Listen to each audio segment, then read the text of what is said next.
learn, experience yourself Mahaganapati.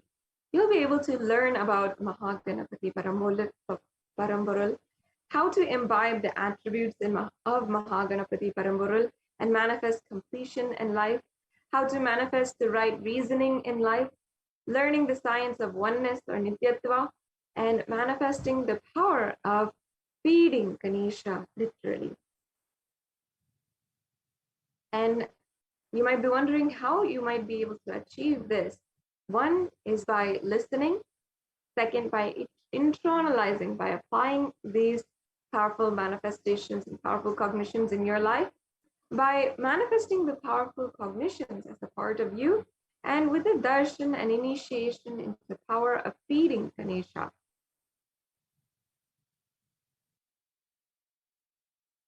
So now let us first begin with understanding who is Mahaganapati Paramborul.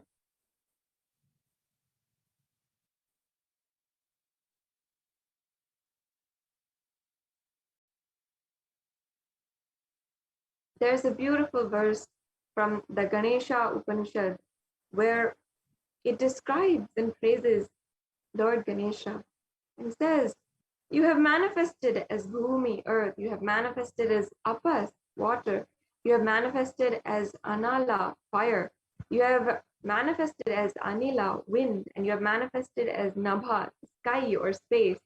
Therefore, O Ganapati, help us realize your essence in the manifested world. Therefore, O Ganapati, help us realize your essence as the source of speech.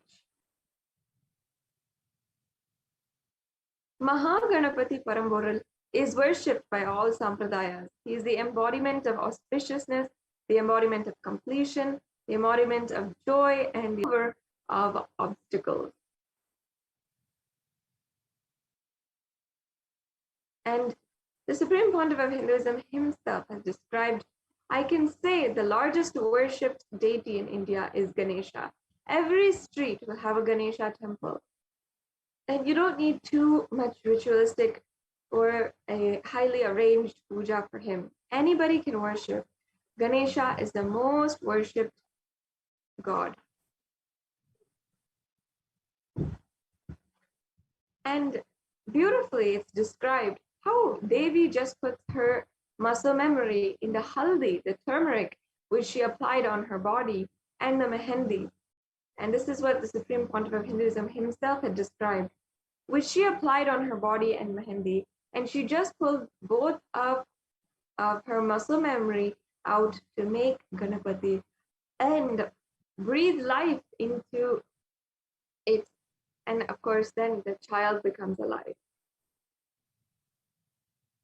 Because he is made out of only the matter, Adi Shakti, Prakriti, now Paramashiva needs to add the Purusha and the bioenergy into it. Paramashiva then tells to his ganas, all right, go and get any deity or any head that you can find. The first head, go and get it. And they bring an elephant head, all these ganas, and he fixes that head and adds his bioenergy. Once the baby is complete, Paramashiva himself breathed life into it. Then Ganesha was complete.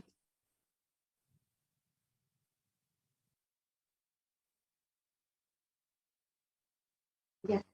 So now let us watch this very brief video where we're going to be experiencing, seeing the message from this morning of the Supreme Pontiff of Hinduism on Ganesh Chaturthi, where he had allowed the world to literally experience Ganapati. So let's now watch this video. Mahaganapati is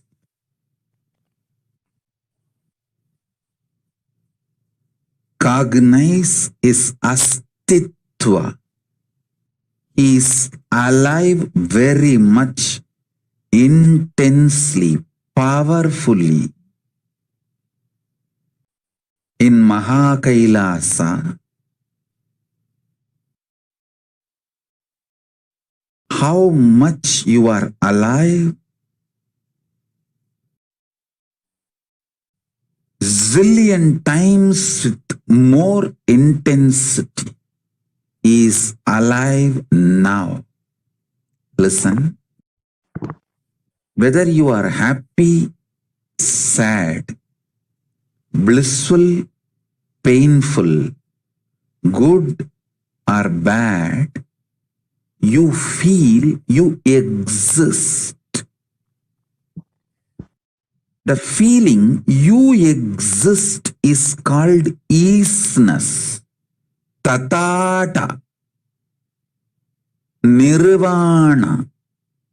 The existence state is nirvigalpa, nirvana, niranjana, nishkala. Kalatraya, dehatraya, avastatrayatita.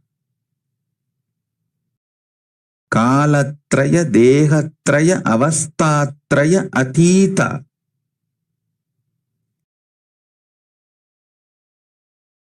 Listen.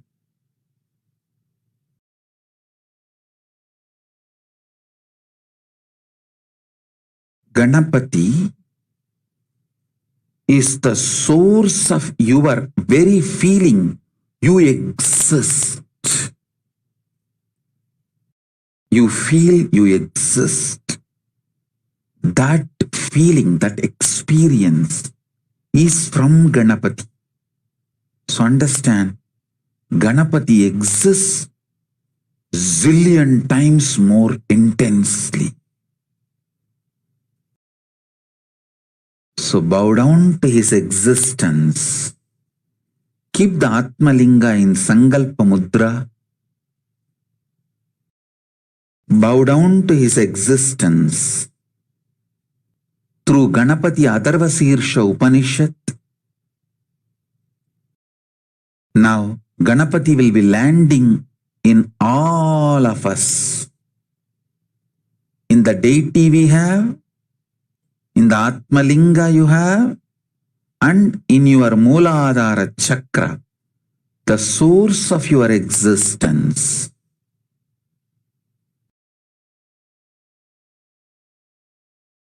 On this auspicious day, I commit with you all. I'll give you all the experience of Ganapati. Understand? Not just worshipping. Experience of Ganapati. Not just puja. Experience of Ganapati.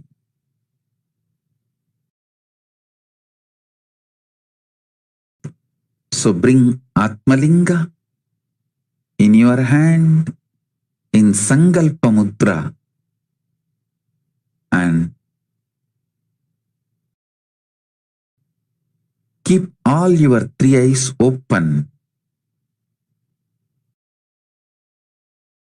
See Ganapati manifesting now.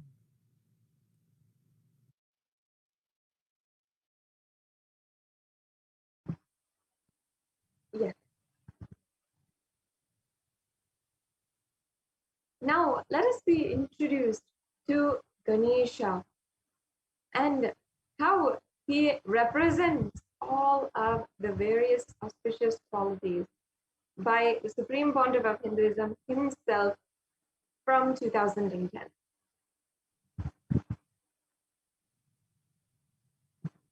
Very form is a powerful representation of the cosmos. The yantra means the form, visual expression. It's a very powerful expression of the cosmic intelligence. If you see, he has four hands. In one, the right upper hand is holding the nose, the angusha. The left upper hand is holding the pasha. The right lower hand is holding the tusk, his own broken tusk. And the left lower hand, yes, sweet. It's a very beautiful philosophical representation. See, the noose Angusa has is a very small instrument which can control elephant. The huge elephant can be controlled just with that small noose. It is actually, it represents unclutching. Any size mind, elephant size mind can be controlled by a small key, unclutching. The noose represents unclutching. Unclutching is such a powerful key. It looks very small, but the mind, which is wild elephant, can be just controlled with a small noose, unclutching.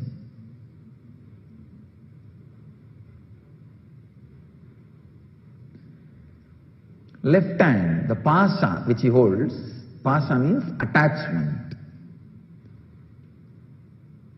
He does not allow the thoughts to become attachment, engram. See, thoughts, if you add attachment to it, it becomes engram. Because his attachments are under his control, he does not allow thoughts to become engram.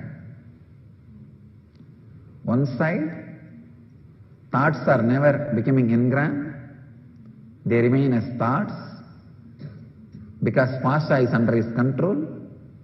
The other side, because of Angusha, even from the thought unclutching happens.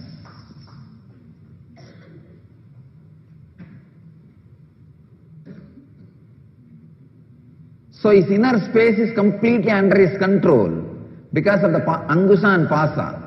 The upper two hands represents the completely peaceful, blissful inner space.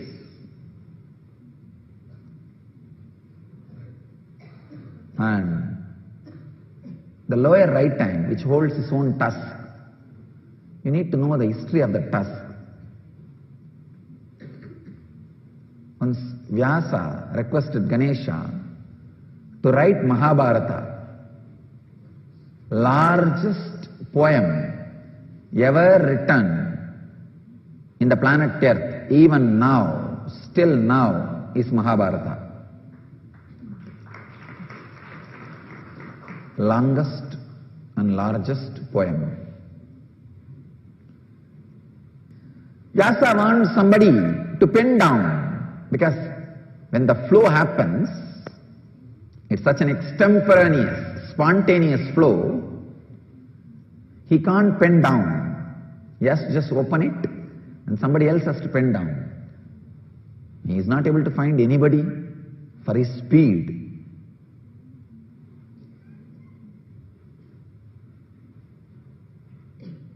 So he asks Ganesha, can you pen down? Ganesha said, I'll pen down. But the speed I write will be too much. If you are not able to cope up with my speed, I'll stop and go away. Then Vyasa puts a condition. All right, I understand.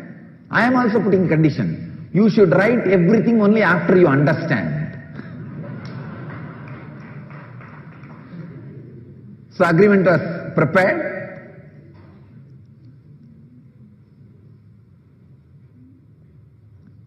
So Vyasa's condition is, Ganesha will write only after completely understands, so that Vyasa will have a few seconds at least. So the agreement was ready. Vyasa is supposed to match with the speed of Ganesha, and Ganesha is supposed to understand and pen down everything Vyasa expresses. Suddenly, the Ganesha's pen broke.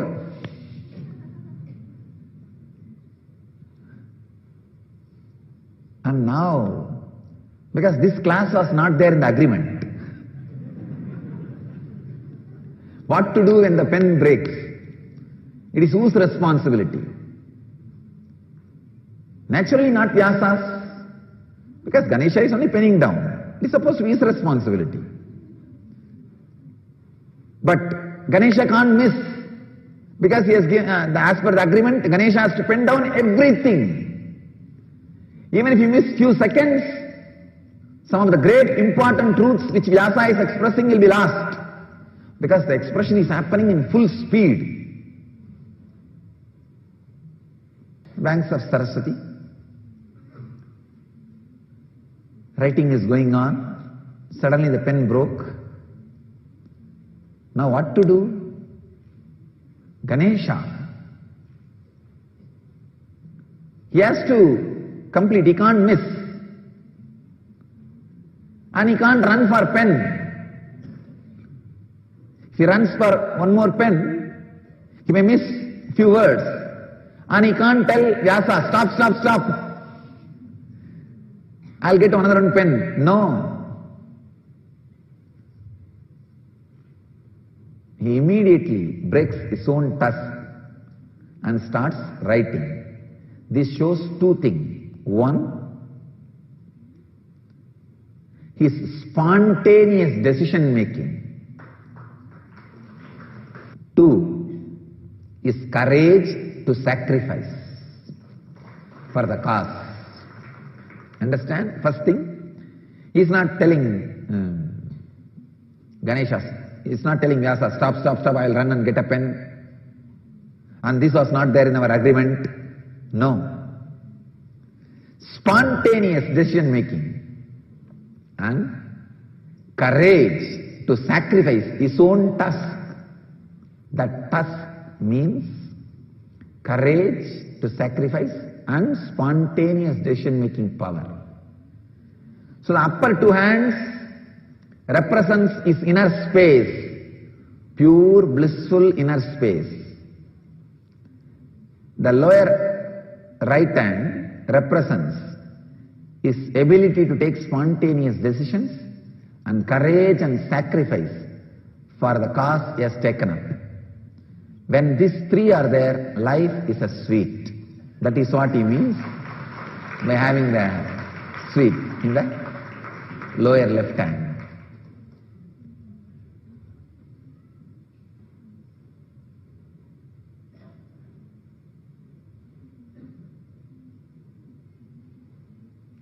The elephant face represents the extraordinary awareness and sensitivity.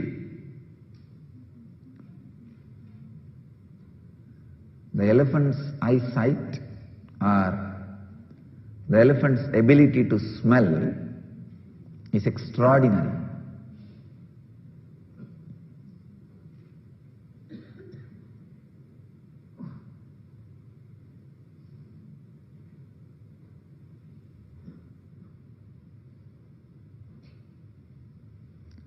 And his big pot belly represents the whole cosmos. The whole cosmos is inside him. He is the cosmic intelligence.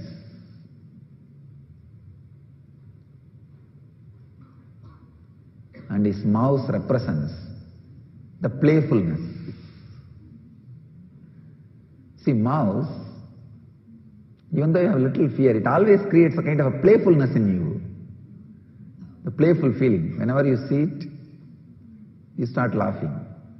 That is why the Tom and Jerry is so popular.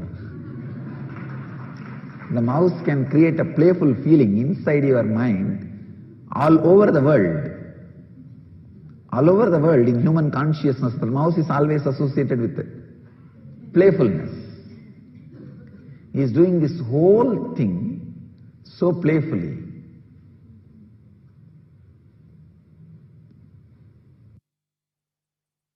Yes, we can now move on.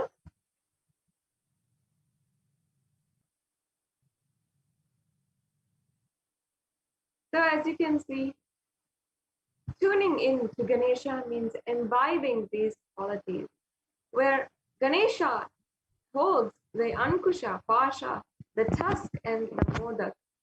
The Ankusha represents unclutching the mind, which is the wild elephant that can be controlled with a small ankusha, with a small unclutching.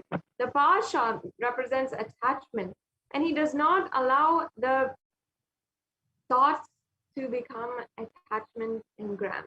The modak is the declaration that life will always be sweet like Ganesha's modak, and the tusk represents the ability to take spontaneous decisions and courage to sacrifice. So, next slide. The unclutched, unattached, spontaneous courage to sacrifice inner space. When you manifest that, you will see life in the inner world and outer world will be sweet like Ganesha's modaka, and the whole cosmos will be inside you.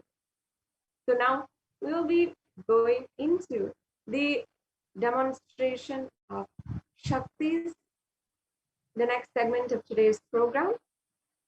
And we will, each and every one of us, be understanding the various different Shaktis of Paramashiva, the possibility which lies ahead of you.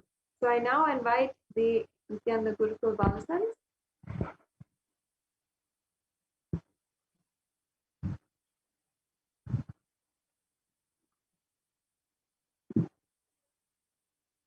Who will be demonstrating for each and every one of us the various different powers of Paramashiva, how these powers actually work, what is the powers of Paramashiva, and how you can manifest these powers as well.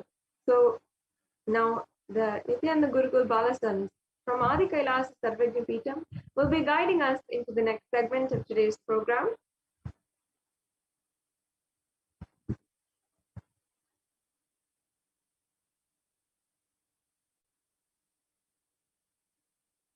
And we'll be beginning the manifestation of extraordinary Shakti.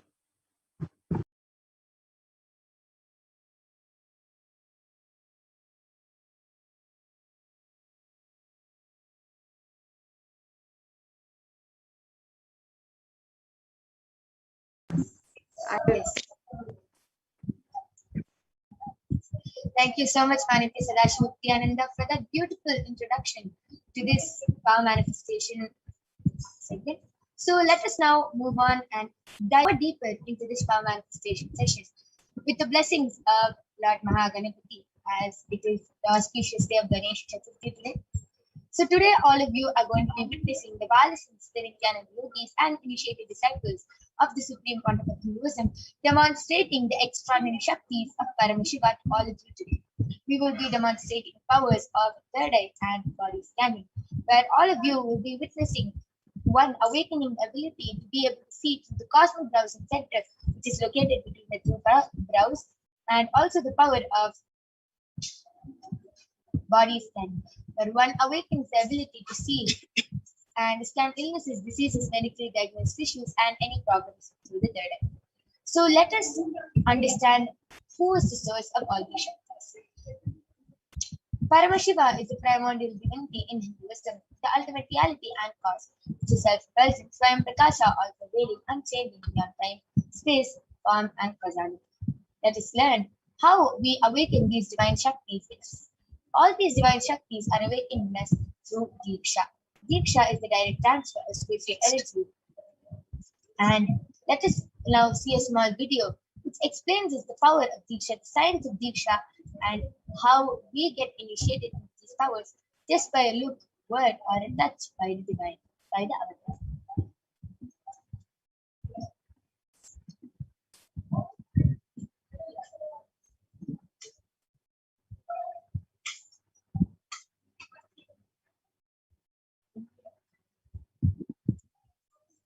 Diksha is the direct transfer of spiritual energy by an enlightened being through look, word, or touch. The traditional Vedic book Navaratneshwara states, Sarvasamapi Dikshanam Muktihi Phalamakhanditam Avirodhat Bhavantyeva Prasangyastu Bhuktayaha. The main benefit of all initiations is moksha, enlightenment. As a side effect, health, wealth, leadership, and well-being happen.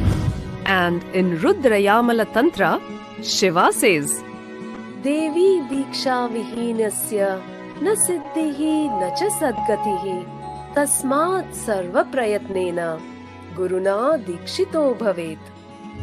The one who is not initiated does not attain liberation nor a better future. So by all efforts, one should get initiated by Guru. What is the science of initiation? Neuroscience has proved that the process of initiation floods the brain with energy. This is the superconscious energy of Kundalini, our own highest inner potential energy. As the Kundalini flows from the thalamus to the cortex, it sets up a powerful energy loop within the brain, which awakens the latent non-mechanical parts which we have never used before. With increasing levels of coherence, the whole brain comes alive, turning into a superconductor of conscious energies that heal, empower, transform our lives, bliss and fulfillment. Initiation creates high awareness, visualization, creativity. It also slows the aging process and improves the immune system.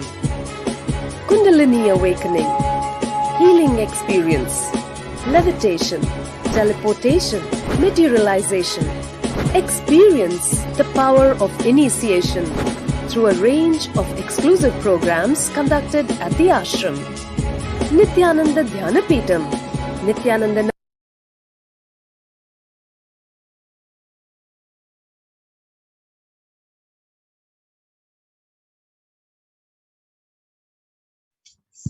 And let us, with a beautiful video which explained what is Diksha, let us now understand the science of power manifestation.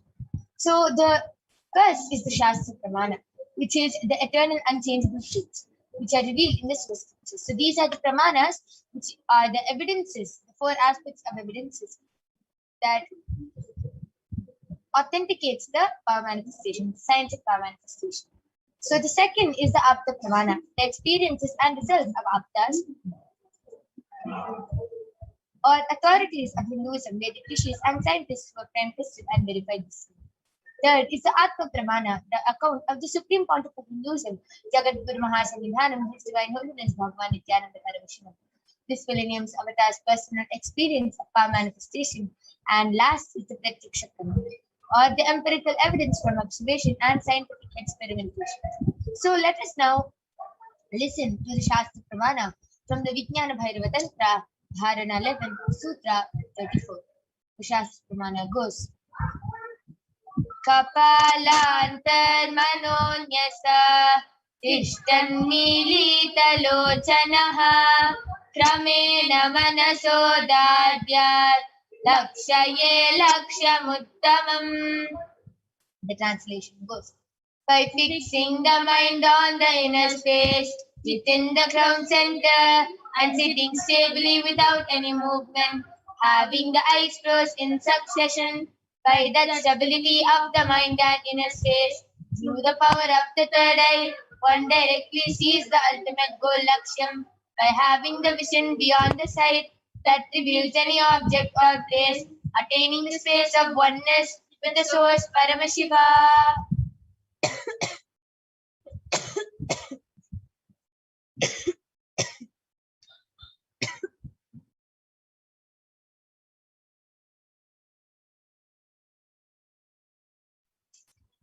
The next is the Apta Pramana, where Bhagavan Sri Krishna initiates Arjuna into the power of third eye.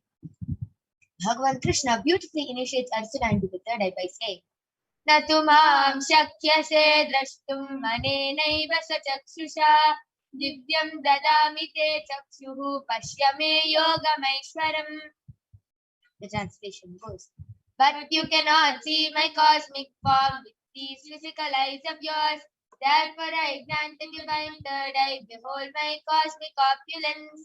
The 11th chapter of the Bhagavad Gita, which contains the description of Bhagavan Sri Krishna's cosmic form, is completely narrated by Arjuna, as he sees Bhagavan Krishna through the third eye. And next is the Atma Pramana. The Swamiji beautifully shares his experience of how he was able to manifest this power. Let us directly hear in the words of Swamiji himself. Inside and outside broke. The first experience is that I was able to see everything around me, above me, the whole 360 degree, 10 direction, below me, everything. I realized not only I was able to see, I was able to feel, experience. I felt that the skin of the stone on rock on which I was sitting and the skin of this body both carry me equally. In both I exist equally. The setting sun, rising moon, the whole Arunachala hill, all the plants, bush, shrubs, trees, everything, everything, everything. Just became so alive. The idea, something is inside,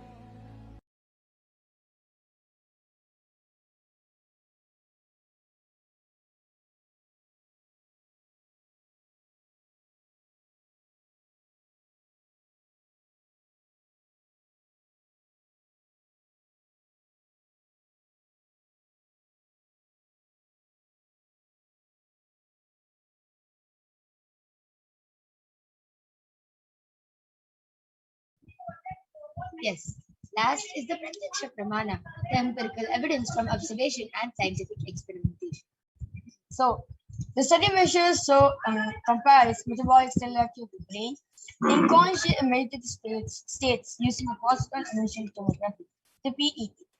So, when Swamiji was doing daily activities, so high activities machine in the brain while third eye is located, and when deep state of samadhi, only the third eye region is active and alive, and almost 90% of the brain is at rest and peace. So let us now witness a live Sakshi Pramana for the power of third eye region done by the Balasins of the Nithyananda Paramashivam. I request the slides to stop being shared. Yes. So as all of you can see, I have two extraordinary Balasins along with me, Manitya Virajananda and Manitya Kaladhanananda, who are going to be demonstrating this extraordinary Shakti of the power of third eye to all of you today. And as all of you can see, I have the medically tested IBAN with me. In front is a complete opaque sheet, and behind is a thick sponge. And you can see that there's no space, no gap between the IBAN, and there's no possible way of light entering in the IBAN. So this is a medically certified IBAN, and it is completely medically and scientifically proven that even with the eyes open inside the IBAN, no light can enter. So these are the IBANs I'm going to be placing on Ma Vidya and Ma Kaladra. So as you can see, I'm unstrapping this IBAN in front of you and placing it on Ma Kaladra.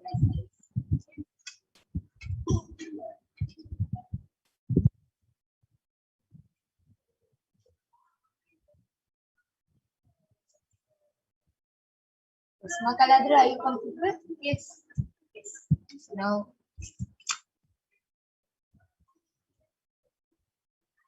all of you now can see Ma Vidya's IBAN. And I'm going to be unstrapping it in front of all of you. And placing it on.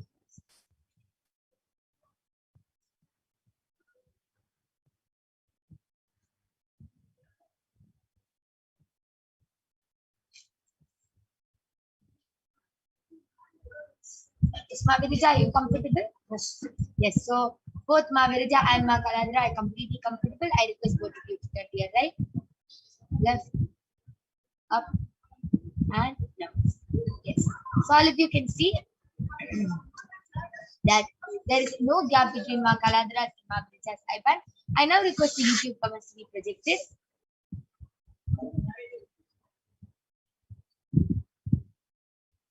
My Yoga Prana, yes. I would request you to retry my IBAN. It is coming up. Yes, it's becoming easy. As you can see, I have rewritten the IBAN. Ma Kaladra, I request you to print here, right?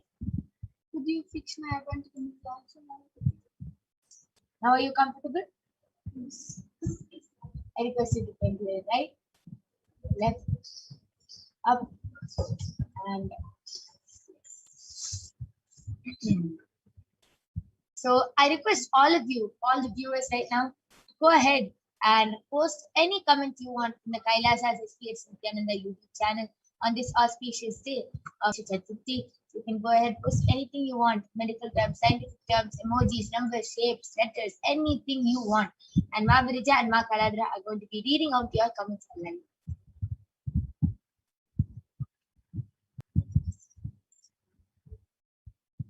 Yes, so latest comment in the YouTube channel is by Ma Anda Maria on COU.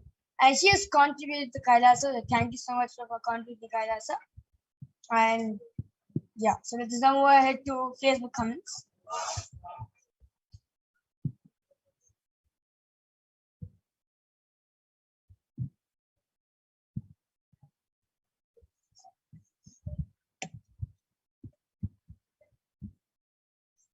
Yes. So Guru Prasad has Guru Prasad has posted boss.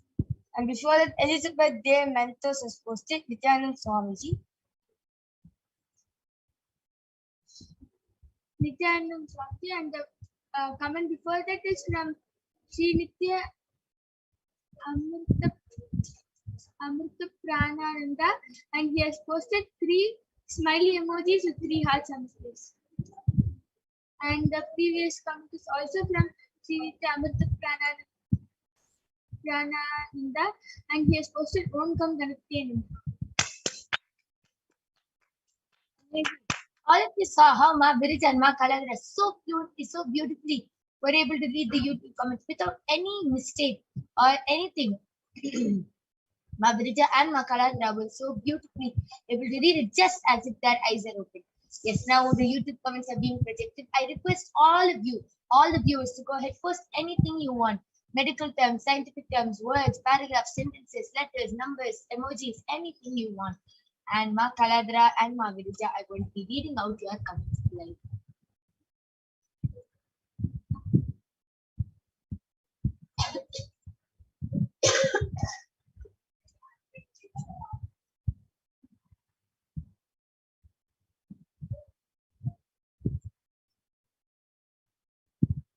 And also, of course, as per what Paramashiva shows us, from the most detailed, we'll be revealing the comments which are there in front of us very precisely, including the colors, shapes, numbers, emojis, anything you post. Yes, and you can go ahead, like you can go ahead, post any emojis, random emojis together, and Ma Virija and Ma Kaladra will be reading out the pattern of anything you want. You can go ahead and post. And so the Nitya Perumalaya has posted Nithyananda Ma, and he has also posted he has also posted Happy Ganesh Chaturthi everyone with an exclamation mark. Yes, amazing. Ma Nitya Perumal has posted Nithyananda Ma and Happy Ganesh Chaturthi everyone, and that is exactly what has been read out by Ma Kaladra. Amazing. That was a beautiful demonstration of this power of third eye. So now I'm going to be removing the IBAN of Ma Kaladra and Ma Virija.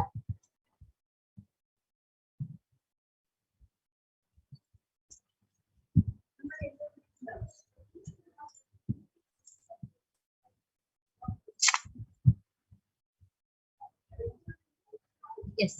So you can see that Ma Virija's Saiban is completely intact along with Ma Kaladhara's Saiban. There's no change to that.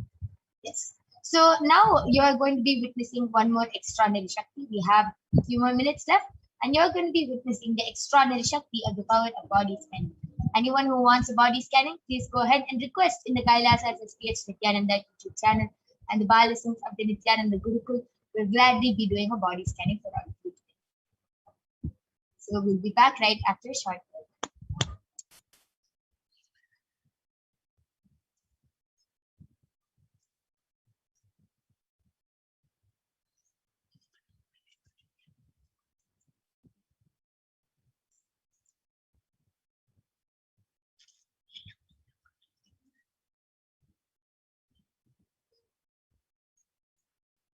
Meanwhile, happy Ganesh Chaturthi for all of you watching us live right now.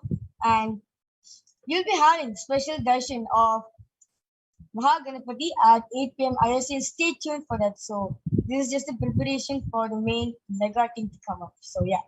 So please stay tuned, and we'll be back right after a short.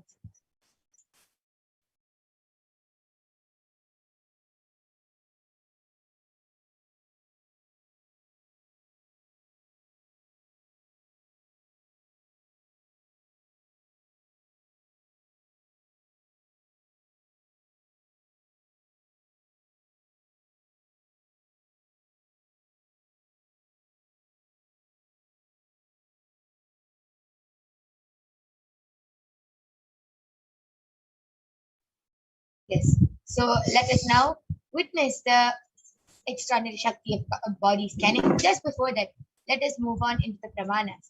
The Shastra Pramana for the power of body scanning comes from the Vijnana Bhairava Tantra, Sutra 54. Swadehe jagato vapi sukshma sukshmatarani cha tattvani yani nilayam dhyatvante vyatyate para. The translation goes: cognize deeply that from the subtle to the subtlest constituted principles of your whole body, Swadeha, or of the whole universe, simultaneously consist of the essential reality.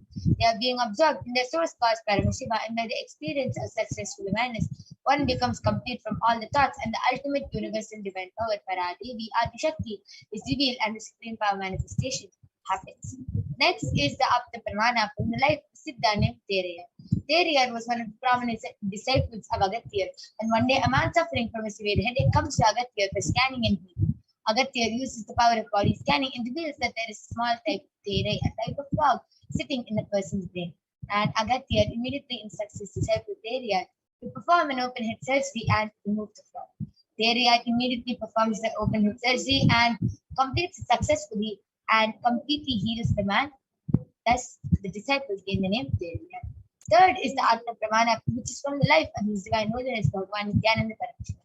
But Swamiji beautifully says, paraphrasing his words, only when I had a multiple compound hand fracture was I forced to go for surgery, and therefore for medical checkups they did. At that time, they detected heavy metal quantity in my different organs, and it was revealed that I had been poisoned without ever knowing. I immediately used diagnostic methods instead of medical facilities to study the body condition. And through the power of body scanning, I found out what the problems and imbalances had happened and why the balance had to be done. I used allopathy as a second opinion just to verify my findings. And last is the Sakshi Pramana. All you can see, disciples and devotees of Swamiji who beautifully shared their experience of the power of body scanning and how they were able to manifest this power of body scanning. And now you are going to be witnessing the live demonstration of this extraordinary Shakti done and being manifested by the Balasins at the Nithyananda. I request all of you to post your comments in the Kailasa's HDH Nithyananda YouTube channel. You can post your body scanning, and we'll be back right after a short break.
Yes.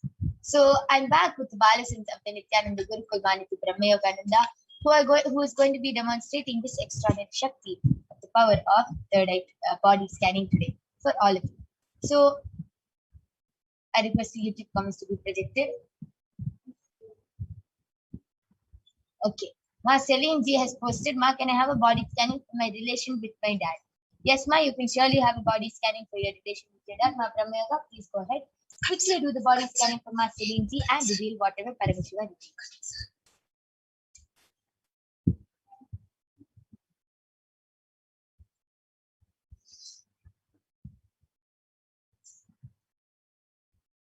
Some solution with that, and Parameshwar revealed to me that a solution, a way in which you can make the relation with your relation with your dad really good and really close is by praying to Ganesha, making Ganesha your Ishtadevata, always having his bhajans, his songs playing in the house, enriching the father about Ganesha.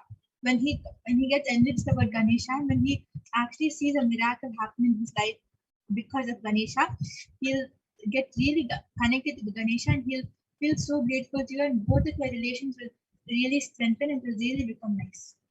It's amazing. And Marceli, indeed, just tell your father and start enriching him about Ganesha as Paramashiva revealed through the third eye. And Bhagwan Mahaganapati will, of course, perform miracles. And just today, all of us, the Balasins and the Gurukul, had a very beautiful miracle in our life, had a very beautiful experience which happened in our life. Today, while we were doing the Mahaganapati Abhishekam, the moment just before the Abhishekam got over, when we turned and took a little flowers just to offer, and then we saw there was kumkum which have materialized on Mahaganapati. So there was a lot of kumkum, and during the Abhishekam, we do not use kumkum at all. And there was so much of kumkum materialized on Mahaganapati, and the kumkum was completely dry.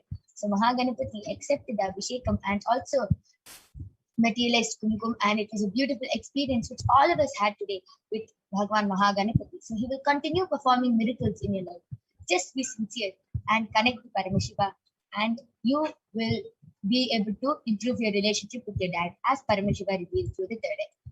So with this, we thank all of you for joining us in this power manifestation segment. We would like to conclude this power manifestation segment due to the interest of time. If anyone was not able to get the body scanning, you can definitely come back every day at 2 a.m. IST and 4 p.m. IST and witness these extraordinary powers of Paramashiva being manifested by the Balasins of the Nithyananda. So with this, we would like to conclude this power and having Ma Madhura joining with us, who will be teaching all of us about the divine feminine consciousness, about who is Devi Parashi. We thank all of you for joining us. Thank you, Nithyananda.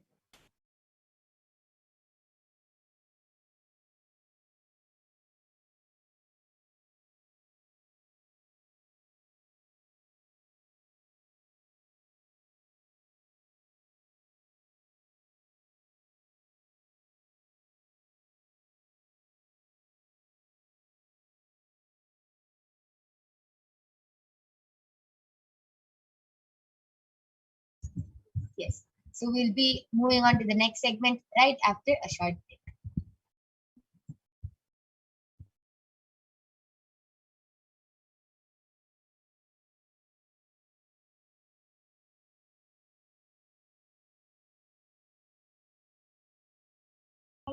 Yes. So we'll be moving on to the next segment where you will be learning about Mahaganapati, Bhagwan Mahaganapati, and we'll be moving on to the next segment. Mamadra will be joining us right after a short break. So thank all of you for joining us. Thank you. Nithyananda.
Yes.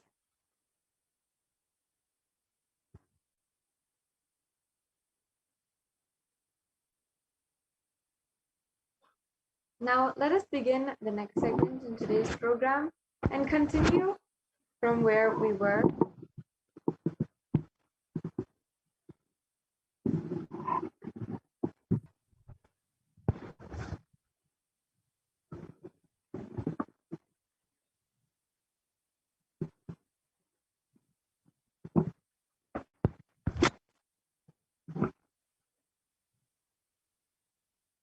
Yes, we'll now watch this brief introduction to Mahaganapati Paramburul.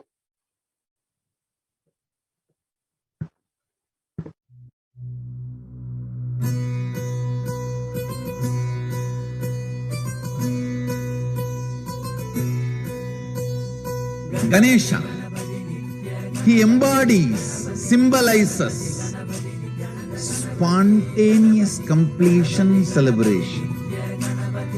He carries the elephant face, which represents the Omkara.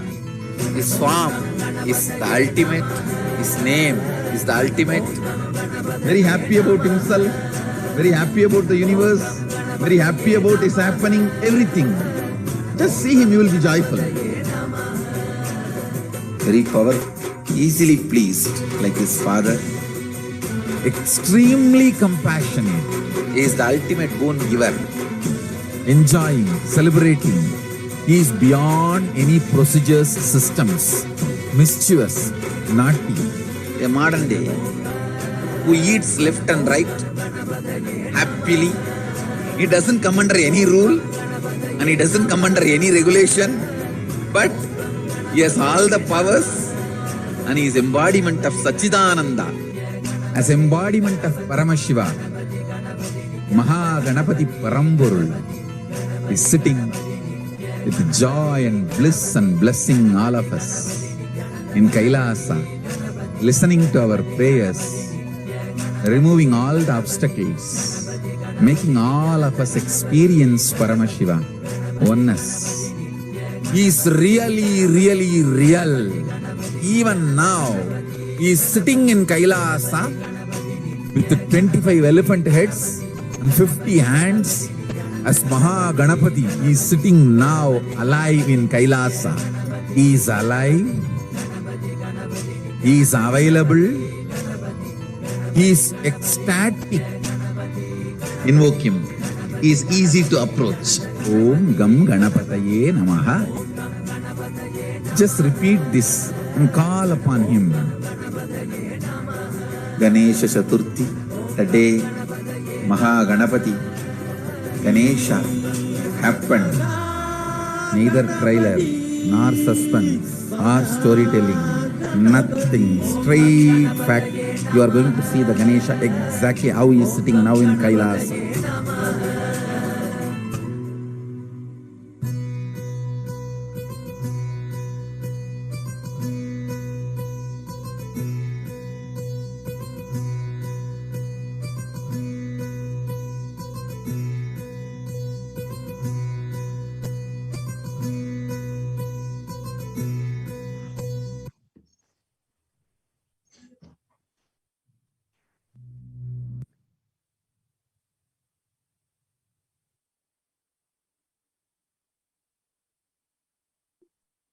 And this beautiful photograph is from Ganesh Chaturthi in 1989. Circled in this photograph is the Supreme Pontiff of Hinduism himself. The first group of Kailasa's volunteers, as referred to by the Supreme Pontiff of Hinduism, inspired and trained by the Supreme Pontiff of Hinduism himself. And Ganesha Chaturthi of 1989 is the earliest recorded public address and grand festival of the Supreme Pontiff of Hinduism, which was organized by the Supreme Pontiff of Hinduism, were the first volunteers and organizers of Kailasa. And this event took place inside the Arunachaleshwara temple in Tirunelveli on the fifth circumambulation path inside the temple, where traditional grand rituals were offered to Ganesha, consecrated under the banyan tree, which is And this banyan tree is actually from the same sapling as the one located at Kailasa Nithyananda Paramashivam in Bengaluru Adinam, Karnataka. To celebrate this momentous occasion was done by the Supreme Pontiff of Hinduism, offered to Ganesha, and the photograph of this beautiful photograph is of the youth organizers of the occasion, and this photograph is the Alankaram which the Supreme Pontiff of Hinduism himself had done. And the first adored deity of Lord Ganesha was worshipped by the Supreme Pontiff of Hinduism since the age of 3. So at the tender age of 3, the Supreme Pontiff of Hinduism exemplified the subtle sacred teaching of practicing the presence of God. And through this deity, even in mundane daily activities such as bathing, eating, sleeping, and other activities, thereby infusing the superconscious energy of the deity into each and every moment of life, which is the Hindu or Kailasa lifestyle. So in 1981, Lord Ganesha eats the food offered by the Supreme Pontiff of Hinduism. And it is through this deity that the Supreme Pontiff of Hinduism teaches how to manifest any desired reality through deep bhakti, devotion, and tyaga, the blissful sacrifice. Once, when offering Naivedyam to Ganesha, the Supreme Pontiff of Hinduism decided not to eat, sleep, or even move until his beloved deity partook in his food offering. And responding to his intense tapas, Ganesha, the Lord who holds the divine joy in his hands as the Modaka, as Mudhakarata Modaka, appeared in front of the Supreme Pontiff of Hinduism and ate the food which was offered to him. And at that moment, Ganesha incarnated in the form of the Supreme Pontiff of Hinduism as the fruition of his presence, and thenceforth, that tapas itself started serving the whole world with the science of enlightenment, Sadavimukti Sadhaka. And for this very reason, any spiritual seeker can experience the same transcendental experience of Ganesha just by listening or reading about his divine manifestation in the life of the Supreme Pontiff of Hinduism.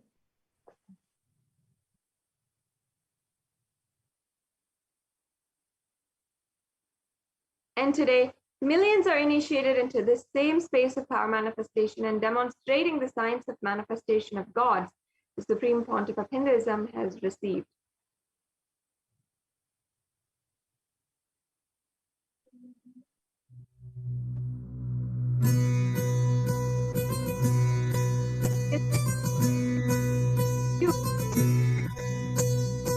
Ganesha, he embodies, symbolizes spontaneous completion celebration. He carries the elephant face, which represents the Omkara. His form is the ultimate, his name is the ultimate. Very happy about himself, very happy about the universe, very happy about his happening, everything. Just see him, you will be joyful. Very powerful, like his mother. Easily pleased, like his father. Extremely compassionate. He is the ultimate boon giver. Enjoying, celebrating. He is beyond any procedures, systems. Mischievous, naughty. A modern day teenage kid who eats left and right happily. He doesn't come under any rule and he doesn't come under any regulation, but he has all the powers and he is embodiment of Sachidananda. As embodiment of Paramashiva, Mahaganapati Paramburul is sitting with joy and bliss and blessing all of us in Kailasa, listening to our prayers, removing all the obstacles, making all of us experience Paramashiva, oneness. He is really, really real. Even now, he is sitting in Kailasa with 25 elephant heads and 50 hands.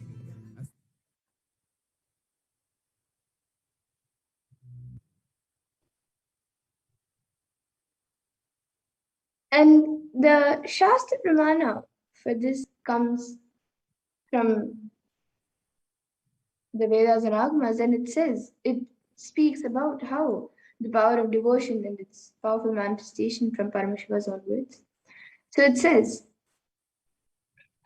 Bhaktyudreka dviraktasya yadrishi jayate matihi sa shakti shankari nityam bhavayetam tata shiva. And this comes from the Vijnana Bhairava Tantra, Sutra 21, Dharana 96.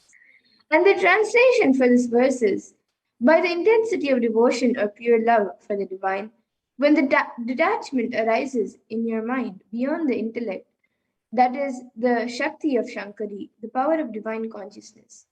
The intellect, Mati, is transformed into divine consciousness. Then, by the constant space of devotion, you will become one with Shiva.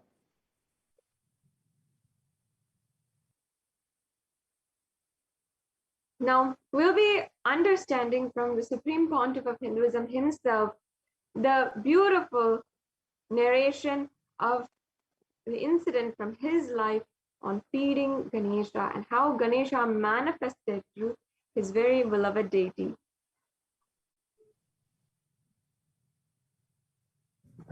I can tell this story which happened in my life. It's a little mystical, but it is truth. So I'll share with you all. The young age, I used to go to the many satsangs. So every day some satsangs, something will be going on. Those days I used to have small Ganesha with me, and I'll do puja every day to that Ganesha. I'll pour water, put little food in front of Ganesha and wave the lights, wave the camphor. It was really like I was living with him. It was not just doing some little puja or anything. Living with him. Strong feeling connection. See, if you are just doing puja for some other reason, you will never enter into that place again second time. I have seen many people doing puja. Morning they will go into that puja room, dum-dum, dum-dum, dum-dum. They will roll with that deity and pour water or whatever needs to be done. Once they come out, they will never even turn that side again. Because it is such a heavy routine, dead routine on them, they never do the mistake of entering into that same room again second time. But with me it was like a living with him. Whole day I'll be sitting, fanning him, or doing whatever I can. Anything given to me, I'll bring it and put it in front of him. I was living with him, small boy. I went to that teacher, Acharya, who was talking. He was narrating an incident from a saint's life. His name is Nambiyandar Nambi. He was born and brought up in South India.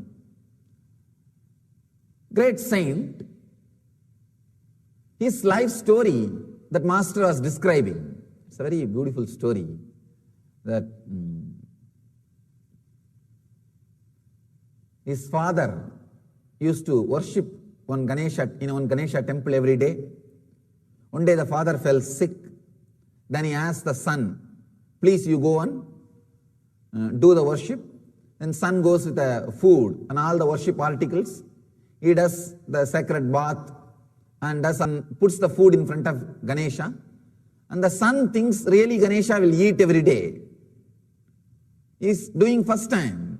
So he thinks Ganesha is supposed to eat. And he is sitting, waiting for Ganesha to eat. Half an hour, 1 hour, 2 hours, food is there.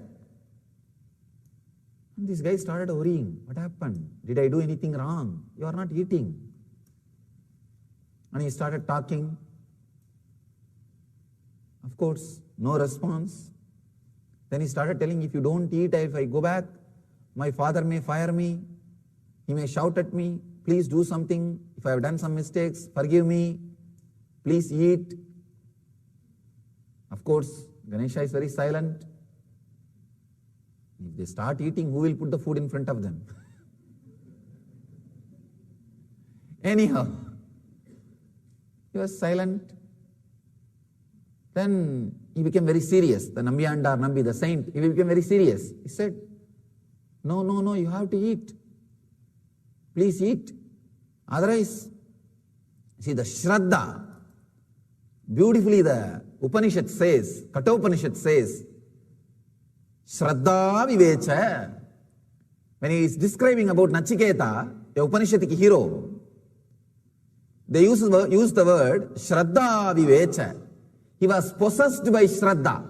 Sometime, rarely this happens to even you. You can see, some very difficult time, suddenly you decide, I'll be very straight and honest and dharmic. I'll not bend. You know, if you little adjust, tell one lie, or alter the word, you can escape from the situation. It can be eased, but suddenly sometime you feel, no, I'm going to be very straight. Come whatever may. Those few moments, you are possessed by Shraddha, the truth. Shraddha Vivecha, a very powerful word. Possada, truth, trust. That Shraddha Vivecha happened to this Nambi. Suddenly, he felt Ganesha has to eat. He has to eat. He starts weeping. He says, till you eat, I am not going to leave this place. 5-6 hours over, but food is there, Ganesha is sitting. Then he goes to the extreme, suicidal threat. He says, I'll hit my head in the steps and die if you don't eat. And starts hitting his head. Of course, don't try. Don't try. The TV, in the motor ads, the car ads, they say, closed lanes and professional drivers, don't try. Same way, saints tried, you don't try. When that Shraddha Vivecha happens, you are in a different plane. Even the doubt does not exist. He just knows that Ganesha is going to eat. He started hitting his head, and the story says, suddenly Ganesha appeared and ate the food and blessed him. When that saint, that small boy, he goes back to his father. Father asks, what happened? Where is the food? He said, Ganesha ate. Father could not believe. Ganesha ate or did you eat? He said, no, Ganesha ate. If you want, come. I'll show you. Then he takes the father. There, the father sees the mouth of Ganesha, the food, the remains.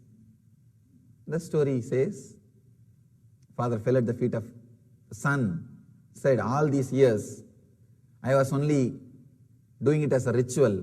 You made it as reality. You made it as truth.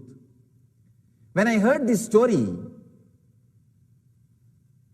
suddenly I decided, I'll also feed Ganesha. That Shraddha Vivecha happened. Means possessed by that Shraddha. Strong. See, when you are possessed by Shraddha, you will not have Kudarka at all. Understand? You will not have Kudarka. You may ask me, why?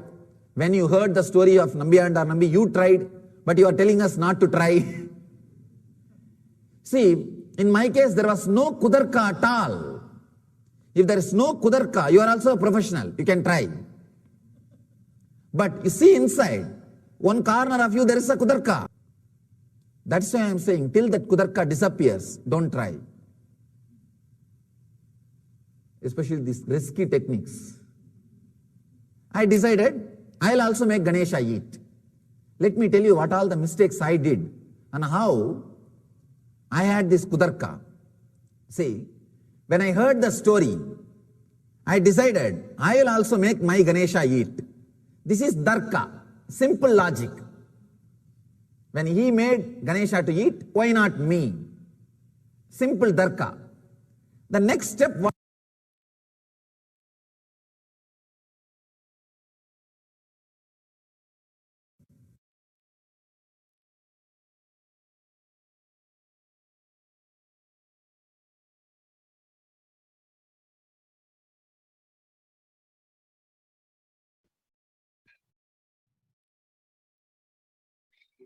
Yes, now we'll be watching a video on Kutarka as Swamiji narrates.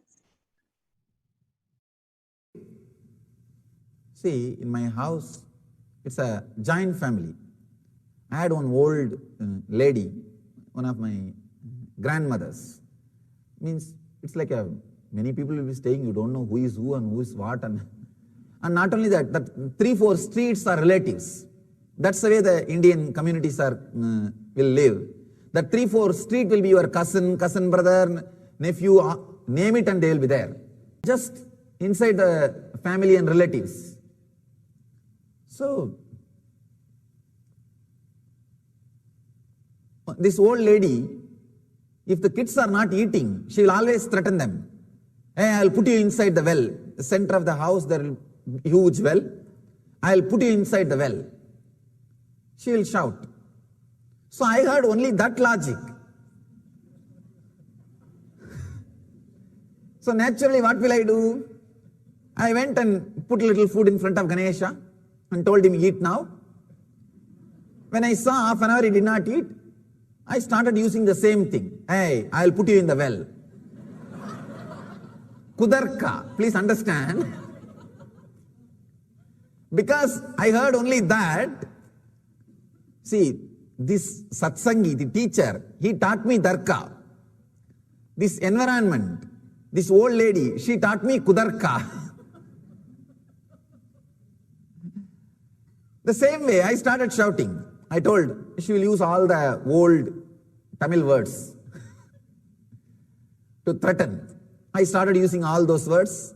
Better you eat now, or you are going to be in the well. And Ganesha was there silently. I decided, I am going to put him in the well.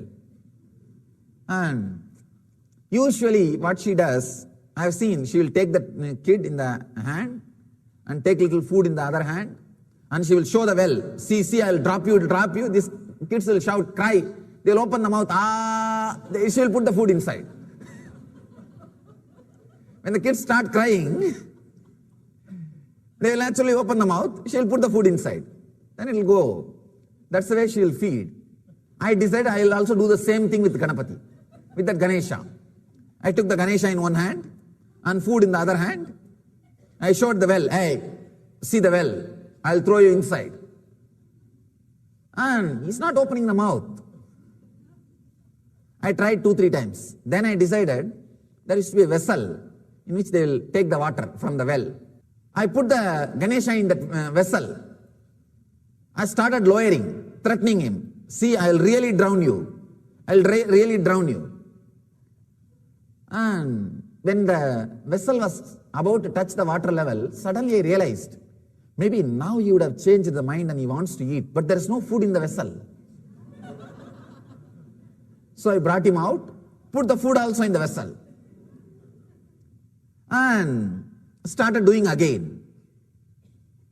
And it was almost in the water level, that vessel.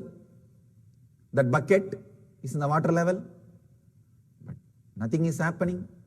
I did not have the mind to really put the Ganesha into the water also. It was too much. He really means a lot for me. And it's a very strong relationship. So I can only threaten. I cannot put him in the well, actually. So what to do? Finally, I took him out.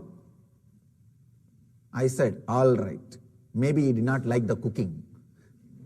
He did not like the food. See how the Kudarka works. Kudarka says everything is wrong except you. Understand? That is the Kudarka. Kudarka means everything is wrong except you. Then I started thinking the food is not right. My mother is not cooking properly. I went to the temple. In the temple, they offer food to the deities. I thought that food is eaten by deities every day. So I went to the cook, the temple cook. I used to do a lot of voluntary work. When as a young boy, I'll go to the temple and wash the vessels, clean the floor. All the kids, that is the only entertainment. That's the only entertainment, and I used to do a lot of that kind of work. So I asked that cook, will you give me a little food for my Ganesha? So he said, what little food? Have more. He gave one big lot. I brought it to the house and said, see, I brought the same diet which you are eating in the temple every day. Now there is no reason, no excuse. Come on, eat. And I was sitting. Maybe 3-4 hours. He was not eating. I said, now right diet I brought, I am not going to let you today. So again I put him in that bucket and started the same drama. And then actually, by then my grandmother tells to make a child eat. All those words like a sloka I memorized and started repeating. I really thought that those words are very powerful. They will make him eat. And all the techniques I tried with my whole diet. I tried everything step by step with this new diet. And I put him in the bucket and again started drowning, almost in the water level. So from here I started shouting. I even started asking, are you listening to what I am saying? Whether the sound is audible. Then, of course, he was not eating. But I could not drown him because it's a very strong relationship, very loving relationship. So what to do? I took him out. I can say I was really depressed, very worried, and very strong depression, completely low mood. Just I was sitting, what to do?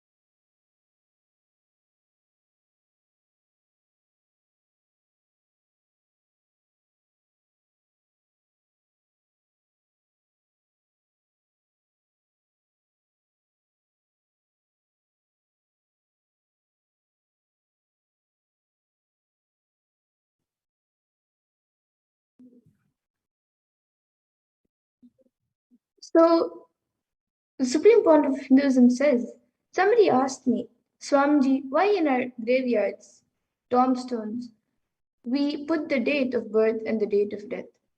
I tell them, in common man's life, nothing much happens between the two. That is only thing which can be mentioned. Nothing else is worthy of mentioning. So what else to tell? Birth and death. Over. So Kudirka keeps you in a very shallow way.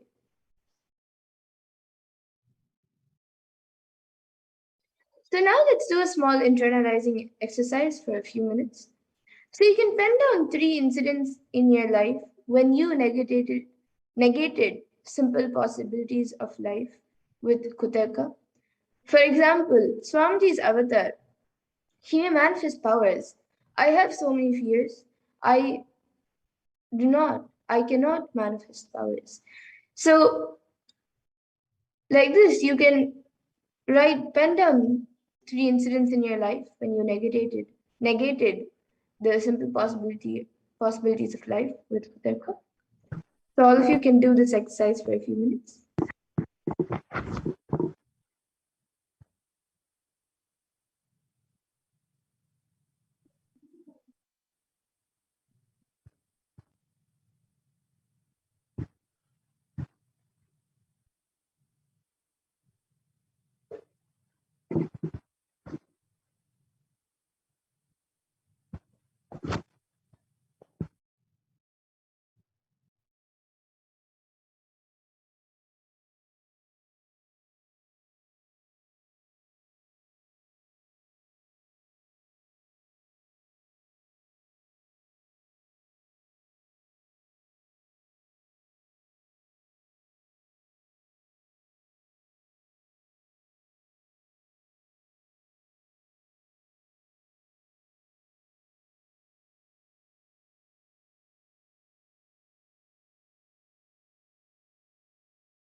Yes, let us now move on. So now let's all watch a video where Swamiji speaks about Vitarka, where Swamiji in his own words explains Vitarka, science of Vitarka.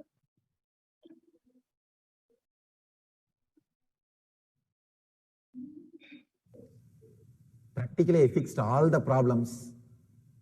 Whatever I am supposed to do. See, if my grandmother does all these things to any child, the child eats. And I know only those techniques. I don't know any other techniques. I have not read any book how to feed Ganapati or how to feed kids. Whatever manual was there in front of me, that whole thing I worked. Nothing works. Nothing is working. So I was sitting. The Ganapati was lying there. So I was sitting. One nice thing with Shraddha, trust is, even if you start with Kudarka, the power of trust is such, the power of Shraddha is such, it turns the whole thing to Vidarka. Please understand, the power of trust is such, even if you start with the wrong logic, it turns the whole thing to right logic. Because the trust is not just energy or logic, it is intelligence. Intelligence with logical energy. Darka is logic, and Vidarka is trust with positive energy and logic. The Shraddha is so powerful. Suddenly something clicked in me. Oh God, I can say this was one of the powerful click happened in my life. Very strong click. I realized that Nambiyandar, that saint who made Ganesha to eat, that saint tortured himself, not Ganesha. But here I am torturing Ganesha, not myself. That strong click, that Kudarka became Vidarka. The wrong reasoning became right reasoning. When the click happened, I thought, right. Yes. Nambi found fault with himself when Ganesha did not eat. When Lord Ganesha did not eat the food, he found the fault with himself, not with Ganesha or not with something else, not with the diet. He was not complaining about outside. He turned inside. In my case, I was complaining about Ganesha. I was trying what my granny was trying. And I was talking about the diet. And I was thinking that my mother is not cooking properly. And I was thinking everything outward.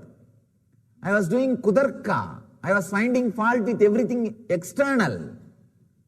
Suddenly I realized, yes, I have to turn and look in. Look in. The problem must be within me. Let me work. That Vitarka click has happened. The right reasoning. That click has happened. Please understand. It was a very strong click. Yes. With Nambi, he did tapas. But in my case, I am torturing Ganesha. Let me do tapas. When the click happened, see, a strong Shraddha is already there. Shraddha is like a loaded gun. When that right Vidarka happens with Shraddha, it's like a triggering the gun. Without Shraddha, without that strong trust, the Kudarka can never become Vidarka. The wrong reasoning can never become right reasoning. With Shraddha, when the right reasoning happens, trigger was pulled. Just the trigger was pulled. The loaded gun. Trust is like a loaded gun. And when right reasoning happens, Vidarka happens, it's triggered. The trigger is pulled. Understand? Suddenly the click happened. Yes. It's time. I look inside. I turn inside and change something in me. Then I decided, now I am not going to eat till Ganesha eats. It's a strong will. Even in those days, I used to be very strong. Strong will. Once I decide, it has to happen. That's all. I was sitting with Ganesha, brought the food, arranged everything. I was sitting. Actually, I used to have a small shrine, kind of temple, backside of the house, my own. I'll be staying and spending time only in there. I can say that is the first ashram I built for myself and for my deities. I used to be spending my time there only. So nobody will disturb me in the house. Usually they will send the food, or I'll go and bring my food for the food time. Otherwise, I'll be spending time there only. So I sat with all the arrangements for Ganesha to eat. I'm very clear, because of the trust, that Shraddha, no doubt that he may eat, may not eat. See, if he does not eat, there is some problem with me, that's all. But the very incident itself, there is no doubt. The possibility, the Ganesha came and ate in that Nambiyanda Nambi's life, that incident is a reality for me. The factuality of that incident, I never questioned.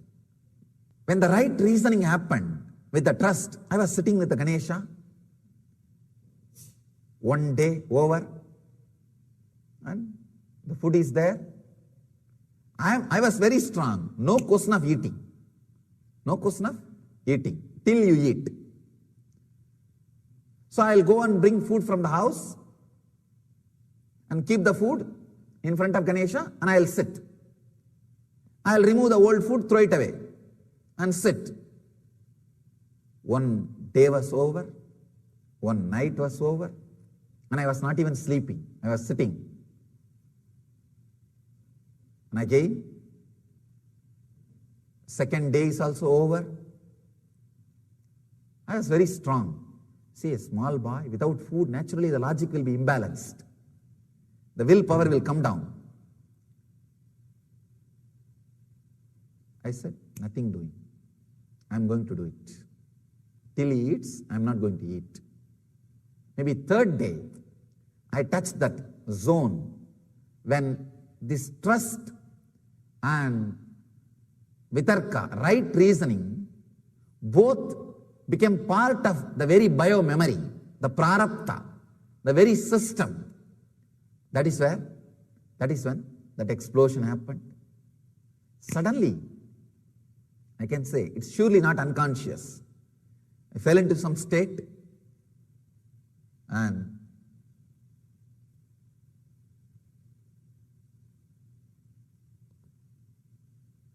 I saw very clearly Ganesha sitting in front of me and eating. If it hurts your kudarka, I am sorry. Again, but I have to tell you the truth. When I opened my eyes and saw, I promise there was no food. The food disappeared.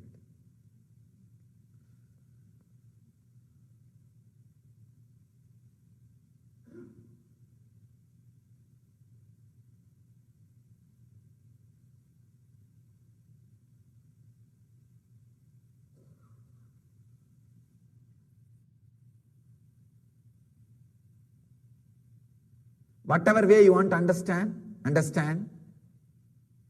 the food was not there. And I know Ganapati ate.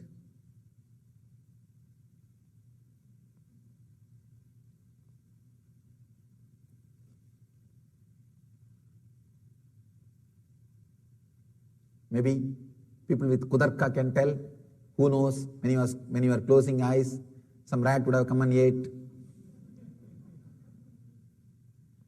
Whether Ganesha ate, his mouse ate, let the Kudarkis decide. Kudarkis think about that. I don't know about that. But I know for sure Ganesha ate. Because See, when he eats, he gives you some prasada. Means he gives you some benefits, the boons, a strong trust, an extraordinary ecstasy.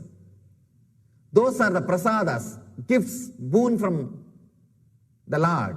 I have received that prasada. It means I know, yes, he ate. I have had that prasada. I had that experience in me. So I know he ate. Even though very difficult, see, when you read this story in some Purana, some master's life, you can relate because he's not there physically in front of you. But here I am sitting, alive, and I am telling this story. It looks too much. It feels too much. But what to do? When an enlightened person happens in the body, he brings all the great truths to life. He brings everything back to life.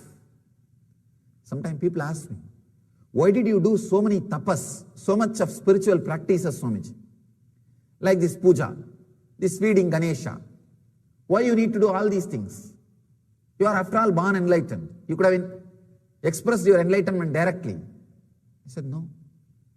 Expressing enlightenment is one thing. Bringing all these truths back to life through every incident, through every ritual, through every technique,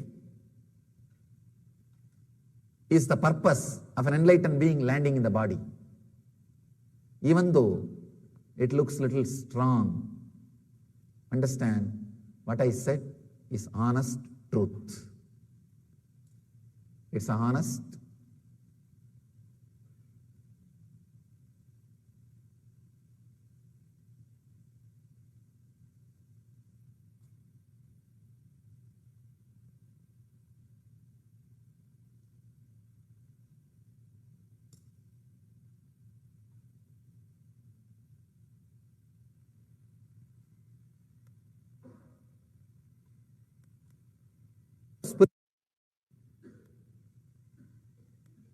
The power of these words, the truth and strength behind these words will directly work on you.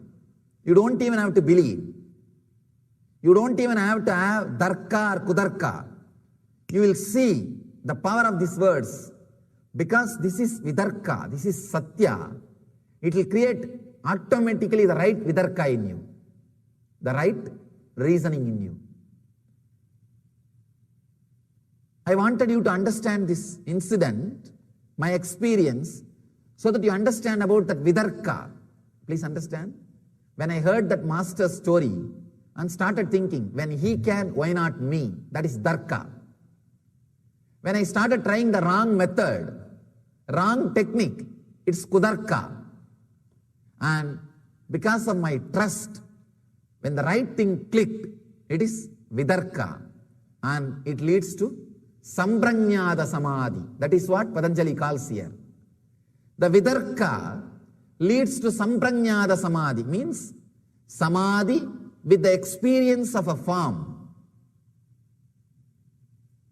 What I had is a Sampranyada Samadhi with Ganesha. When he came out and started eating, that's called Sampranyada Samadhi. One level of Samadhi. It's like a experience, spiritual experience with the form of the God, with the form of the deity, with the form of the existence. All the master's forms are the expressions of the existence. If you have samadhi experience with that, means all other thoughts have disappeared. Only your master's form is there in front of you. You are having sampranyada samadhi. Sometime, even while you are working, I have seen many of our devotees come and tell me, Swamiji, morning whole day, I was cooking, washing and doing all my work. But as an undercurrent, constantly your memory was there inside, Swamiji. It was so sweet. I was just filled with you. I don't know. I was not able to forget you. This is what we call in Sanskrit, Leela Dhyana. Constantly being in the meditation of a divine Leelas. When the Leela Dhyana gets matured, you enter into Sambranyada Samadhi. That's what was happening with me in the Ganesha's thing. Whole day I'll be playing with Ganesha as if I was living with him. I was literally living with him. Whole day, whatever I do will be centered on the Ganesha. Morning, if I get up, I'll make him get up. And before I drink, I'll give water to him. After I brush the teeth, I'll have a small stick to brush his teeth. And after I take bath, I'll give bath to him. Once I put on the cloth, I'll put clothes for him. Once I apply that holy ash, I'll put the holy ash on him and sandal on him. I lived with him. Leela Dhyana was happening. Leela Dhyana, meditating on or strongly feeling connected, starts building up the right reasoning, vitarka, in your life.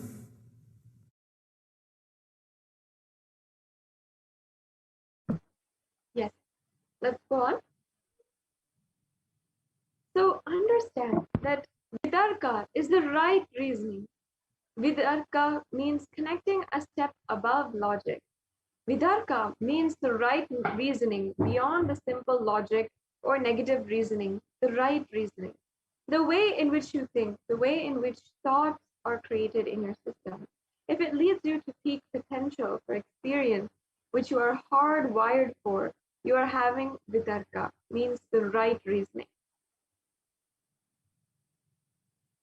And there's a point at which the Supreme Pontiff of Hinduism himself, at a very young age, mere age of 3 years old, he had the Shraddha Vivecha, meaning being possessed by Shraddha, the authenticity. When you are possessed by Shraddha, you will not have Kutarka at all. If this Vidarka is developed in your system, please understand you have a channel open for you to create miracles in your life, and you are superhuman. So please understand, it's like a difference between having a 10-channel TV, a 10-channel network, and a 100-channel network. But somehow, if you're developed with the right vitarka, the right logic, or right reasoning, that is this form of a Devi. If you connect to this Devi, the Mother Nature works for you. You will connect with Mother Nature.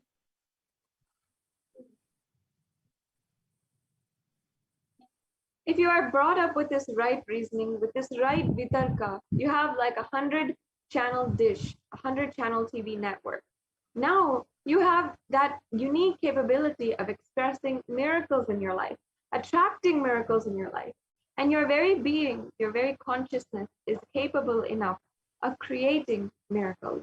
This exact way the Supreme Pontiff of Hinduism himself manifested Ganesha through his deity and offered the Naivedyam, and Ganesha manifested and accepted that Naivedyam.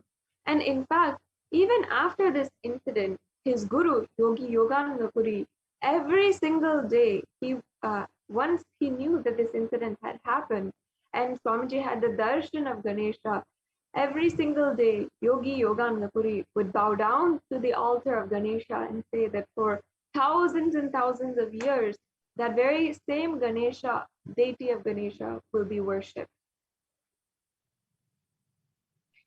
And in the civilization, the Indian civilization was brought up with that vitarka, the right reasoning, the greatest civilization.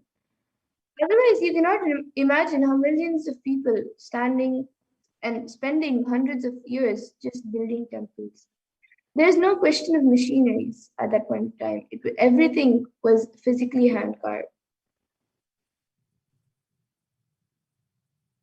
And because the whole civilization, the whole Hindu civilization was built on the right logic, vitarka, there was so many advanced technologies. From the young age of a Hindu child, the vitarka was taught, the right reasoning was taught.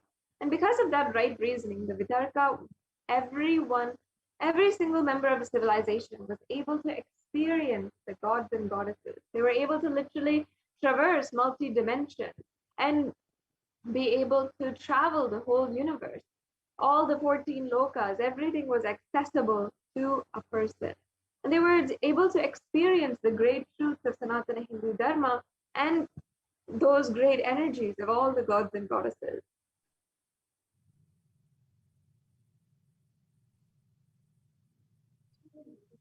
And all of them being brought up with the right reasoning, I can say that the worst thing happened is,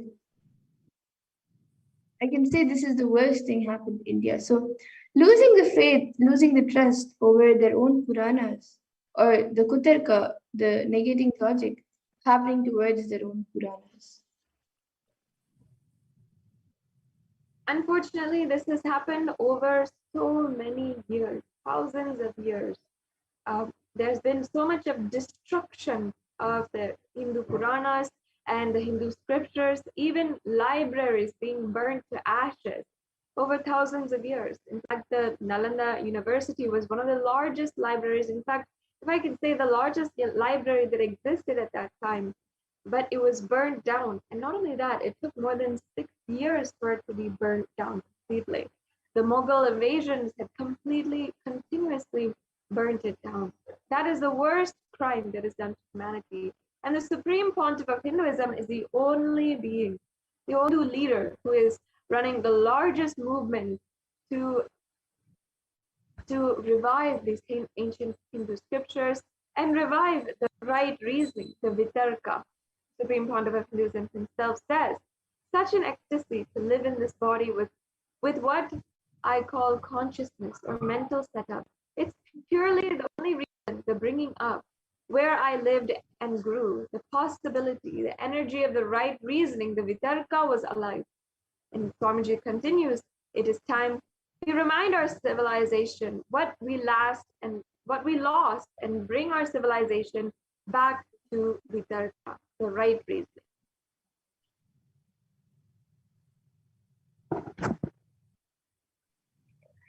And whatever will be the field, if you are based on Vitarka only, then you will be expressing what needs to be expressed. You will be serving the humanity. When you do Vitarka, the right reasoning, it will lead to Ananda, bliss. And actually, the whole cosmos is inside you. If you just look inside, the whole thing is beyond your logic or reasoning. There is no logic, there is no reasoning. So actually, if you look inside, all the reasoning, all the logics are only at a certain level. Vitarka, the feeling connection with the Supreme Pontiff of Hinduism, with the Guru, the ultimate gifts which happens to a human body, who has grown at least to a certain level in the subtle understanding that only they smell even the presence of the Master. Only they have the courage to even enter into the great feeling connection, because feeling connection with the Guru will just make you as an enlightened being.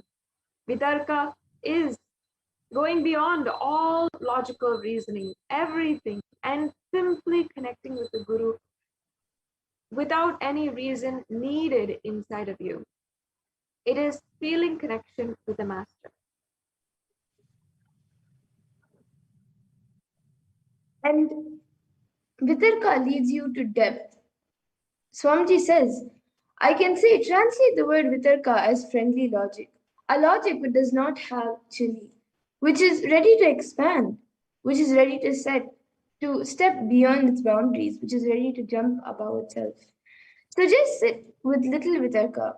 You will see a strong, intense transformation happening in you, a strong energy experience happening in you.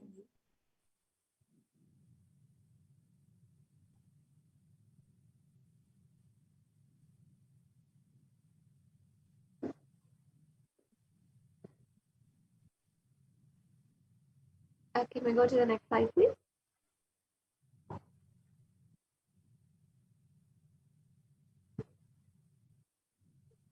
Yes.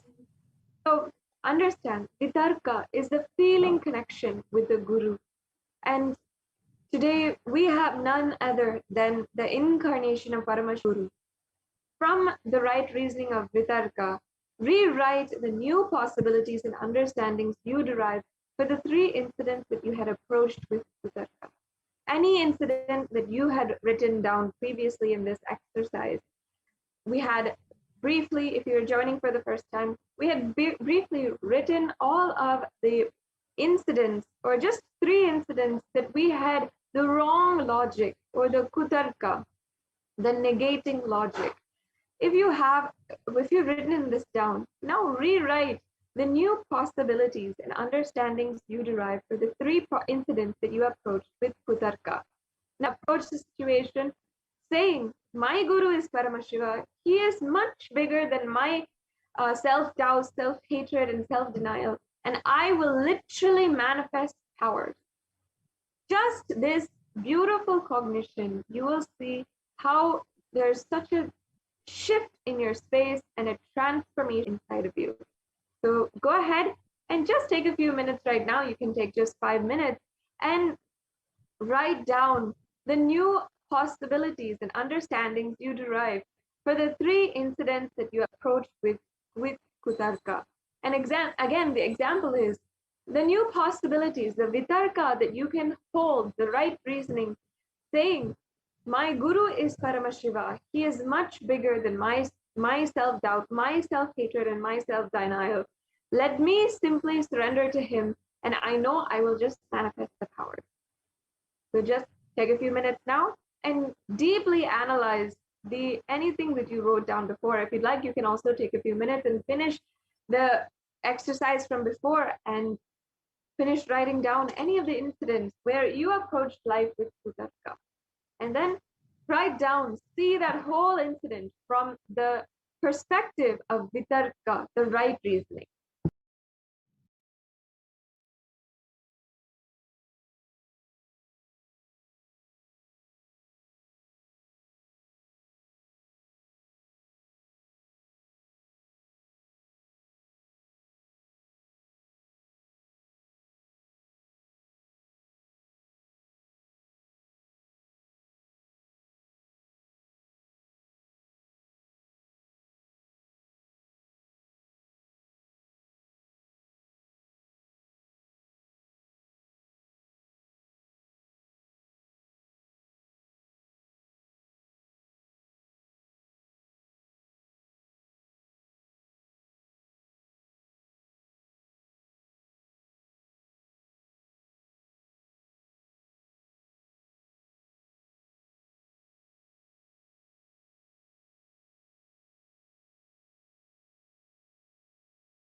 So let's take a few more minutes just on this internalizing exercise.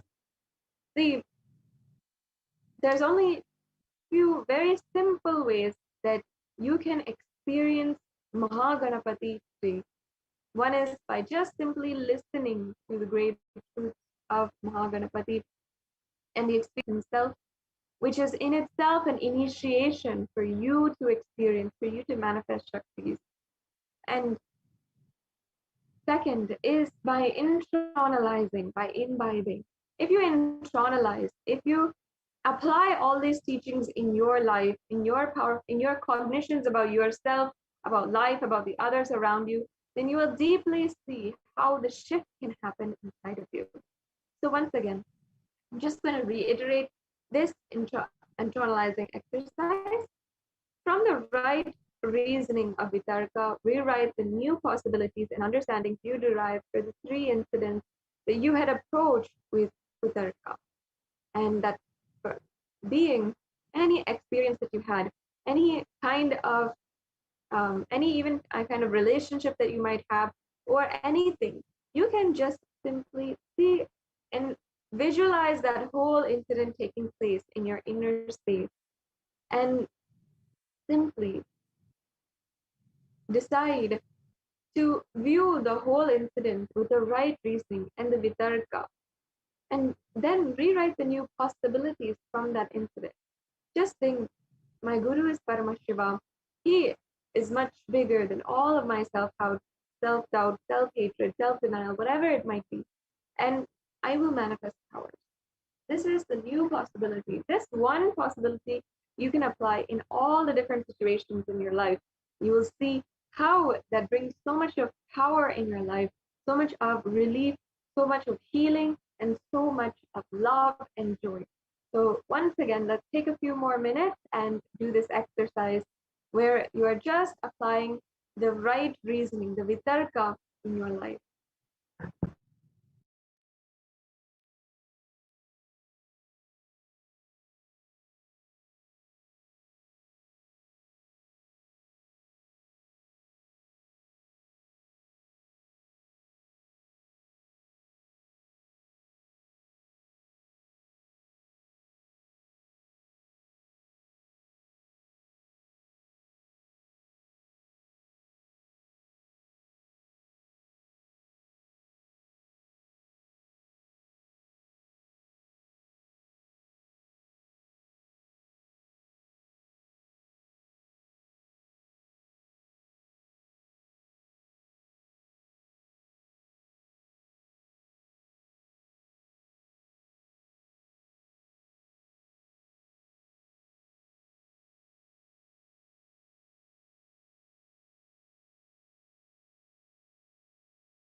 Yes.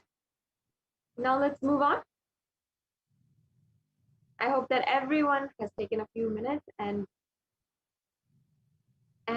literally been able to see how you can manifest vitarka in your life. Now, we'll be moving on into the next segment, which is the science of manifesting the power of feeding Ganesha, the manifesting. So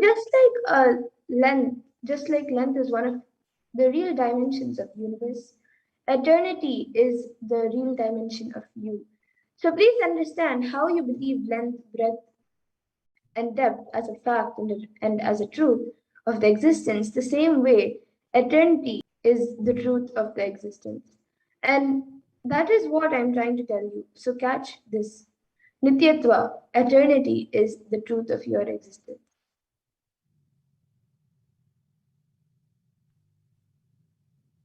And sometimes the length may change, but the depth won't change. Sometimes depth may change, but breadth won't change. Sometimes breadth may change, but time won't change. Sometimes time may change, but space won't change. In this, like this, there is a constant, the nityatva inside of us, which is eternal.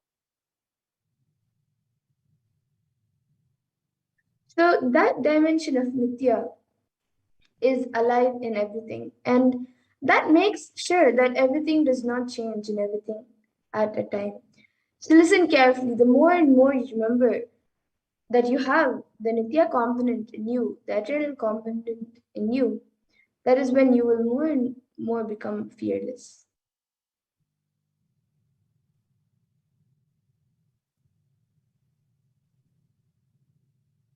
It's one of the dimensions of the universe. And because you are part of the universe, there's the component of nityatva, the eternal in you. The more and more you enjoy that eternal component of you, more and more you're able to cognize and believe and celebrate that eternal component of you. And now, through this program, through this course, you'll be able to recognize that component of you, the nityatva component of you. You can even understand for yourself what is it that is eternal inside of you.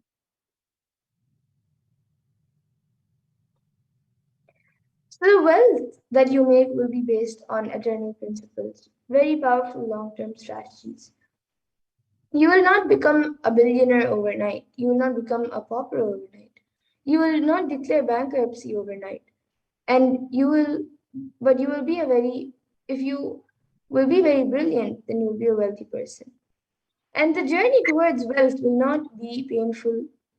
It will not have lots of suffering, or it will not be torturous for you and for others as well. So understand, this is the beauty.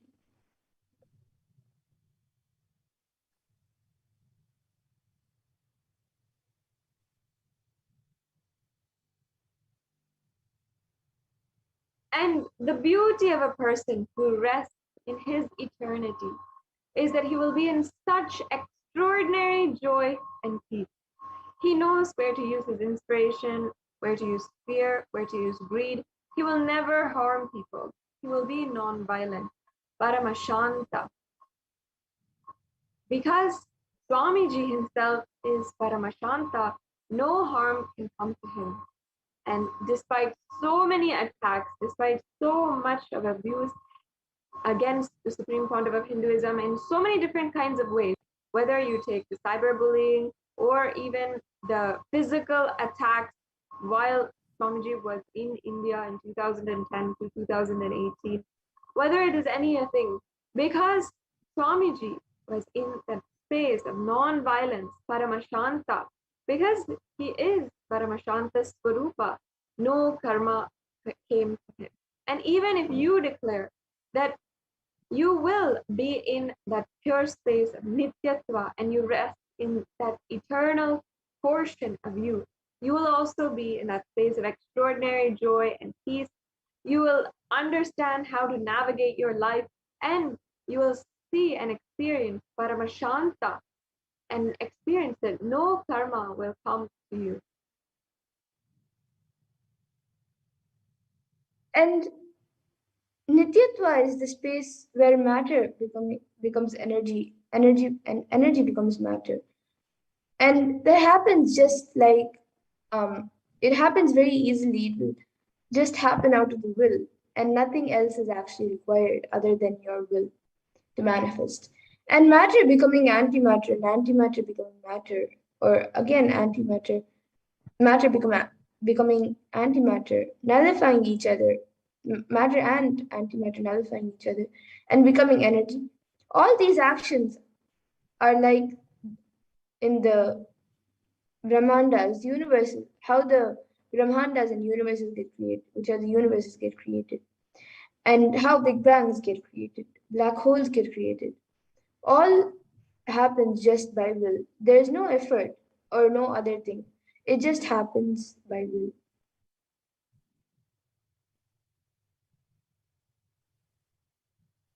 Even if you just intellectually start analyzing inside of you, I am eternal, and you continuously say, I am eternal. Oh, I'm going to be here forever. What does that mean? Then whatever I feel as me is going to be here forever. Then I should make more and more friends all over the world by sharing more and more love and joy.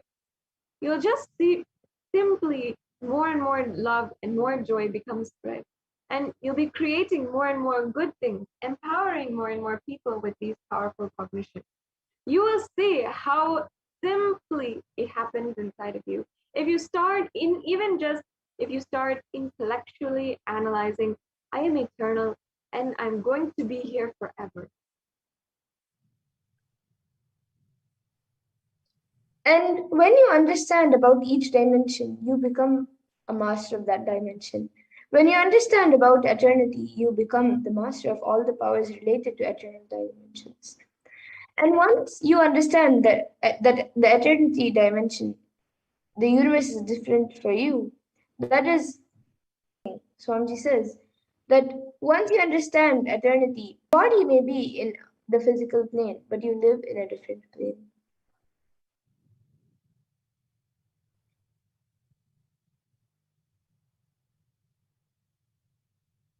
And Swamiji goes on to explain the eternal dimension of the universe. He says, sometimes length changes, but breadth will not change, meaning the two dimensions. Breadth changes, but length will not change. Depth changes, but time will not change. And time changes, space will not change. Because like length, breadth, time, space, eternity is one of the dimensions of the universe, the living dimension of the universe. And eternity is one of the dimension of you, any dimension of you. You can decide to make it as an eternal dimension. You can decide to make even all your dimensions into the eternal dimension.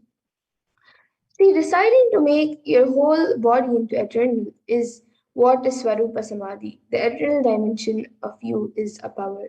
So you can add that into anything of you. If you add that into your body, you will have healing.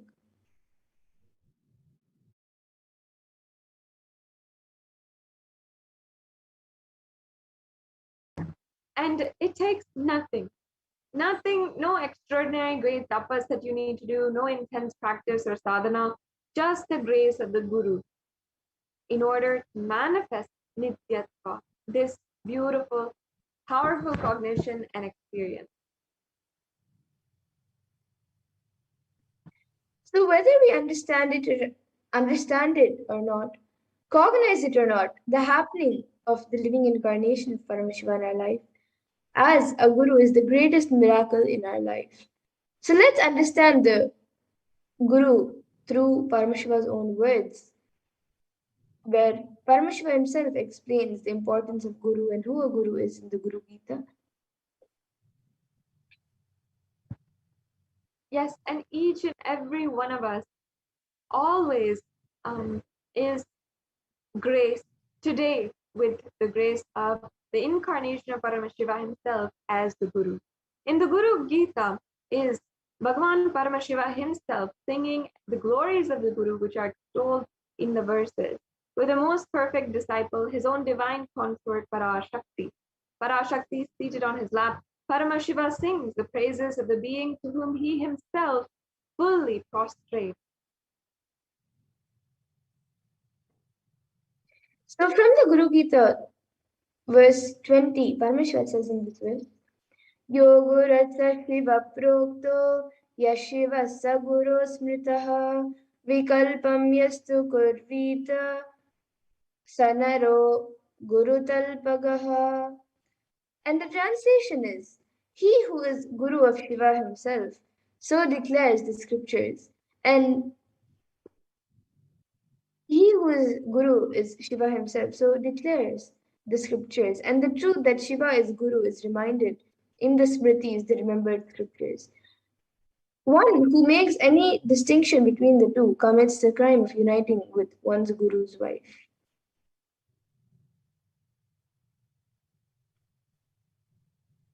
And there's another beautiful verse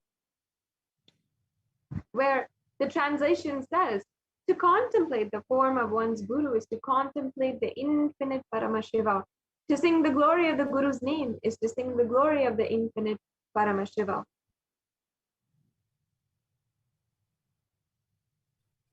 So if you meditate on this space of Nityatva, you will be able to understand that even if you intellectually repeat this inside your inner space, that is okay. So because today, as all of us will be receiving the initiation with the blessings of Mahaganapati, you will all manifest the power of feeling Mahaganapati Paramburu.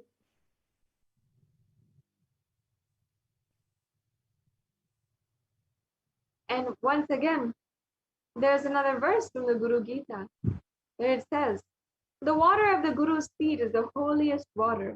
He is the holy center of Gaya, the holy banyan tree, Akshaya, and the most sacred Prayaga, the confluence of the three holy rivers. Salutations again and again to the Guru.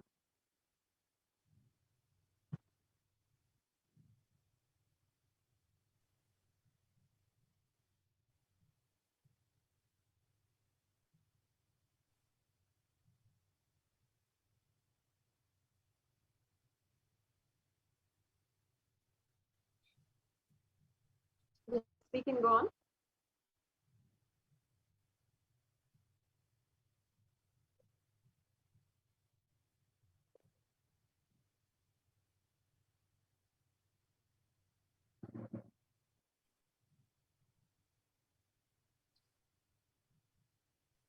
So understand that there are so many ways today that you can experience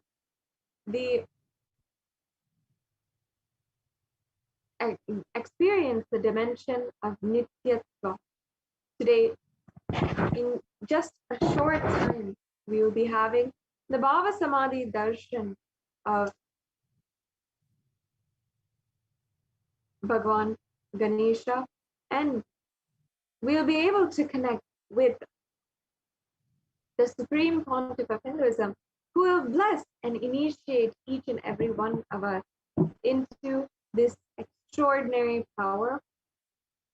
In just a short time, you will be able to see how you can experience this for yourself.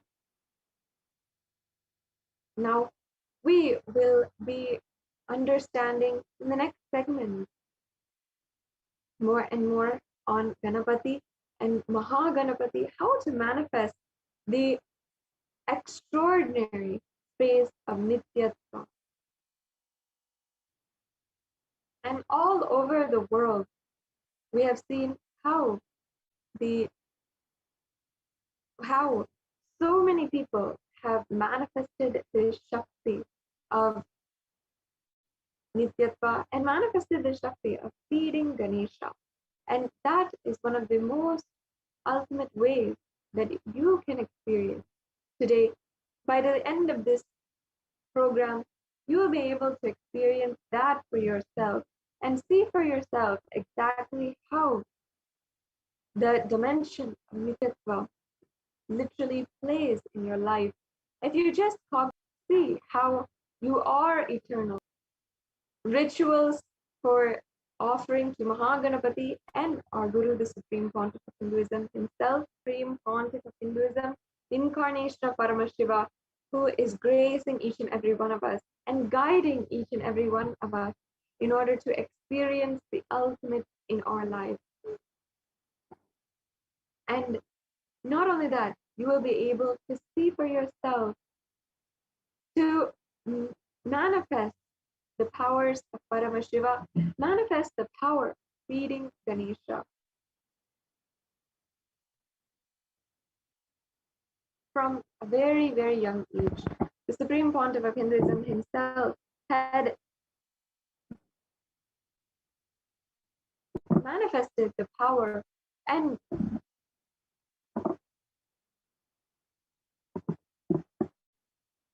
been able to exemplify to each and every one of us the true power of Nityatva, the power of the eternal dimension inside of you.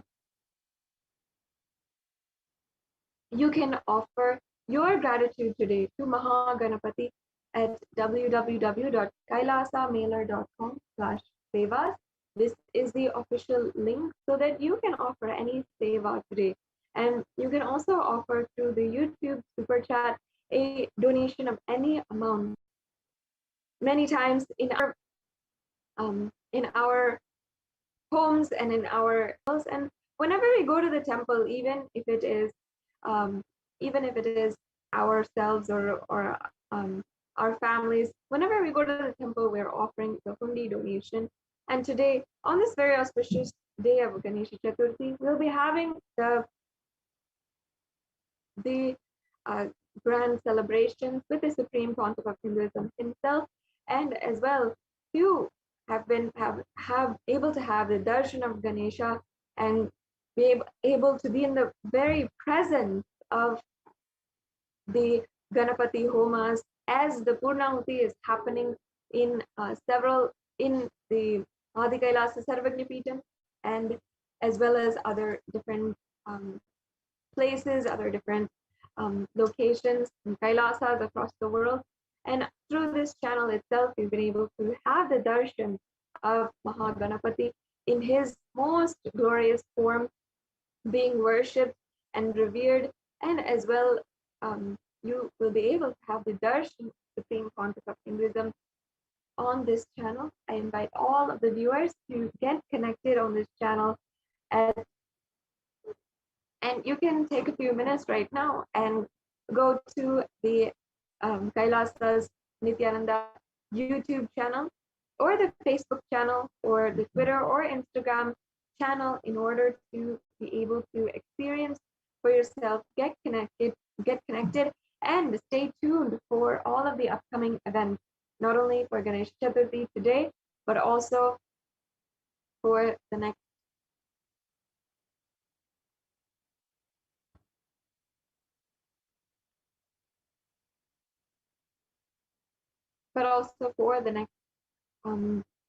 programs and so many other different programs and occasions and festivities that are happening. If you'd like to, once again, if you'd like to offer any of the sevas today, we'll be going over the sevas throughout today. We have had several different ritualistic offerings from the Adi Kailasa Sarvagnya Peetham, and shortly we will be able to enter into the Pratyaksha Pada Puja offered to the Supreme Pontiff of Hinduism himself, where you can offer at www.kailasamailer.com/sevas. And I invite each and every one of you once again to ensure that you are offering anything today. Either it might be a Pratyaksha Pada Puja, or you can offer for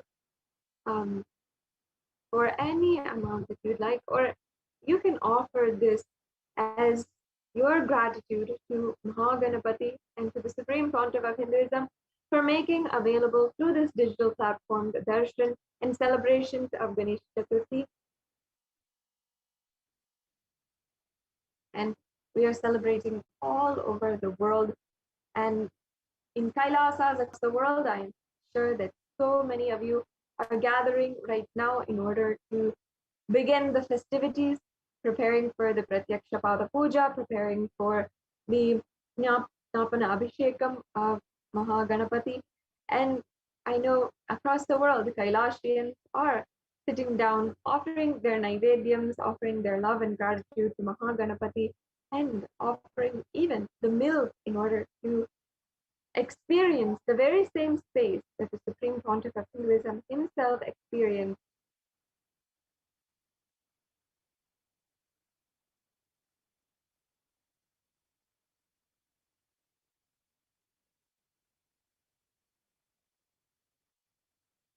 So today, live at 8 o'clock at 8 p.m. Indian Standard Time, you will be able to have the live darshan of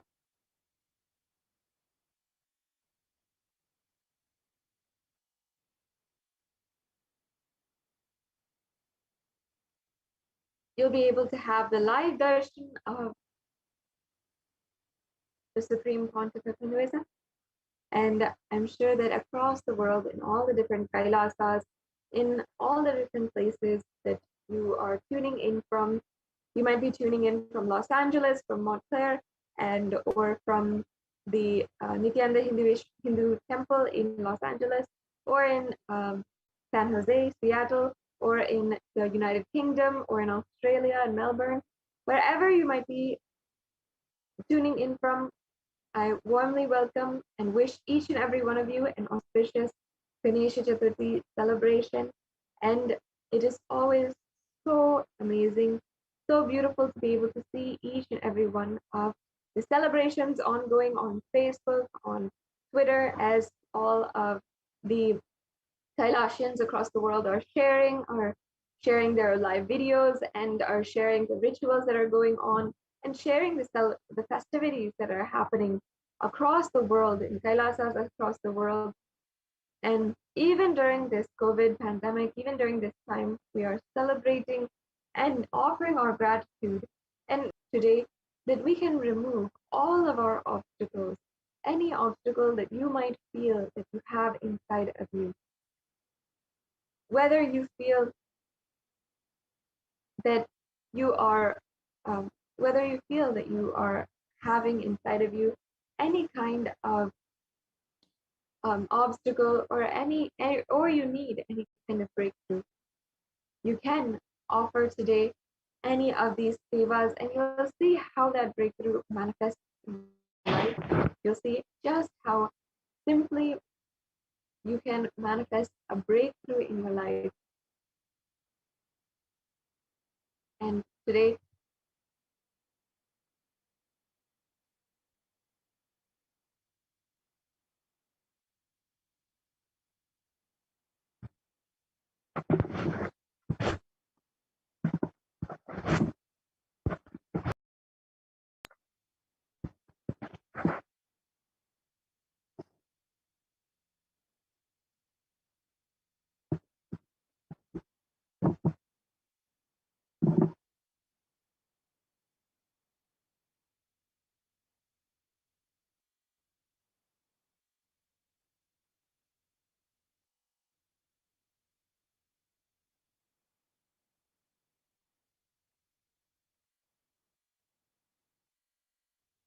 and we'll be continuing on with the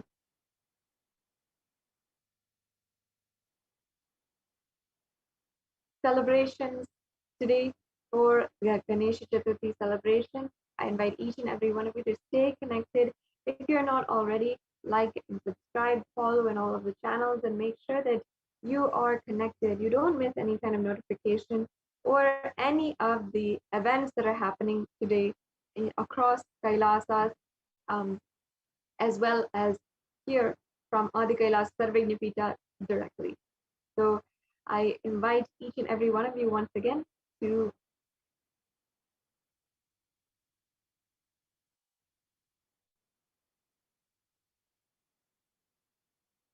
get connected and stay tuned for the upcoming festivals and upcoming celebrations again. And we'll now be entering into the next segment of today's program after a very quick break.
what I mean by the word e-Kailasa, listen intensely.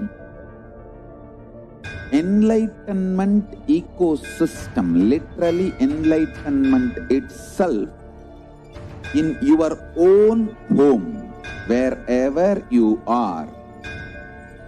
If you cannot come to Kailasa, it's okay. Kailasa can come to you. Kailasa coming to you is e-Kailasa.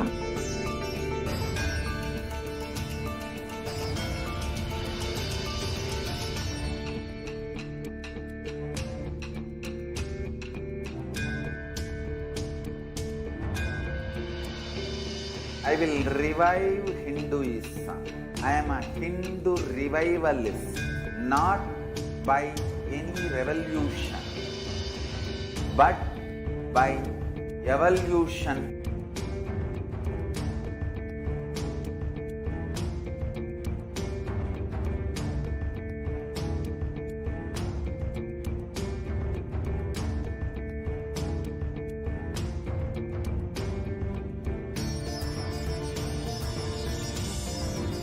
And setting model community.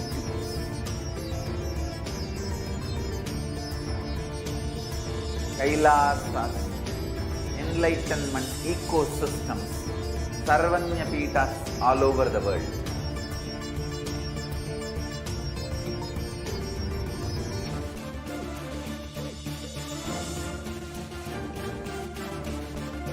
All powerful cognition, knowledge, only when you live, power manifestation and possibilities manifestation happen. It's a fundamental truth.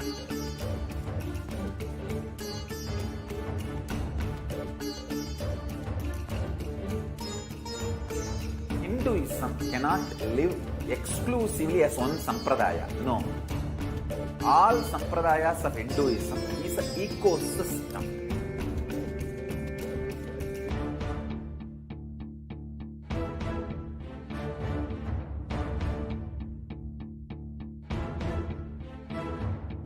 So don't keep quiet thinking that if one sampradaya is attacked, only that sampradaya is going to be affected.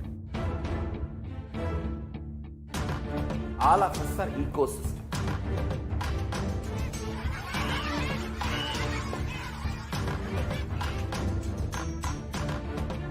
I invite all of you to get involved and enjoy Hinduism by the principle of Dharmo Rakshati Rakshitaha. When you protect Dharma, Dharma protects you. We will make the whole planet flourish spiritually. The spiritual prosperity will happen to the whole planet. We all have to coexist together.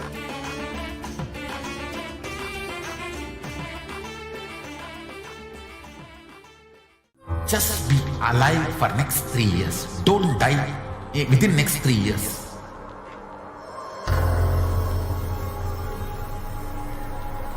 Just don't die within next 3 years. Be alive. Somehow be alive. I'm working sincerely. I will reach you somehow. Somehow I will reach you. It's my commitment to humanity.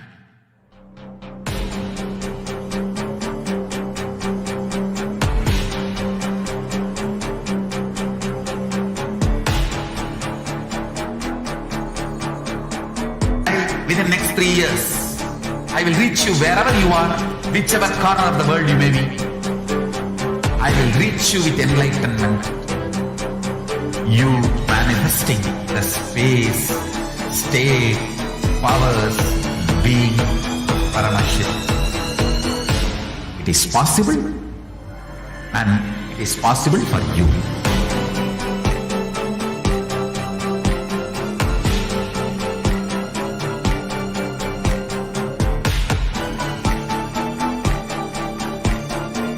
Paramashivoham will reach you with enlightenment science.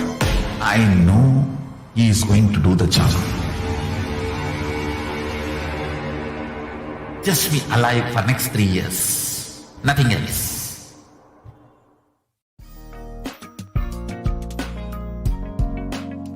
We get you health. We get you ability to build beautiful relationships in your life. We get you direct spiritual support, and we make sure you become wealthy.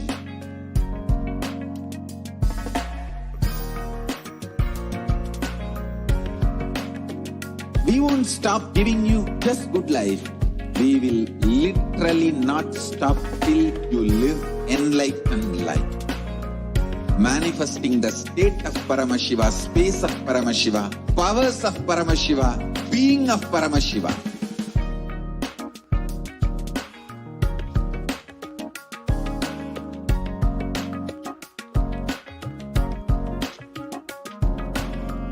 Whole world should become. I want the whole world to know Hindus have something great to contribute to the world.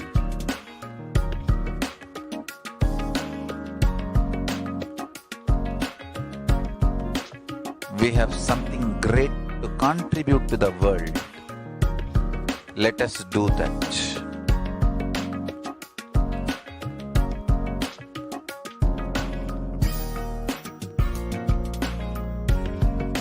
E-Kailasa is proper customized spiritual service helping you to identify your root patterns of suffering.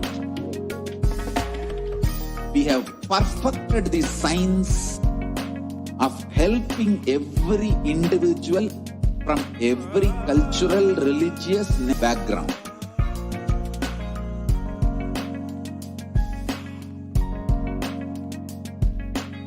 You will have lowest reactionary assumptions, highest awakened response, alms for life continuously.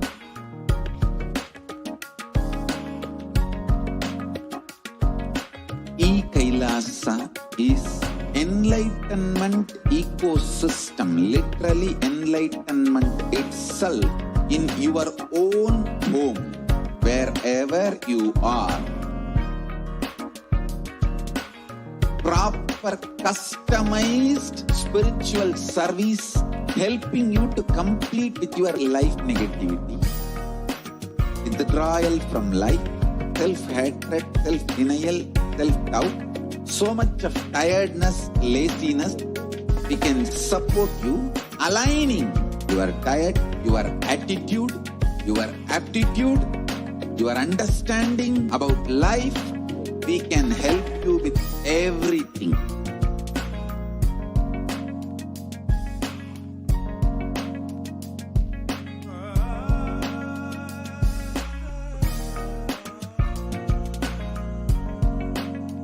If you are interested in enlightenment, we will immediately bring this to you. If you are not interested, we will explain the whole science, inspire you and make you interested in enlightenment time. We need to cater this enlightenment science to the whole world wherever they are, because enlightenment is the birthright of all human beings. Kailasa is responsible to provide that to all human beings.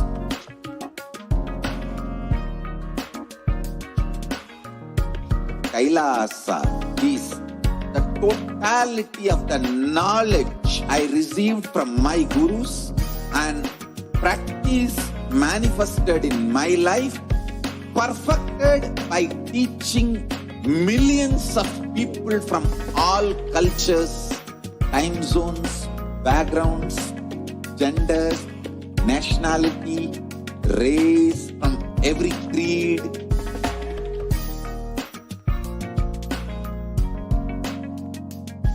So this absolutely perfected knowledge available to you, served to you in your home without even you moving out of your couch, free of cost.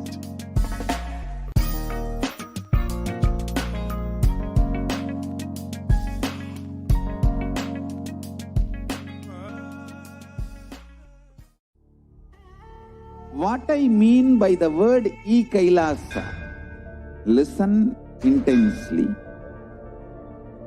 Enlightenment ecosystem, literally enlightenment itself, in your own home, wherever you are. If you cannot come to Kailasa, it's okay. Kailasa can come to you. Kailasa coming to you is e-Kailasa.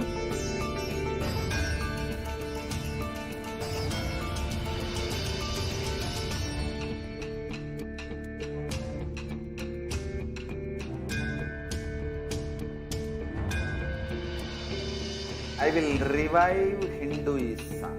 I am a Hindu revivalist, not by any revolution, but by evolution.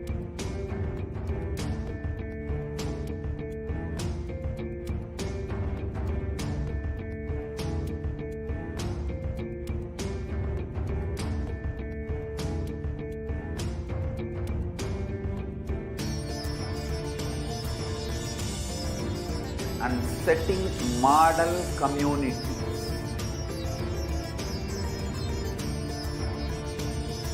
Kailasas, enlightenment ecosystems, Sarvanya Pitas all over the world.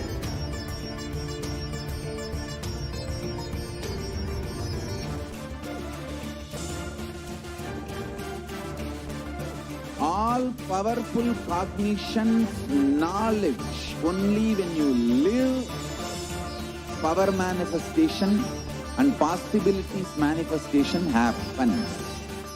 It's a fundamental truth.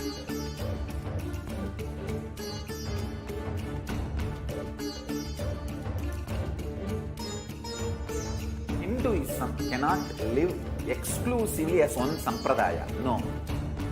All sampradayas of Hinduism is an ecosystem.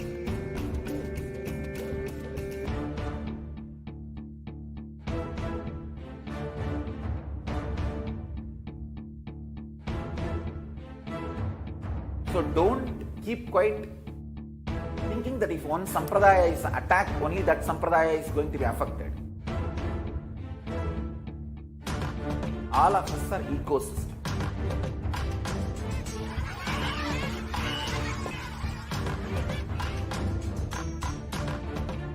I invite all of you to get involved and enjoy Hinduism by the principle of Dharmo Rakshati Rakshitaha. When you protect Dharma, Dharma protects you. We will make the whole planet flourish spiritually. The spiritual prosperity will happen to the whole planet. We all have to coexist together.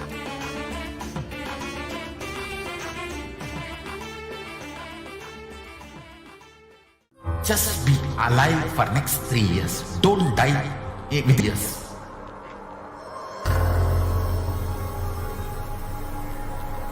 Just don't die within next 3 years.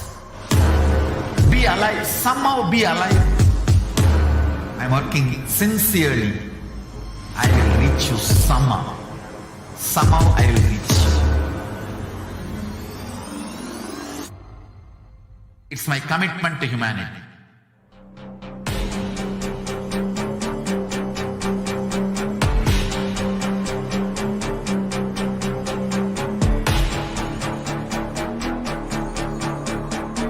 Just don't die within next 3 years. I will reach you wherever you are, whichever corner of the world you may be. I will reach you with enlightenment. You manifesting the space, state, powers, being Paramashivoham. It is possible. and it is possible for you.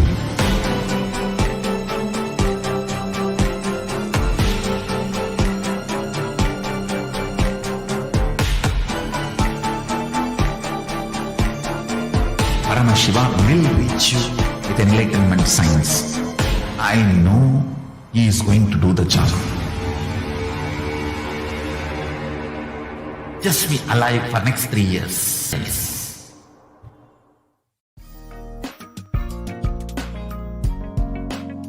We get you health.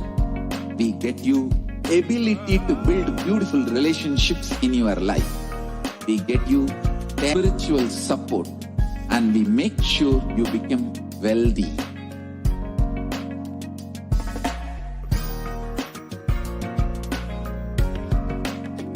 We won't stop giving you just good life.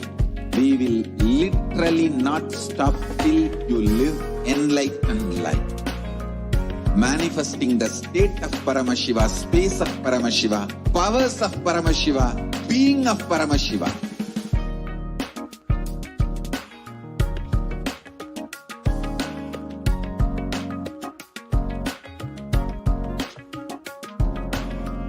Whole world should become e-Kailashians. I want the whole world to know Hindus have something great to contribute to the world.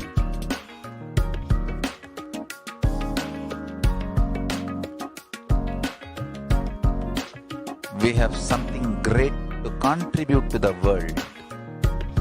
Let us do that.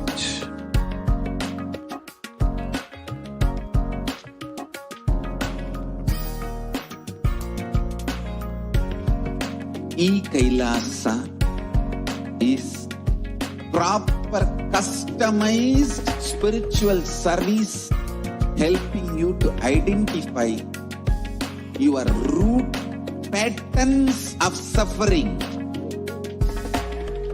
We have perfected the science of helping every individual from every cultural, religious, nationality background.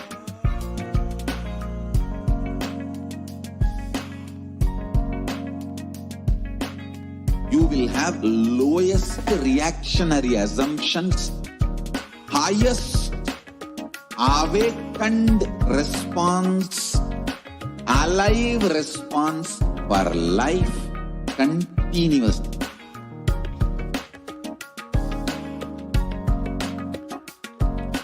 E-Kailasa is enlightenment ecosystem, literally enlightenment itself in your own home, wherever you are.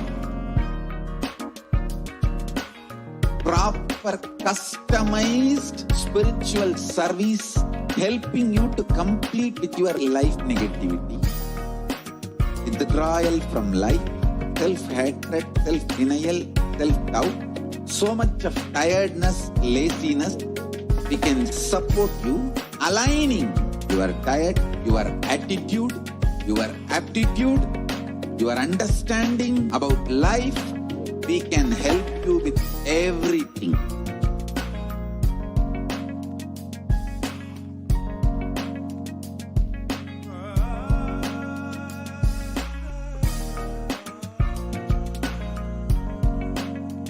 If you are, we will immediately bring this to you.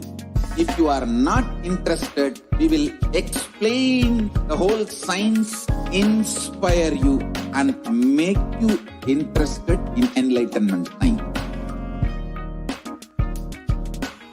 We need to cater this enlightenment science to the whole world wherever they are, because enlightenment is the birthright of all human beings. Kailasa is responsible to provide that to all human beings.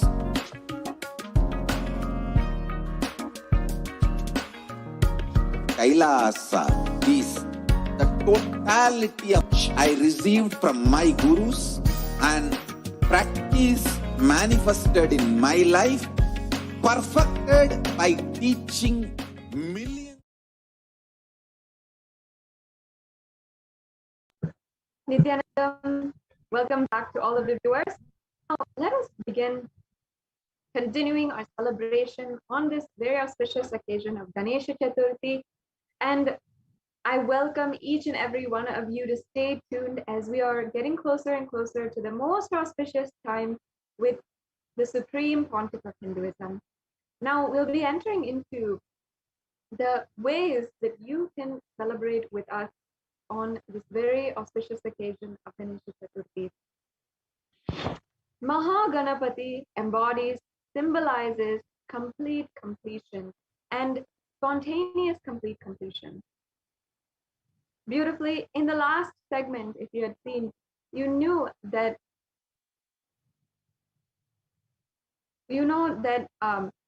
how Mahaganapati had literally been able to manifest for each and every one of us the great epic poem of Mahabharata. He was the transcriber of the Mahabharata, and when he was being transcribing the whole thing, suddenly his pen had broken, and he had no way to write anymore. But on one side, his guru was continuously dictating, and on the other side, his pen is broken, but he cannot run and get a new pen. He cannot request his guru to stop. So spontaneously, Mahaganapati, out of complete completion, had broken his own tusk and started to write the whole thing. And Mahabharata is today, till today, the most beautiful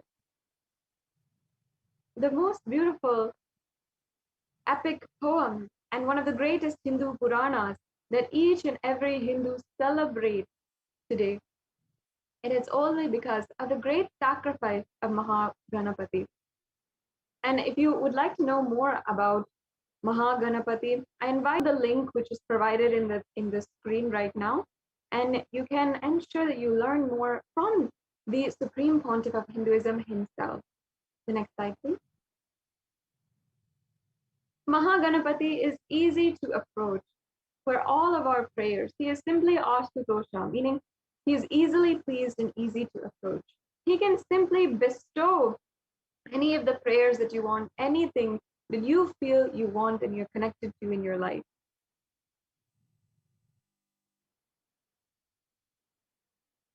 And he symbolizes the worry-free nature, having no worries, no sufferings, no pain, nothing. He is simply very happy about himself, very happy about the universe, and very happy about his own happening, everything. He is just so blissful and so joyful.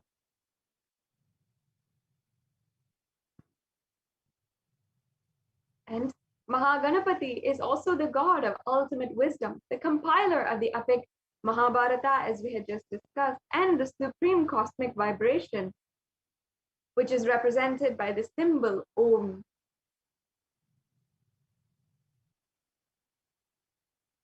Mahaganapati is the embodiment of the ultimate Paramashiva, Paramapada, Parandhama, and Parabrahma.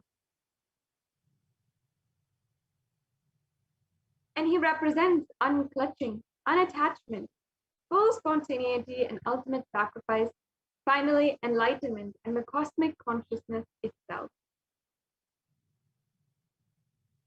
The uniqueness of Mahaganapati is that he spans the whole range of the human sensibilities and comprehension. When you invoke Mahaganapati, everything becomes auspicious. And Mahaganapati is real and available. He is not just a description, but he is physically alive and attending to everyone who prays to him. Especially today, Ganesha is available for each and every one of us.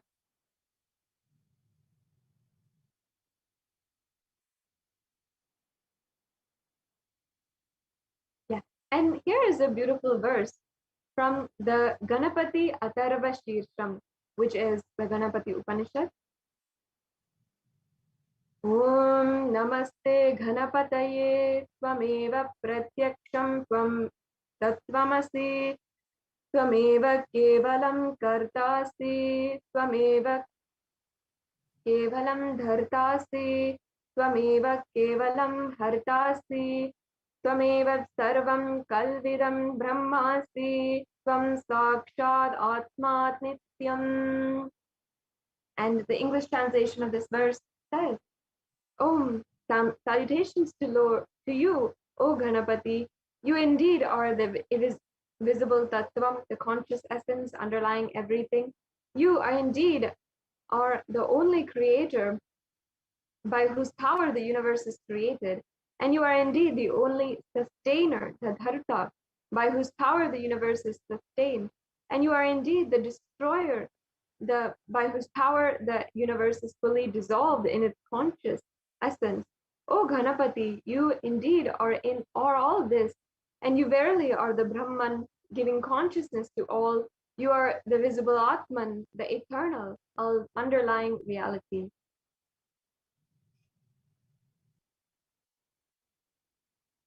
And there's a beautiful story of how Mahaganapati had been born in the first place. Devi Parashakti just put her muscle memory in the haldi, the turmeric, which is applied on her body, and the mehendi, which she just pulled both of it out of her muscle memory and makes Ganapati breathe life into it, and the child becomes alive. Because he is made out of the only matter, Adi Shakti, Prakriti, now Paramashiva needs to add Purusha, the bioenergy, into it. Paramashiva then tells to all of his ganas, all right, go ahead and get any head you get. The first head you see, get it. So he fixes and adds his bioenergy. And once the baby is, Shiva himself breathes life into it. Then Ganesha becomes complete. So now let us briefly watch this video, how you can experience the space of Mahaganapati just as the Supreme Pontiff of Hinduism himself had experienced.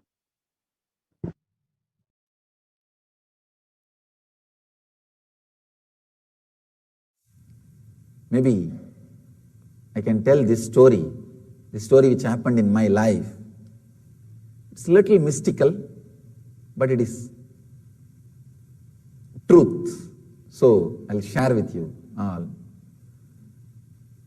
The young age, I used to go to the many satsangs. I was born and brought up in Arunachala. It's one of the very spiritual nerve center in South India. Largest Shiva temple is there.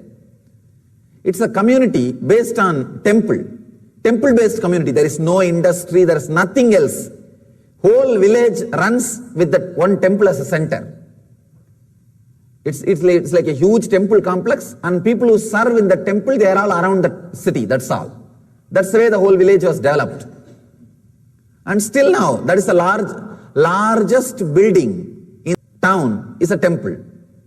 Not only in that temple, I can say, not only in that town, I can say at least we have 500,000 towns in India. Still the largest building in the town is the temple. And there are many towns and cities, there is a law, you cannot build taller than the temple tower. They don't let you build any other building which is taller than the temple, maintain the sanctity, and nobody can defeat, because 25-acre built up area in granite. So nobody will need that big a house. So every day some satsangs, something will be going on.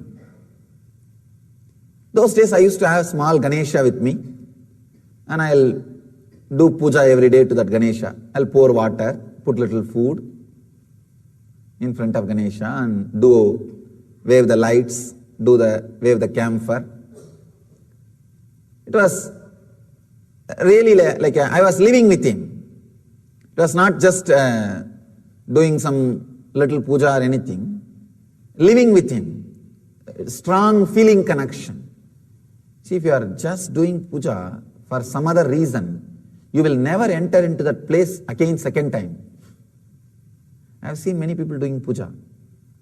Morning they will go into that puja room, dum-dum, dum-dum, dum-dum, dum-dum. They will roll with that deity and pour water or whatever needs to be done. Once they come out, they will never even turn that side again. Because it is such a heavy routine on them, dead routine on them, they never do the mistake of entering into that same room again second time. But with me it was like a living with him. Whole day I'll be sitting, fanning him, or doing whatever I can. Anything given to me, I'll bring it and put it in front of him. I was living with him, small boy.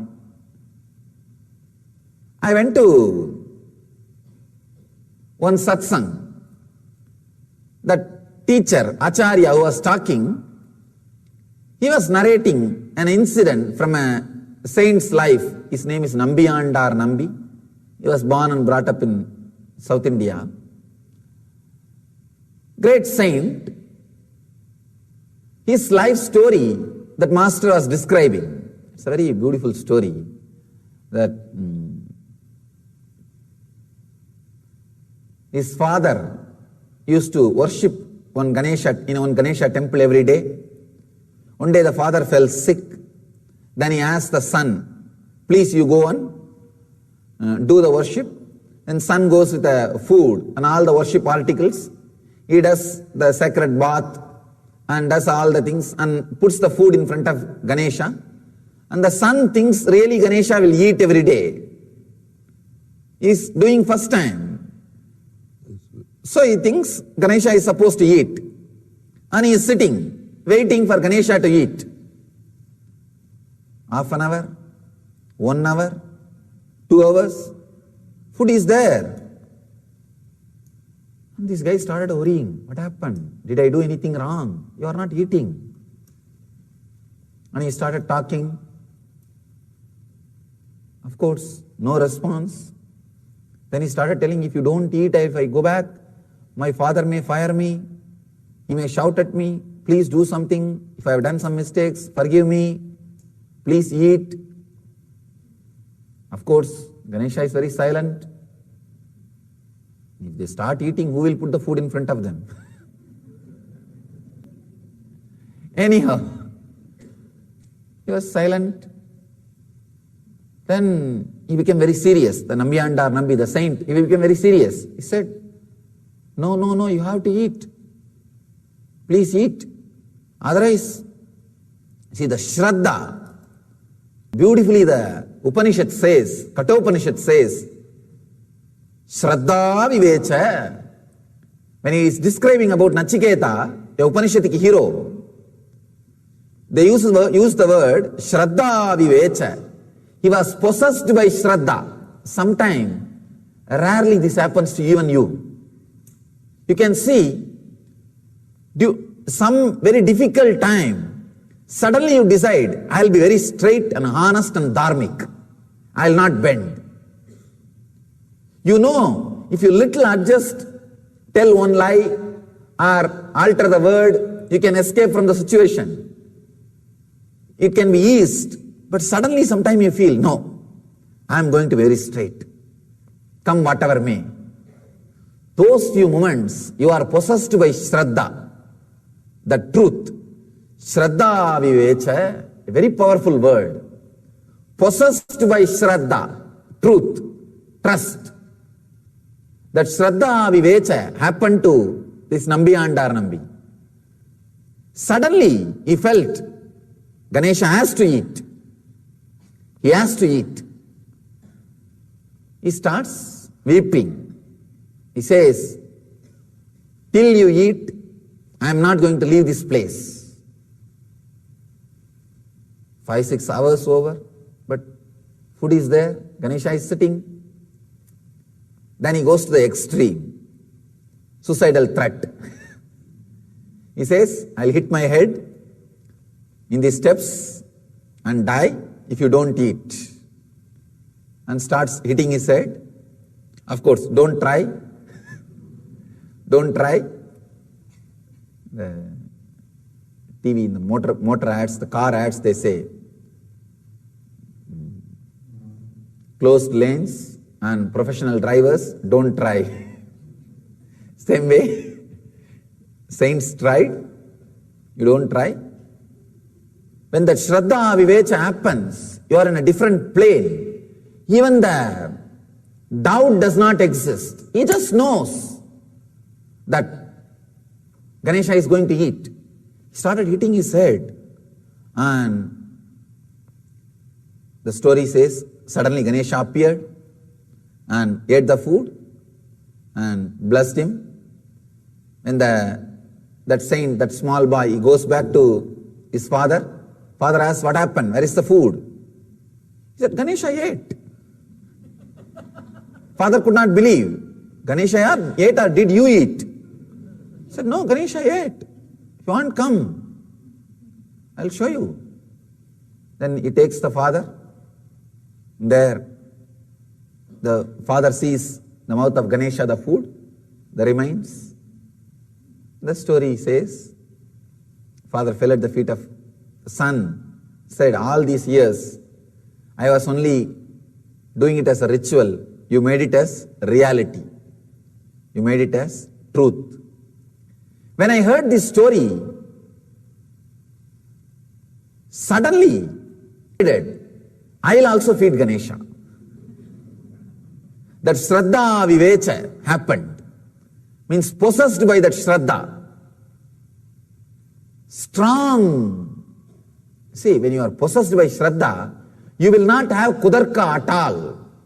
Understand? You will not have Kudarka. You may ask me, why? When you heard the story of Nambi and Nambi, you tried, but you are telling us not to try. See, in my case, there was no Kudarka at all. If there is no Kudarka, you are also a professional. You can try. But you see inside, one corner of you, there is a Kudarka. That's why I am saying, till that Kudarka disappears, don't try. Especially these risky techniques. I decided, I'll also make Ganesha eat. Let me tell you what all the mistakes I did and how I had this Kudarka. See, when I heard the story, I decided, I will also make my Ganesha eat. This is Darka, simple logic. When he made Ganesha to eat, why not me? Simple Darka. The next step, what I did, see, in my house, it's a joint family. I had one old lady, one of my grandmothers. Means, it's like many people will be staying, you don't know who is who and who is what. And not only that, 3-4 streets are relatives. That's the way the Indian communities will live. The 3-4 street will be your cousin, cousin brother, nephew, name it and they will be there. And they will marry just inside the family and relatives. So, this old lady, if the kids are not eating, she will always threaten them. Hey, I'll put you inside the well. The center of the house, there will be a huge well. I'll put you inside the well. She will shout. So I heard only that logic. So naturally, what will I do? I went and put a little food in front of Ganesha and told him, eat now.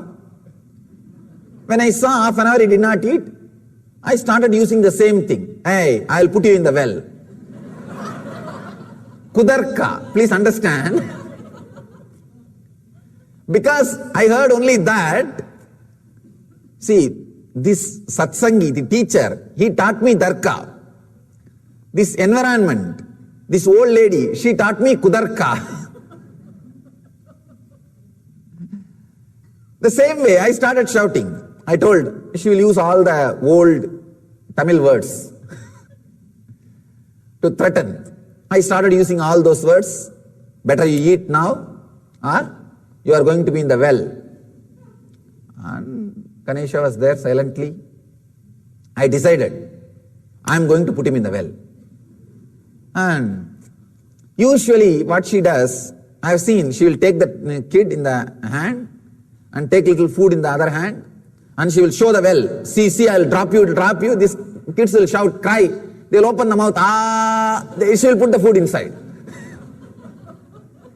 When the kids start crying, they will naturally open the mouth, she will put the food inside. Then it will go. That's the way she will feed. I decided I will also do the same thing with Ganapati, with that Ganesha. I took the Ganesha in one hand and food in the other hand. I showed the well, hey, see the well, I'll throw you inside. And he's not opening the mouth. I tried 2-3 times. Then I decided that he will take the water from the well.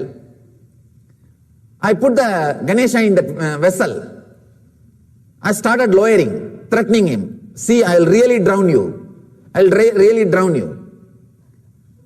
And when the vessel was about to touch the water level, suddenly I realized, maybe now he would have changed the mind and he wants to eat, but there is no food in the vessel. So I brought him out, put the food also in the vessel, and started doing again. And it was almost in the water level, that vessel. That bucket is in the water level, but nothing is happening. I did not have the mind to really put the Ganesha into the water also. It was too much. He really means a lot for me. And it's a very strong relationship. So I can only threaten. I cannot put him in the well, actually. So what to do? Finally, I took him out. I said, all right, maybe he did not like the cooking.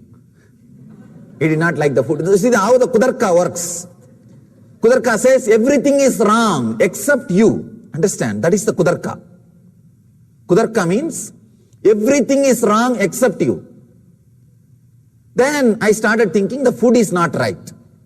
My mother is not cooking properly. I went to the temple. The temple, they offer food to the deities. I thought that food is eaten by deities every day. So I went to the cook, the temple cook. I used to do a lot of voluntary work. When as a young boy, I'll go to the temple and wash the vessels, clean the floor. All the kids, that is the only entertainment. That's the only entertainment, and I used to do a lot of that kind of work. So I asked that cook, will you give me a little food for my Ganesha? He said, what little food? Have more.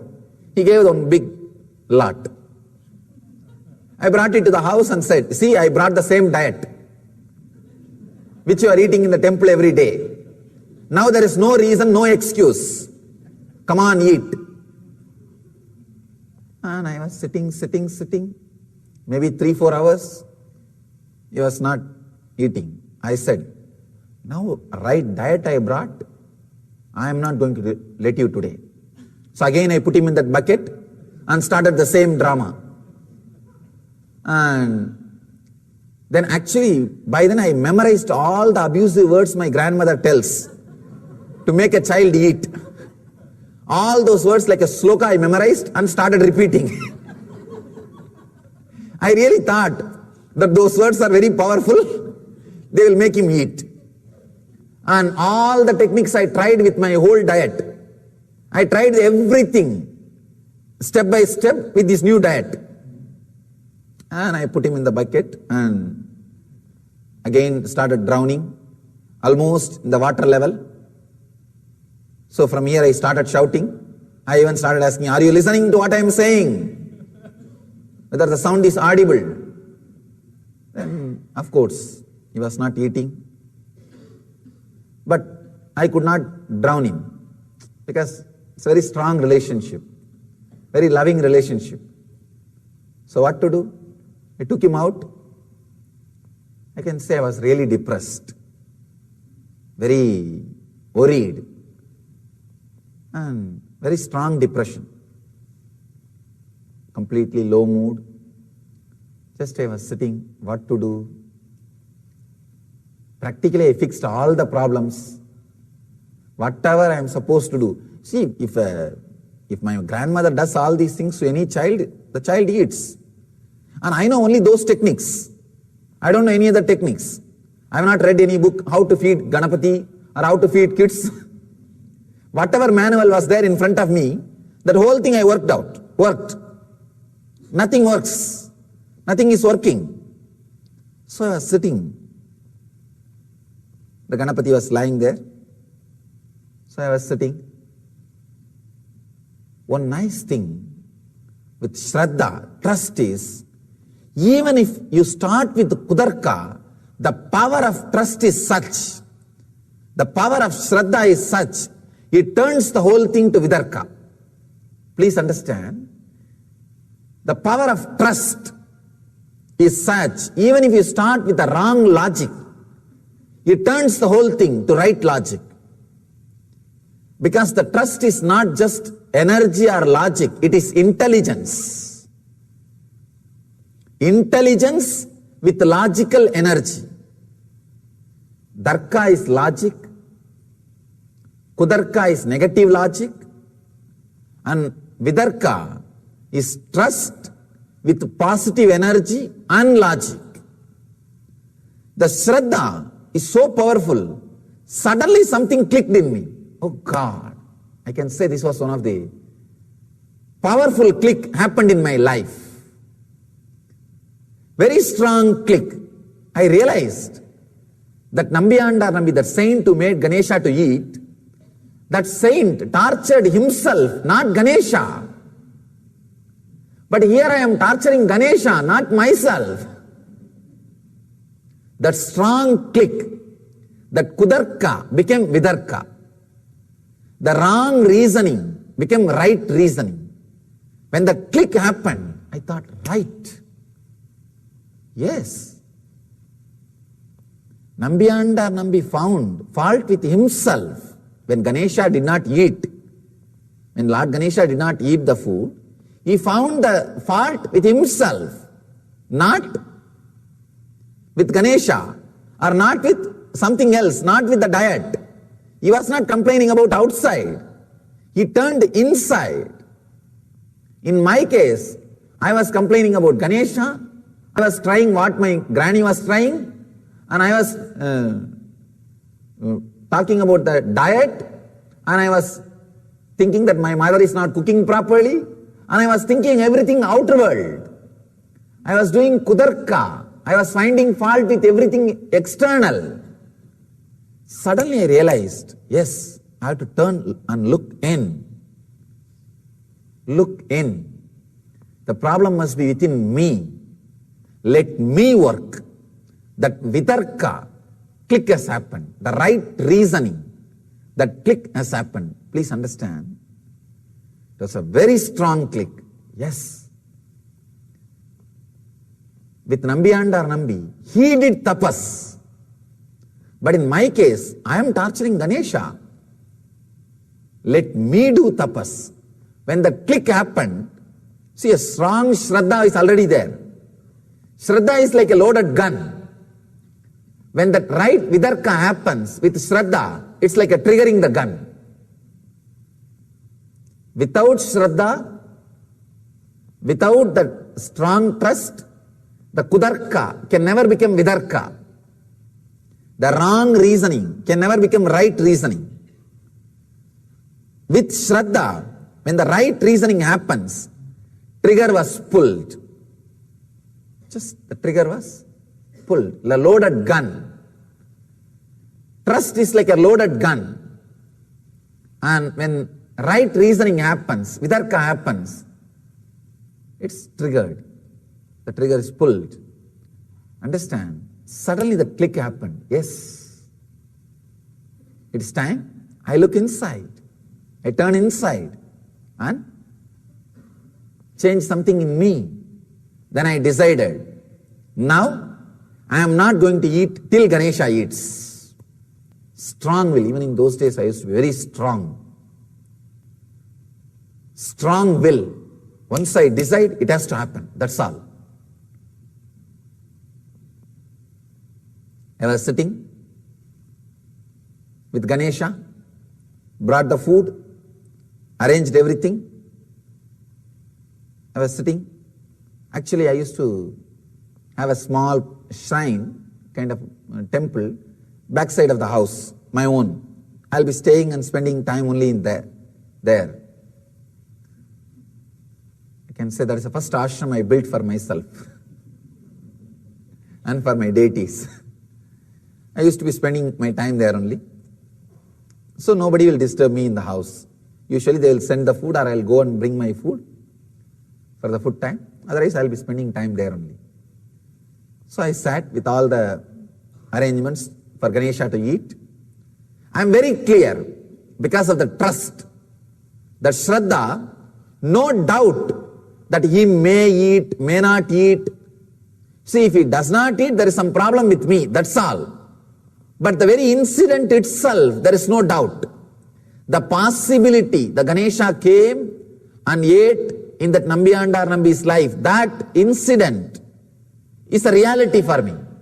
The factuality of that incident, I never questioned. I can say, that is where, that Kudarka which happened with the factualities of our Puranas, is the worst thing happened to the Indian consciousness. Understand? Let me come back to my story.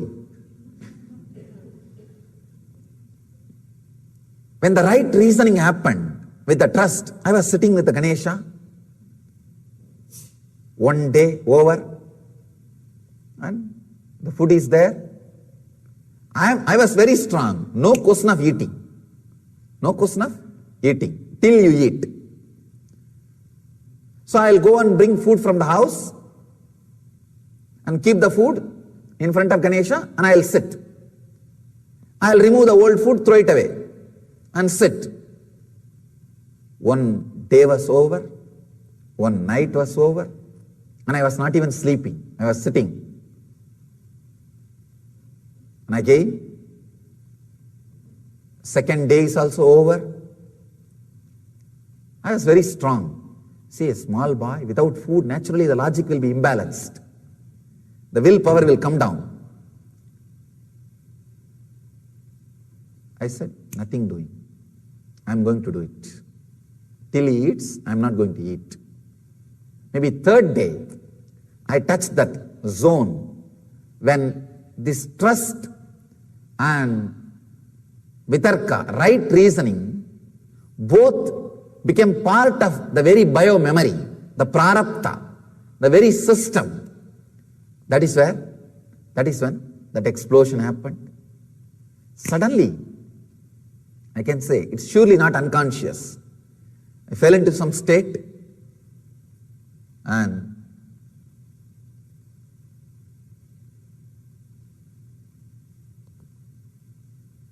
I saw very clearly Ganesha sitting in front of me and eating. If it hurts your Kudarka, I am sorry. Again, but I have to tell you the truth. I opened my eyes and saw, I promise there was no food. The food disappeared.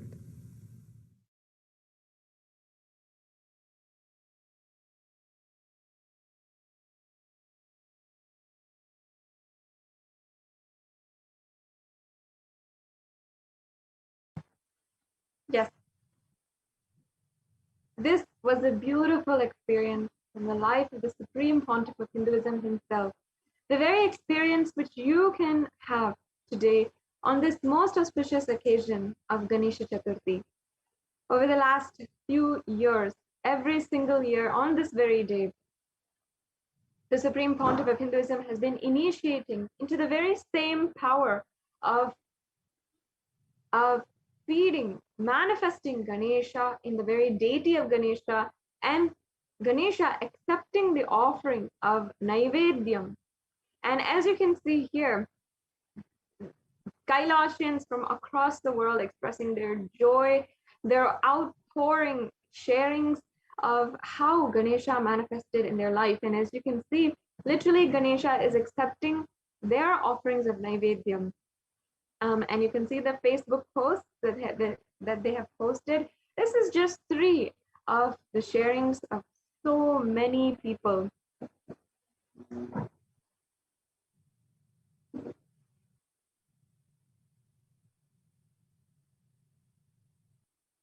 Now, let us watch a brief video where the Supreme Pontiff of Hinduism is carving the deity of Ganesha.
Now, one of the most special offerings that you can make, which is a heartfelt, sincere, from the bottom of your heart, which you can do.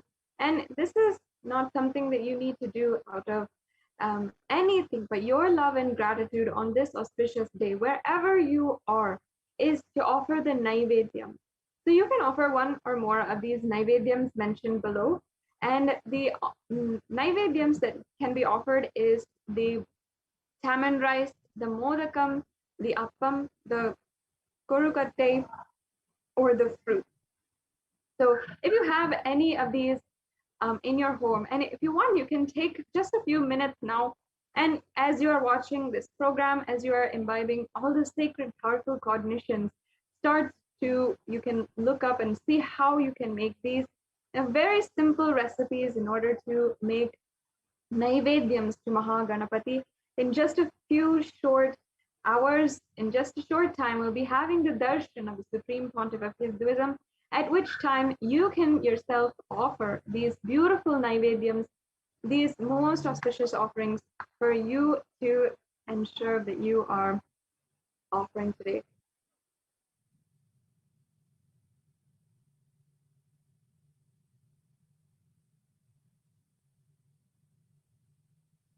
And here we have a verse. This is from the Ganapati Atharva Shirsham, once again. And here it talks about how there are numerous benefits of worshipping Mahaganapati. It says, Mahaganapati removes all the obstacles, thought currents of impossibility in our lives and bestows perpetual completion. Mahaganapati frees us from the grave sins and bestows completion. Mahaganapati removes all obstacles and bestows the four virtues of dharma, the right flow of life, artha, the prosperity and abundance and wealth, kama, the fulfillment of desires, and moksha, enlightenment and complete completion. Worshipping Mahaganapati bestows complete completion in your relationship with your near and dear ones. Lord Mahaganapati removes the powerlessness in relationships and brings immense trust on each other. Some of the benefits of worshipping Mahaganapati are blessings for newly married couples for long and auspicious married life, healing conflict, healing long-standing disputes. Mahaganapati clears all the obstacles and removes any blocks which are stopping you from manifesting wealth and abundance in your life.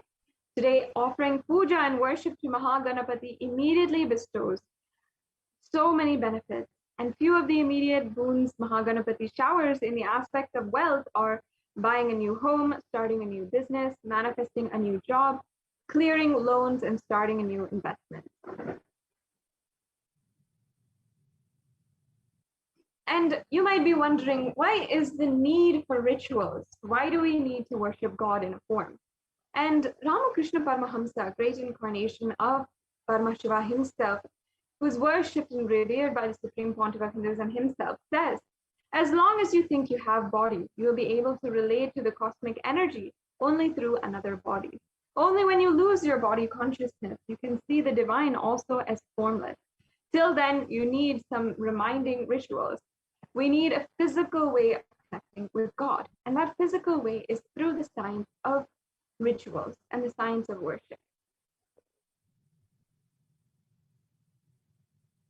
A ritual helps someone have a regular habit of doing it.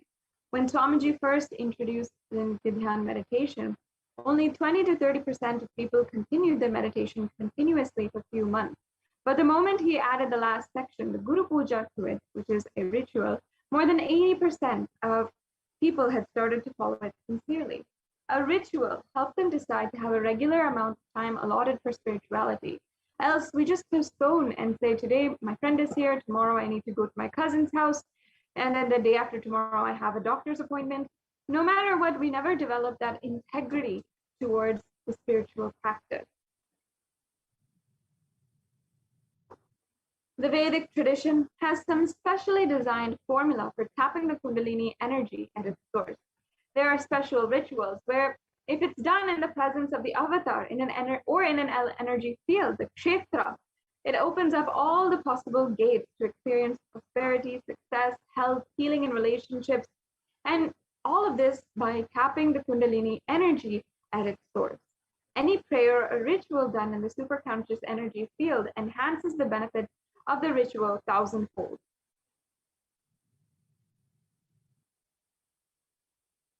And there's several benefits of offering sevas through the Nithyanandeshwara Paramashiva Devalayam.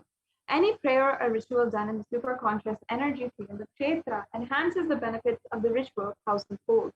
In Adi Kailash in Bengaluru, India is a Kshetra established by Paramashiva himself in form by invoking and installing various gods and goddesses of Sri Kailasa. Adi Kailasa is a space where Bhagwan Paramashiva revealed the science of enlightenment to his divine consort Parashakti, where the Nithyanandeshwara Paramashiva Kalpa Vriksha is still standing and still radiating the energy of Paramashiva.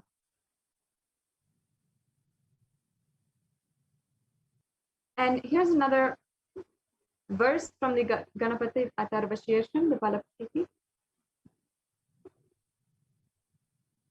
The translation says, the reader becomes equal to Brahma. He attains all the happiness and is released from the 5 great sins. If one reads in the evening, one is absolved of all sins committed during the day. If read in the morning, the sins of the night are washed away. If read in both times, one is totally absolved of all sins and anywhere is freed from all obstacles. One attains the 4 objectives, dharma, artha, kama, moksha. And one should not, however, teach this to an undeserving student. And if done so through infatuation, the teacher will become a sinner. Read it 1,000 times, one achieves of whatever is desired for. And in the 13th verse, it says, he who worships the Dhruva grass becomes equal to the Lord of wealth. And in fact, the Dhruva grass is a representation and symbol of Lord Ganesha. One of the favorites, many times the Dhruva grass mala is offered and alankaram is offered to Ganesha. The worshipper who uses rice flakes becomes a man of fame and scholarship. And if one uses 1,000 mixed rice balls, obtains whatever he desires, and one who uses ghee and samat sticks attains everything indeed. And today, over the last 10 days of Brahmotsavam, we've been offering the homas, or the samat sticks and the ghee, which are 2 of the most offered into the oblations of into the yajna or the fire, and which is invoked with the energy of Mahaganapati. So you will be able to literally experience everything and everything you want to manifest in reality with these offerings.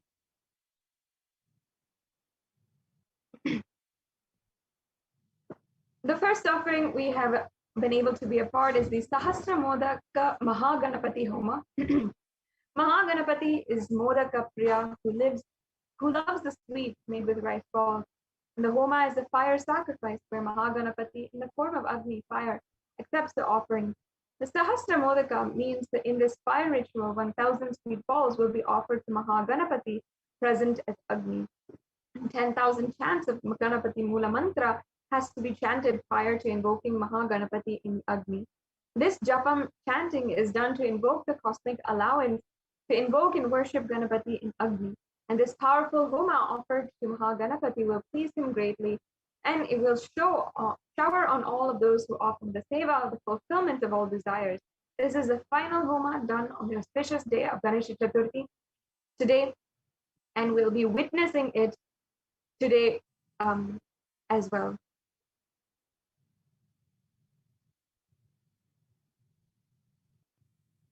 The Homa is a fire sacrifice by Mahaganapati in the form of Agni. The fire accepts all offerings. And Mahaganapati is worshipped with the various Vishesha Dravyam, such as the flattened rice, the grain mixed flour, sugarcane, puffed rice, banana, white sesame, and mango wood, and pure cow ghee. These are all offered as the Ahuti, offerings into the fire, with 1,008 oblations and 10,000 chants of the Mahaganapati Mula Mantra. This Japam chanting is done to invoke the cosmic allowance to invoke and worship Mahaganapati in the Agni, And by offering this powerful Homa every day for 9 days before culminating with Sahasra Modaka Ganapati Homa, we please Mahaganapati by showing our utmost love and gratitude to him through all the aspects of life.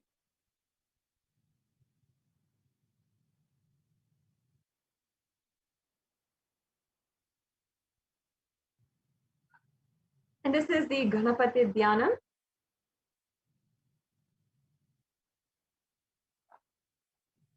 Here the translation goes, that sage who meditates on the Lord in the following manner receives directly in the form as he exists. The Lord holding a tusk, a rope, an instrument, the Ankusha, in 3 hands, and 4th hand showing the boon giving posture, and having his body smeared with red fragrant paste, wearing a red dress, and being worshipped by red flowers, having the mouse as his carrier, a large stomach and long ears, compassionate to his devotees, being the cause of this earth, the one not slipping and appearing in person at the beginning of creation and being beyond the primordial nature.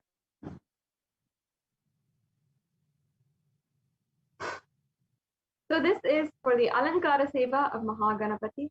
The Utsava Murti of the celebrated manifestation of Mahaganapati is decorated. Today you'll be having the darshan of Mahaganapati with special flower garlands, clothing, and jewelry every day of the Brahmotsavam. And this deity will also grace upon a unique Vahanam or divine vehicle every day. Offering the Alankara Seva is done to celebrate and offer our gratitude to Mahaganapati, who manifests and takes care of all of our desires and breaks free from various obstacles that come in our life.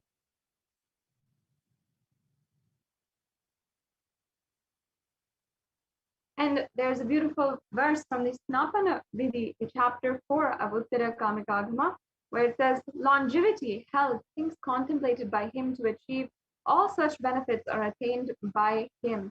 All those fruits needed for a perfect life come to him of their own accord. This is a part of the benefit of offering the Snapana Abhishekam.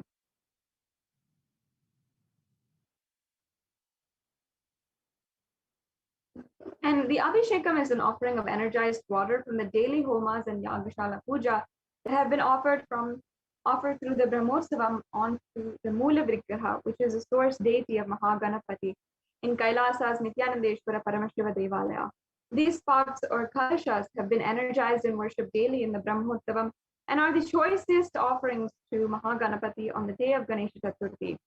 Prior to this kalasha, offering various herbal powders will be mixed with water and offered to the deity of Mahaganapati, who is alive and radiating.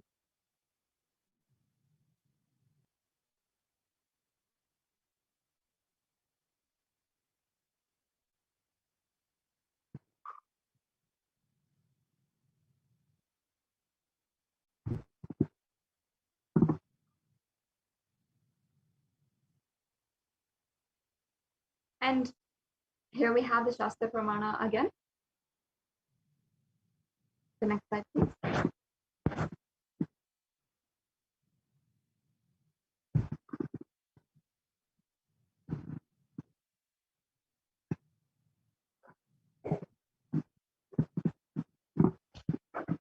This is for the Kollukotte Tulabhara. On the occasion of Ganesh Chaturthi, the Supreme Pontiff of Hinduism will be gracing all of us and radiating and sharing the blessings of Mahaganapati. A unique offering today is the Kollukotte Tulabharam, which will take place. And Tulabharam is the offering of the material donations against the weight of the Supreme Pontiff of Hinduism. And in Sanskrit, the Tula means scale. The unique offering on Ganesh Chaturthi is the favorite suite of offerings of Mahaganapati, which is the Kollukotte. A large amount of sweet traditionally made in the Annalayas will be offered to Bhagwan, who is the embodiment of Mahaganapati. The Kollukotte is Mahaganapati's favorite sweet and also a favorite of the Supreme Pontiff of Hinduism himself. On this day, this very sweet is made an offer to Mahaganapati in all the Hindu households. So this offering is an opportunity to celebrate our beloved Swamiji as the boon-giving, obstacle-removing, and extremely loving Mahaganapati Paramboral in our life. So as you can see here, we have a summary of all of the different offerings that you can do. And today we'll be celebrating with the Alankara Seva, as well as the Pratyaksha Pada Puja, the special message from Supreme Pontiff of Hinduism, and special Diksha for initiation on Ganesh Chaturthi.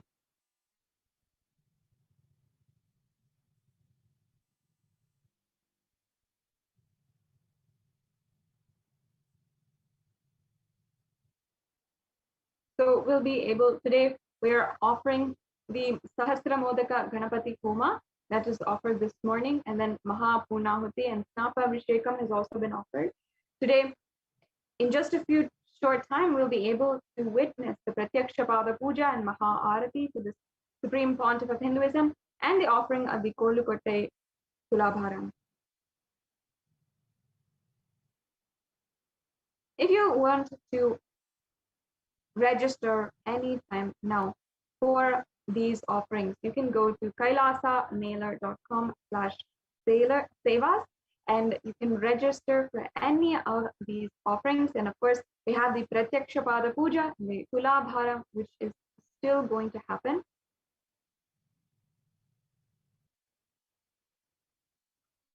And in this site, as you can see here, you'll be able to see all the various offerings, and you can offer the Pratyaksha Pada Puja. There is still some time left to offer the Pratyaksha Pada Puja, the most precious offering of the day, which is offering at the feet of the Guru, the feet of the embodiment of Paramashiva, who will connect us directly with Ganesha.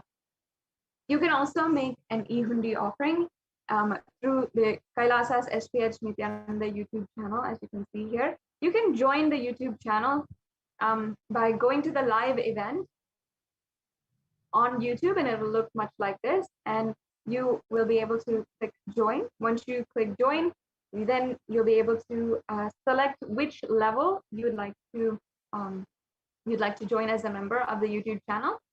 Today, become a part of and become a member of the YouTube channel.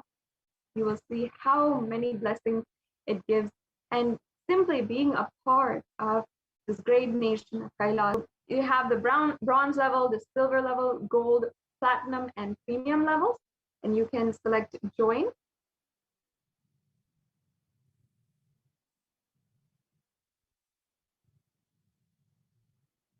And either you can pay through Google Pay or add a PayPal or credit or debit card, or you can pay through PayPal. So these are all the options to join as a member.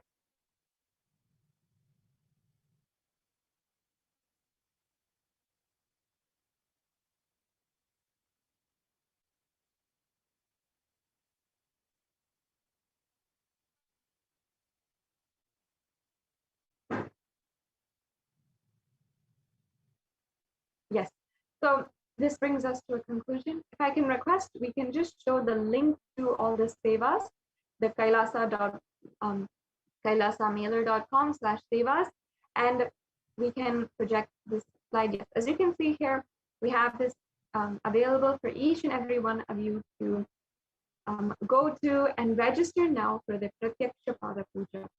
We'll now be moving on into the next segments of today's program, and you will be able to experience for yourself the darshan of Supreme Pontiff of Hinduism. And before we move on, you can take a few minutes right now, and we'll be projecting this slide for you to use the link and copy the link and go ahead, or type the link, and you can go ahead and see and offer the sevas today.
So before we proceed into the next segments of today's program, I'd like to take a few minutes and invite all of the viewers. You can also make a donation or make an e-hundi donation of any amount that you would like to make. Today, in just a few short minutes, we'll be able to enter into the next segments of the program and start the very sacred and spiritual processes for preparing for the darshan of the Supreme Pontiff of Hinduism today. And we'll be able to enter into that space with the Paramashiva Dhyana mantra and the preparation for the Bhava Samadhi darshan. And today, you will be able to literally see and experience Maha Ganapati.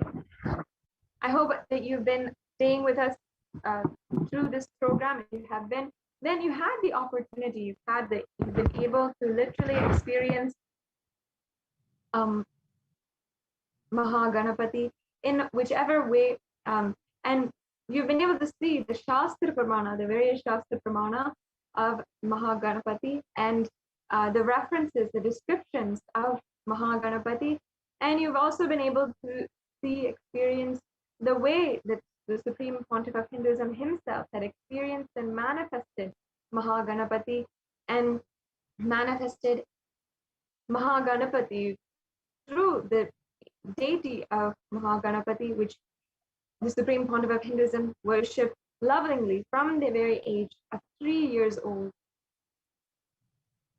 And we are going to be having the live special darshan at 10 o'clock, 10 p.m. Indian Standard Time today. And I invite each and every one of you to stay with us, and you can use this time and prepare the various offerings that you might want to prepare, including the Naivedyams, or if you want, you can register now for the Pratyaksha Pada Puja.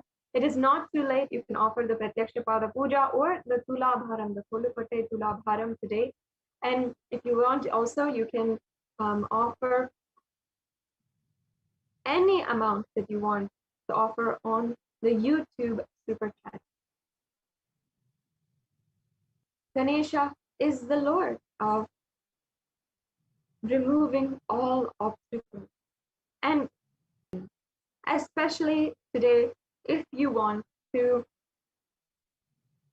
experience new beginnings, if you want to remove all the obstacles in your life and start spontaneously a new life, a new personality, a new happy, joyful, radiating life, then you can start today, and you can start auspiciously by offering at the feet of Lord Ganesha and the feet of the Supreme Pontiff of Hinduism. Today, through these offerings, through the offering of the Pratyaksha Pada Puja and the Kolukote Tulabharam, when Supreme Pontiff of Hinduism accepts this offering, he is accepting all of the karmas, all the baggage that you are offering at his feet, and you're simply surrendering at his feet, and he is removing all of that, removing all the obstacles that are in our way from this reality. So you can take a few minutes right now. If you want to make any kind of offering, you can go ahead, register at the link provided right now, and you can also go to the YouTube Super Chat to make a general donation, any kind of offering that you'd like to make today.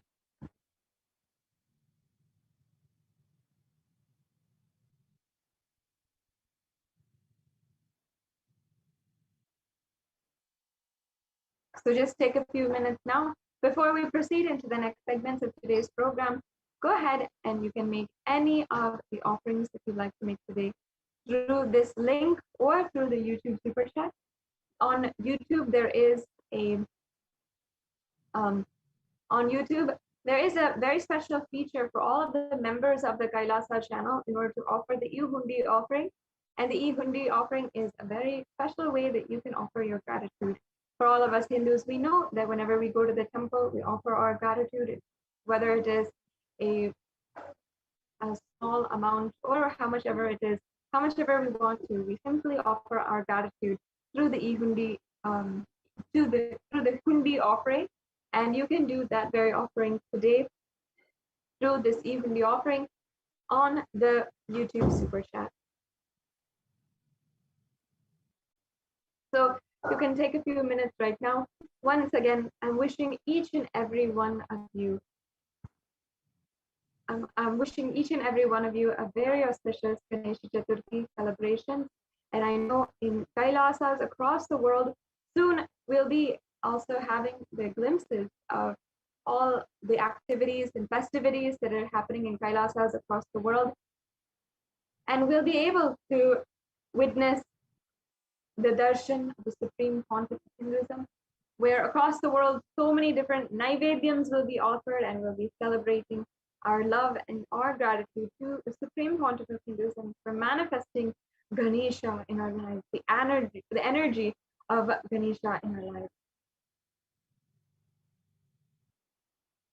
So you can take a few minutes now once again, and you can go to the link provided to make any offerings, and you can see how you can make an offering.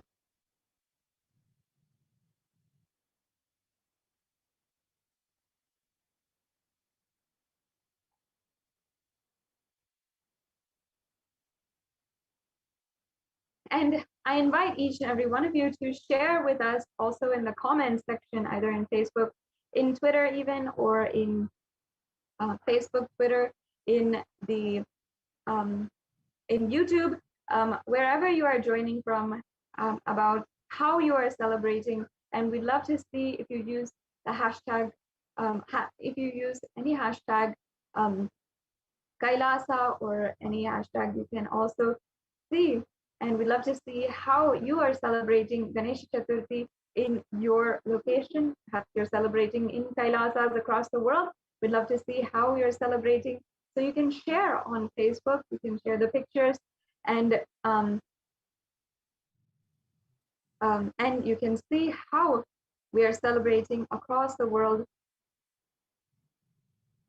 If you're celebrating in Kailasas across the world, I welcome each and every one of you and wish each and every one of you a auspicious Ganesh Chaturthi on this day. And as who has grown up in Kailasas, in the Kailasa, and has been able to be a part of the festivities, even in the most smallest temples, it is always a most beautiful festive time, preparing the naivedyams, preparing all the rituals, wherever you might be. It is such a beautiful way to be able to celebrate together and celebrate the avatar happening in our lives on this very auspicious occasion of Ganesh Chaturthi. If you have a few minutes right now, and if you're watching, I invite you to, you can prepare the naivedyams that you'd like to offer. And I'm sure across the world, in just a few minutes, we will be seeing and we'll be able to witness how many different naivedyams will be offered on this auspicious occasion, which with more than 108 offerings from Adailasa Sarvagnapitam, and even in various different temples. Today is the day that we offer the naivedyams on behalf of the Nithyananda Annalaya. And if you are joining with us from across the world, if you want to take part of these Ganesh Chaturthi celebrations, I invite you also to, you can take a few minutes right now and you can prepare the naivedyams wherever you are. This might be anything that you have in your kitchen, either some fruits or dried fruits, or if you want to, you can prepare some rice, and or you can look up how to make the tamarind rice, which is a favorite of Ganesha. Or you can, even if you'd like to spend the next 2 hours, if you're spare on your Saturday evening and you'd like to participate, maybe for the first time, into this most auspicious Hindu celebrations of Ganesha Chaturthi, you can make the Naivedyam offerings and be a part of the celebration. Always, when you're making out of love to the Lord, to the divine, whether you're making a Naivedyam offering or you're making a or you're offering your earnings, you're offering your hard earnings through the Tulabharam or the Pratyaksha Pada Puja, and all of your karmas, all the fruit of your action, what Bhagavan Sri Krishna calls in the in the Bhagavad Gita, you can always offer today, and you'll see how the Supreme Pontiff of Hinduism bestows all the blessings in your life and be able to remove all the obstacles which are stopping you.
Yes,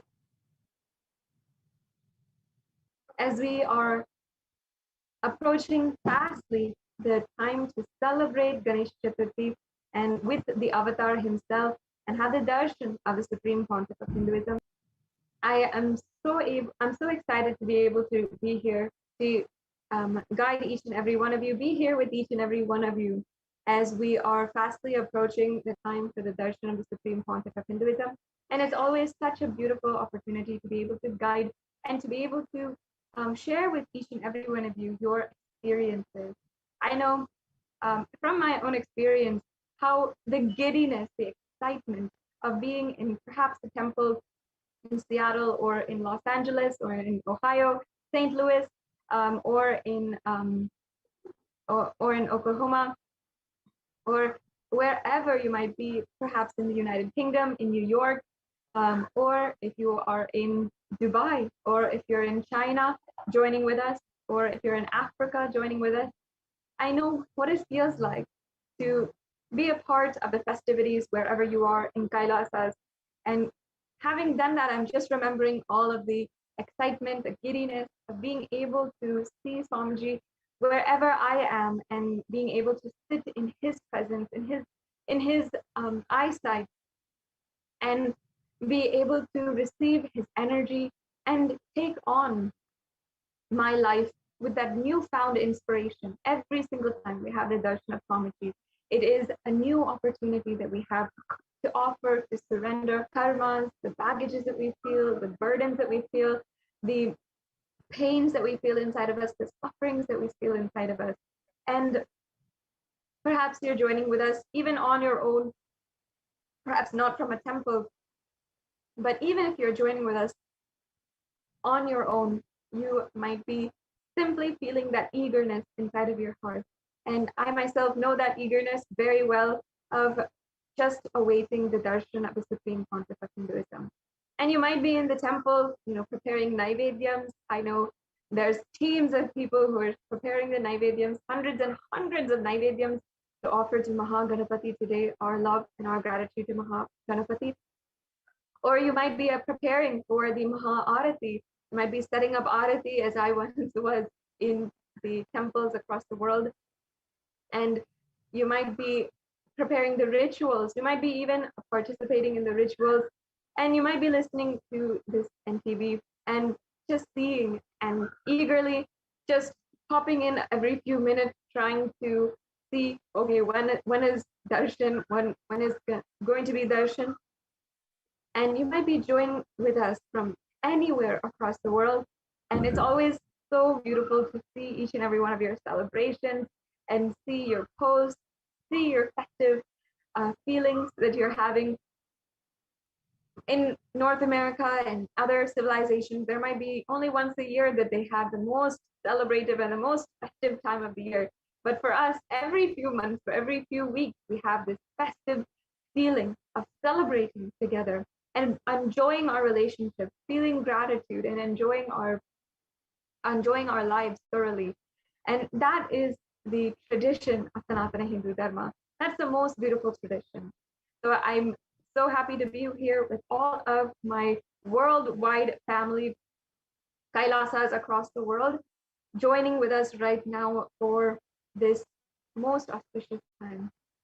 And I invite you now, if you are joining with us, you might be joining with us, you might be from a Kailasa, joining with us right now, or you might just be scrolling through on Facebook, YouTube, on Twitter, wherever you might be, or you might be having a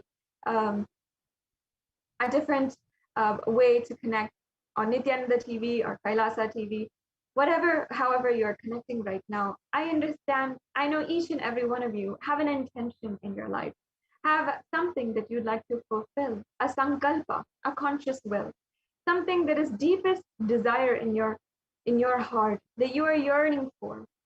And it might be anything at the moment. Perhaps you are searching for a new job in your life in this extremely strenuous global climate. Perhaps you are, the global economic climate. Perhaps you are praying for having a beautiful relationship in your life, and you want to fulfill your relationship in your life. Whatever it might be, I know that there's some deep prayer inside of you right now. And even those of you who are joining us from Kailasas, there's some yearning that you would like to fulfill some way, even if it is to manifest extraordinary Shaktis, manifest the, even if you're trying to manifest offering the Pratyaksha Pada Puja or offering your gratitude at the feet of the Supreme Pontiff of Hinduism, or you're simply yearning for his blessing, or you are wanting to manifest anything in your life, beautiful relationship, the beautiful environment, a home, or you're trying to manifest a job in your life, or you're trying to manifest a breakthrough in one of your projects, whatever it might be. Today, I invite you to just, if you want to, participate in a short exercise now so that we can break through and we can have the breakthrough of our lives today in this program and with the darshan of the Supreme Pontiff of Hinduism. That is the power of the very presence of the Supreme Pontiff of Hinduism. So right now, let us manifest that in our lives. Let us see how we want to manifest. And I invite you to comment in the comment section, whether you might be joining in YouTube and Facebook or Instagram, or you can reply to this live feed on Twitter using the hashtag Nithyananda Satsang or using the hashtag Ganesh Chaturthi. And you can reply to this Twitter feed, and you can comment in Facebook, wherever you are joining from. You can comment, what is your sankalpa? I'd love to know, and I'd love to see all of your comments, and maybe perhaps read out a few comments and interact with each and every one of you. And I know that eagerly each and every one of us are awaiting the darshan of Swamiji in time.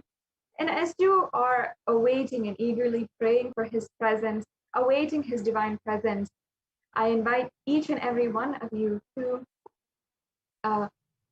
just comment in the social media platforms. Just take a few minutes, even if you are preparing naivedyams or if you are preparing for the rituals for later today, as we are having the darshan of the Supreme Pontiff of Hinduism. I invite you to comment in all of the various different platforms, wherever you're joining from. And I'd love to see your comments and be able to know what is your sankalpa, what is your conscious desire. And even if you're perhaps not comfortable in sharing what is your sankalpa, you can write it down, and just write it down, keep it in your diary, keep it in your prayers, and hold that sankalpa within you. Love to see all of your comments, and inviting all of the viewers to comment now. What is that sankalpa that you're holding today with the divine presence of Mahaganapati and the initiation of the Supreme Pontiff of Hinduism? It is powerful enough to make that breakthrough happen in your life. Whatever sankalpa you're holding, we have around an hour or so for that. Take a few minutes right now. If you'd like to write it down in your diary, in a place where you keep most secret and sacred your heartfelt wishes and your desires. And if you'd like to, if you're comfortable, you can comment on YouTube, and I'd love to, you can share with me and you can share with all of us about the darshan and what sankalpa you want to make happen, and understand the power of dana, the power of simply offering and removing all of your obstacles at the feet of Ganesha. You can make an offering in order to remove all the obstacles. Mahaganapati. Today, during this darshan, this morning, the Supreme Pontiff of Hinduism had initiated each and every one of us to literally experience Mahaganapati, experience the spontaneous complete completion, and you will be able to see and you will be able to experience for yourself Mahaganapati. So drop all of your obstacles, drop all of your karmas, all of your pain, suffering now. And you can do it in the form of the kundi offering. Simply drop everything at the feet of the Guru, and the Swamiji himself is going to manifest Ganapati, experience and help us experience Mahaganapati. Not just help us, but literally just make that transformation happen inside of you. Experience and radiate Mahaganapati inside of each and every one of us.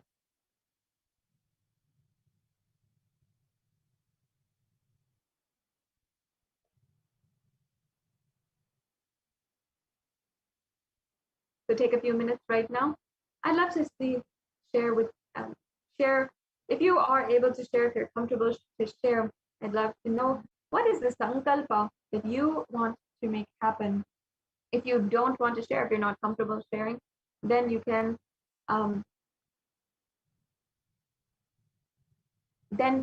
write it down right now on a piece of paper or in your journal, wherever you keep your most sacred, secret desires and wishes, thoughts, prayers that you keep.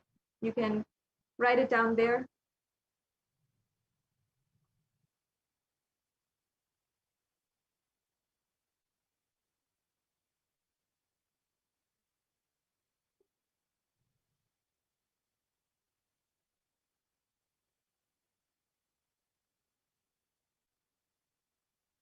You'll be able to see all of the comments as well.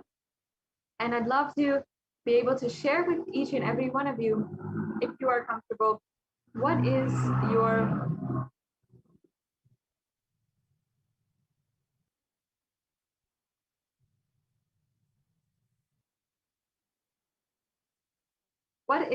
the sankalpa which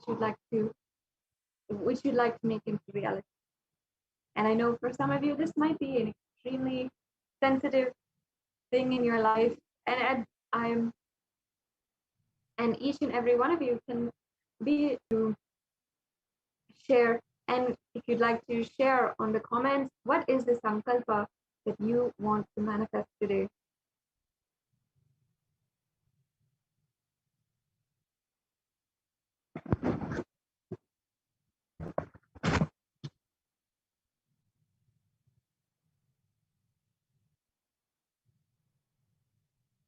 So just take a few minutes right now, and I'd love to see all of your comments. And as we are celebrating Ganesh Chaturthi,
and as we are celebrating Ganesh Chaturthi, I'd also love to hear from each and every one of you how you are celebrating, even if you are perhaps joining in with us from wherever you are and you're not connected to any Kailasa, any big Kailasa or any temple. Perhaps you are joining with us just from the comfort of your own home.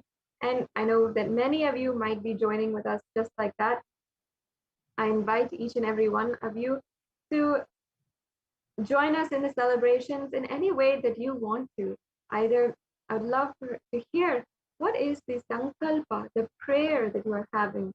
And whether you are joining with us from Kailasa, you're a Kailashian, or you just happen to scroll upon this on the very auspicious occasion of Ganesh Chaturthi celebrations, understand that this is no coincidence. Even if you are scrolling and you just happen to come upon this video, this is a cosmic intervention in your life, and you can experience Ganapati really today. You can his real, sacred, joyful, blissful presence in your life today, wherever you are. just with one initiation from the Supreme Pontiff of Hinduism. And it is not just like offering to an Archavatar, to offering to a deity. All over the world, Hindus, we have deities. Each and every one of us can even make a deity out of turmeric, and we can offer our worship to Ganapati. But in no point in our lives, after only thousands and thousands of years of good punya, of karma, and good karma and punya that we have accumulated only, and after thousands and thousands of births, we will have the opportunity to be in the presence of an avatar and sit in the presence of the avatar and be connected to the avatar, connect to Paramashiva himself, and allow him open up our space in order to receive that ultimate transformation. To be in the presence of the Nijavatara, the embodied form of Paramashiva. So out of billions of people on planet Earth right now, we are amongst the lucky few, just a few million, who are joining across the world and who are going to be having the ultimate transformative experience of being in the presence of the Supreme Pontiff of Hinduism, that vibrating, ecstatic, beautiful presence that we all love, enjoy, and cherish deeply in our hearts. And I know from personal experience how much we will each be eagerly awaiting, just waiting on our seats. And I know perhaps some of you are logging in and logging out again and again, trying to see the latest updates, trying to see when Swamiji is going to be coming, and eagerly awaiting the darshan of Swamiji today on Ganesh Chaturthi. And so many of you, for you, Ganesha is the Ishta Devata. And Ganesha is just that Ashutosha, that joyful God who is the son of Paramashiva and the king of all of the Ganas. And he is the lord of all the Ganas, the ruler of all the Ganas. And he has so many great qualities that if you want to manifest, you can simply connect, pray to Ganesha, and he will remove all the obstacles and make that happen in your life.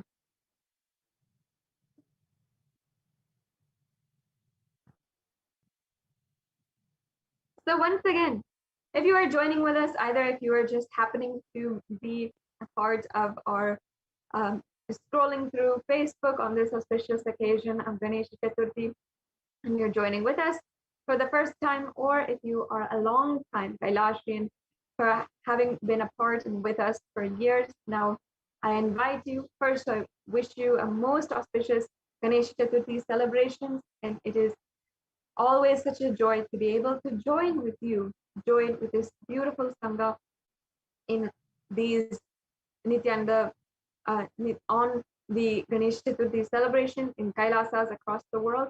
And I invite each and every one of you to share with us on this platform what might be the sankalpa that you are taking up right now. And you can share in the comments, what is the sankalpa? And I understand many of us will be able to see, will not be able to express, but you can write it down even in your notebooks or anything that you might have. And if you would like to, you can, if you'd like to, you can go to our comment section. You can share with us what is the sankalpa that you want to take up. So just take a few minutes right now and think, because the presence of the Nijavatara, even through the digital means, even if you feel like you're thousands and thousands of miles away from him, is so much more powerful than you think. Literally, he is there in your home when he is giving darshan, and he can simply walk out of your screen and manifest in front of you. That is the power of Ganesha. That is the power of the Paramashiva embodied in form of the supreme concept of Hinduism. So in this powerful presence, we can take up the in this powerful presence, we can have any sankalpa deep inside of our heart, and we should take this time to become aware of what obstacles we are feeling inside of us to manifest that sankalpa. You might feel any kind of obstacle that is stopping you from experiencing this reality, that is stopping you from having that breakthrough that you always wanted. What is that obstacle? You can internalize inside of you, you can write it down, and if you are comfortable, you can share with us on the comments what is the obstacle you are feeling to that is stopping you from manifesting the sankalpa in your life.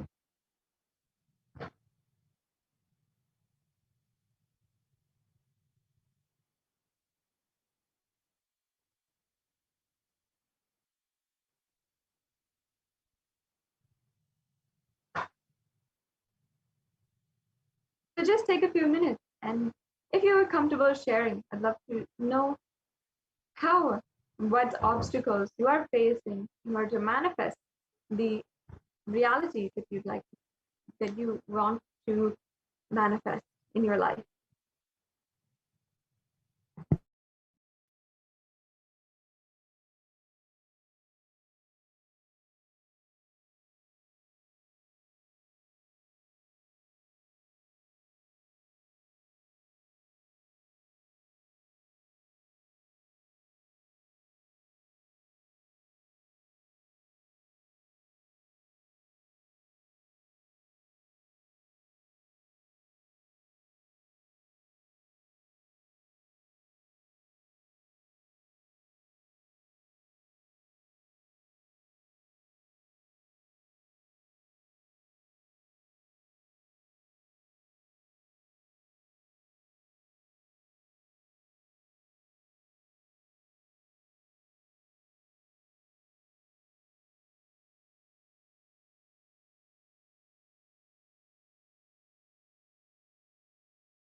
Yes. So now, each and every one of you has perhaps identified what might be the obstacle that you are facing inside of you for this, for the, and you might be facing any one of these obstacles. Now, in the presence of the Nijavatara, the embodied form himself, Paramashiva himself, you can simply remove any of those obstacles. And now you can offer your gratitude.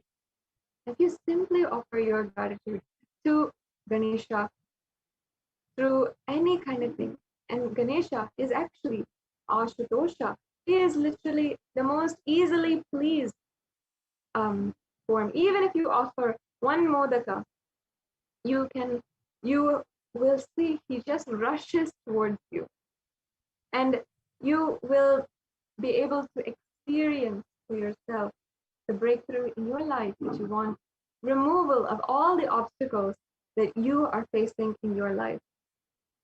So I invite each and every one of the viewers. Now you have expressed what is that very thing that is that obstacle from manifesting your reality. Just in the presence of the Nijavatara, he will simply remove that. So let us offer our gratitude. You can offer even $1 or even $500, how much ever you feel you want to offer out of your gratitude to Mahaganapati. I invite each and every one of the viewers to, you can offer in the links provided. You can even do the Pratyaksha Pada Puja today. Offer your gratitude to the Guru who is manifesting as Ganesha and helping each and every one of us connect to Ganesha. This is a very auspicious occasion to offer the Pratyaksha Pada Puja. So you can make an offering at www.kailasamailer.com/sevas, and you can also make an offering through the YouTube Super Chat. Another way that you can make an offering with a very unique feature on YouTube is through the YouTube Super Chat.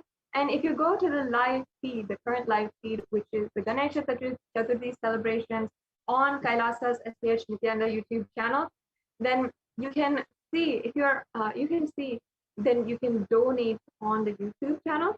And in order to donate, you have to be a member of the YouTube channel. So I invite each and every one of you today of the YouTube channel. Make sure that you are a member. And there are various different levels of a member. You don't have to feel as though you cannot be a member. There's a member, the bronze level, the silver level, the gold level, the premium level, and the platinum level. So all of these are available for you to become a part of Kailasa, and you can join as a member of the YouTube channel. And you can then join a part of the, as a member of the YouTube channel, you can become a part of the chat, and you can chat with us on the live feed. You can directly offer your prayers and gratitude to the Supreme Pontiff of Hinduism during the live satsang and during the live darshan. And you will see, by the grace of the Supreme Pontiff of Hinduism, you'll be able to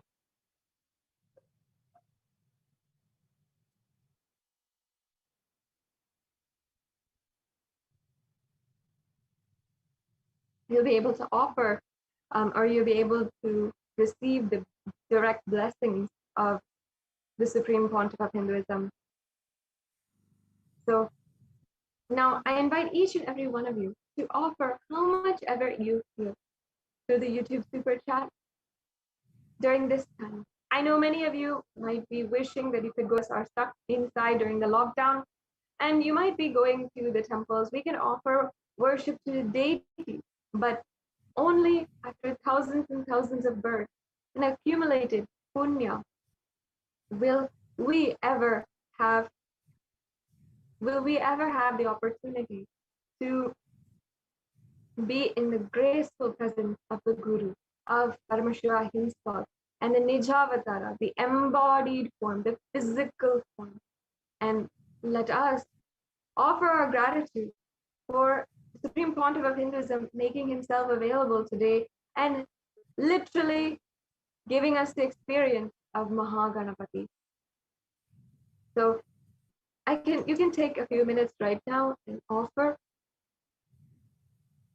If you'd like to, you can offer the Pratyakshapada Puja, which will be happening today at night. And and even though there's not much time left, you can offer right now. And still, there's some time left for you to make an offering to ensure that you have all the steps completed and that your name is chanted during the Sankalpa. And whatever your Sankalpa is today, you can make that offering.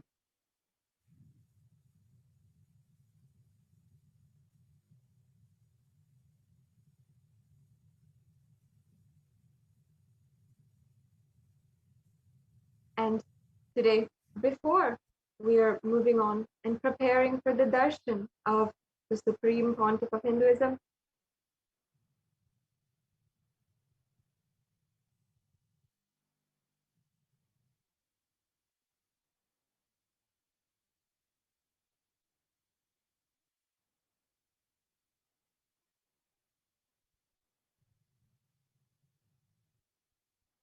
we will be watching and imbibing the powerful cognitions of Mahaganapati in a satsang as well.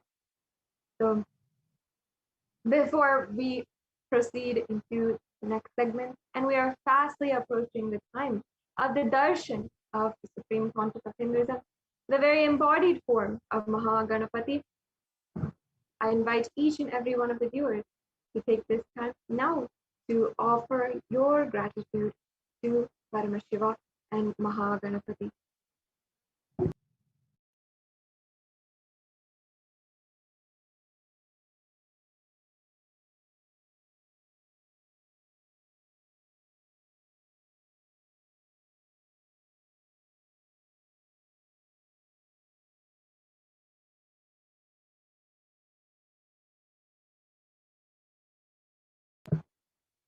Yes. So now Ganesha is alive and vibrating for each and every one of us to connect. Let us deeply connect and understand how we can deeply connect with Mahaganapati, the embodiment of spontaneous completion and celebration in our lives.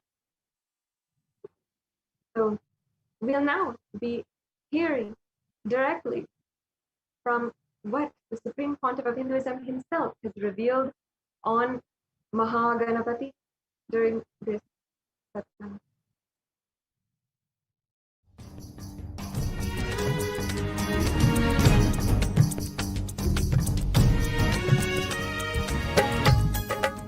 And now we have Nithyanandeshwara Nithyanandama. Nithyanandeshwari Madhyamam Nithyanandama. Asmadacharya Paryantam Vande Guru Paramparam. Great to have you here, Ma. Can you just share a little bit about yourself and your background? Yes, I'm from Toronto, Canada.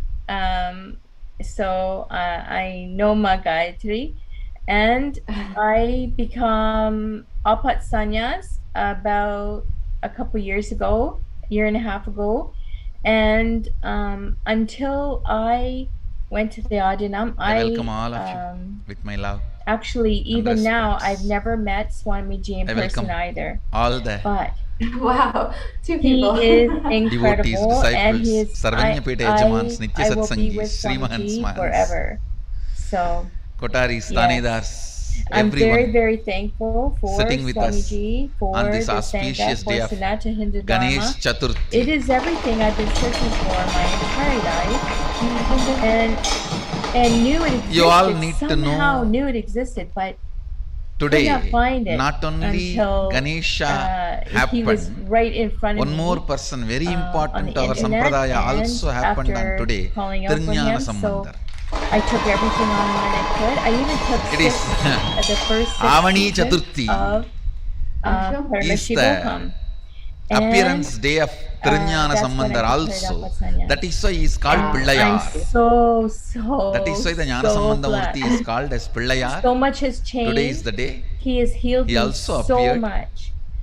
I can't even. It's not just healed The me, auspicious but day healed my life, healed my relationships, of Ganesha's appearance. healed in every aspect, totally I welcome transformed. everyone who is sitting with us through People Nithyananda who TV, have known Facebook me in Live, the YouTube past, Live, they two-way video don't even conferencing, everyone. recognize my body, let alone Long list, so I me. welcome all of you with my love So and blessings. he's transformed me greatly, and I'm so thankful, so thankful. First, let us receive Parabrahma Swarupi in Sarvalankara, and 108 Naivedyams are offered to him. Asking, can you elaborate a little bit? एकदन्ताय विद्महे वक्रतुण्डाय धीमहि तन्नो दन्तिः प्रचोदयात् ॐ एकदन्ताय विद्महे वक्रतुण्डाय धीमहि तन्नो दन्तिः प्रचोदयात् ॐ एकदन्ताय विद्महे वक्रतुण्डाय धीमहि तन्नो दन्तिः प्रचोदयात् ॐ राजाधिराजाय प्रसन्नसायिने नमो वयं वै श्रवणाय कुर्महे समे कामान् कामकामायमम् कामेश्वरो वै श्रवणा ददातु कुबेराय वै श्रवणाय महाराजाय नमः कर्पूरगौरं करुणावतारं संसारसारं बुधगेन्द्रहारं सदा वसन्तं हृदयारविन्दे भवं भवानी सहितं नमामि भवं भवानी सहितं नमामि भवं भवानी सहितं Namami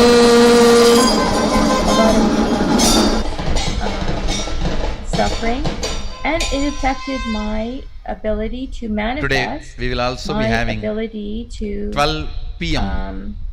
Even have noon consistent energy in or 12 consistent o'clock resources. noon in Bengaluru Adinam, Ganesha Puja in the sometimes I had temple, wealth, and and in the sometimes evening I Ganesha ended up in Radhotsava poverty again. So in the I Bengaluru knew there Adinam. was something not right. So I welcome everyone But as soon as I to found join Swamiji physically and Sanatana or Hindujana virtually. and the ecosystem of Ganesha. Kilasa that protected me and strengthened me, He embodies, then I symbolizes started, really having mature spontaneous conversations with completion myself, celebration. and Swamiji really transformed everything. Listen, I began, spontaneous completion celebration. Just see him, you will be joyful. I became Devi again. I had His embodiment of joy with a big belly and nicely sitting and nicely enjoying food. You can see this very form very clearly shows he's a worry-free guy and no worries, no sufferings, no pain, nothing. Very happy about himself, very happy about the universe, very happy about his happening, everything. I tell you,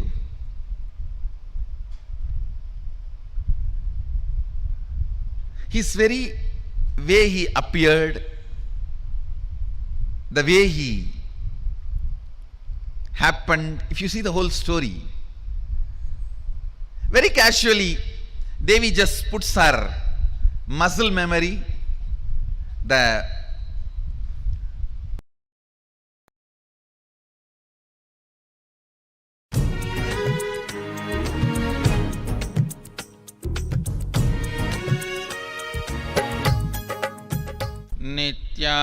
Nithyanandeshwara Samarambam Nithyanandeshwari Madhyamam अस्मदाचार्यं वन्दे गुरुपरम्पराम्.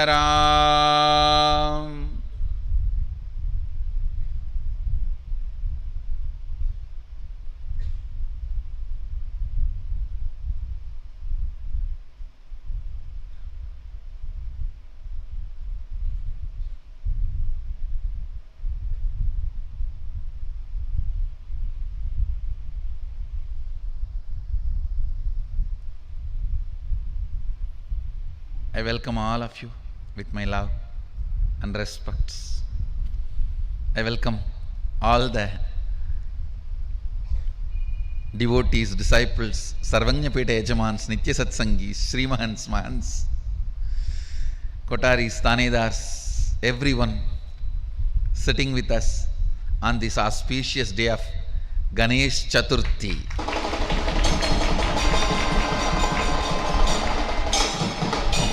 You all need to know today not only Ganesha happened, one more person very important to our Sampradaya also happened on today, Tirjnana Sambandhar.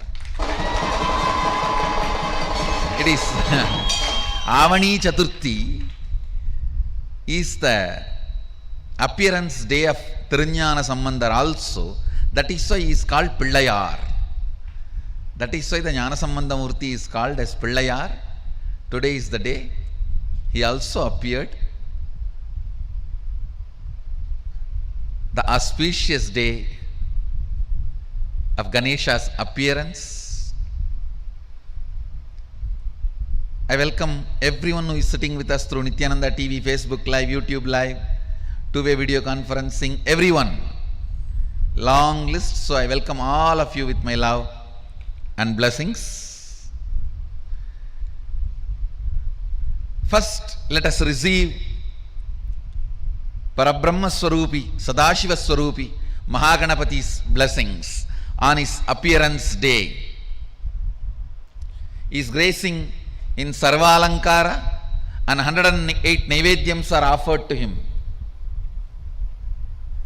ॐ एकदन्ताय विद्महे वक्रतुण्डाय धीमहि तन्नो दण्डः प्रचोदयात् ॐ एकदन्ताय विद्महे वक्रतुण्डाय धीमहि तन्नो दण्डः प्रचोदयात् ॐ एकदन्ताय विद्महे वक्रतुण्डाय धीमहि तन्नो दण्डः प्रचोदयात् ॐ राजाधिराजाय प्रसन्नसाहिने नमो वयं वै श्रवणाय कुर्महे समे कामान् कामकामाय मह्यं कामेश्वरो वै श्रवणाय ददातु कुबेराय वै श्रवणाय महाराजाय नमः कर्पूरगौरं करुणावतारं संसारसारं भुजगेन्द्रहारं सदा वसन्तं हृदयारविन्दे भवं भवानी सहितं नमामि भवं भवानी सहितं नमामि भवं भवानी सहितं Namami.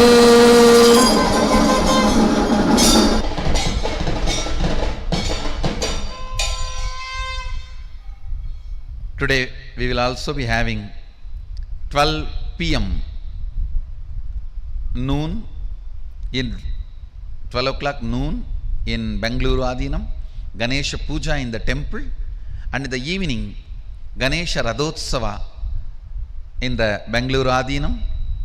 So I welcome everyone to join physically or virtually. Ganesha, he embodies, symbolizes spontaneous completion celebration. Listen, spontaneous completion celebration. Just see him, you will be joyful. He's embodiment of joy with a big belly and nicely sitting and nicely enjoying food. You can see his very form very clearly shows He's a worry-free guy and no worries, no sufferings, no pain, nothing. Very happy about himself, very happy about the universe, very happy about his happening, everything. I tell you,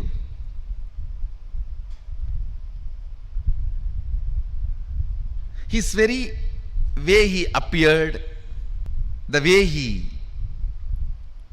happened, if you see the whole story, very casually, Devi just puts her muscle memory, the mixture of haldi and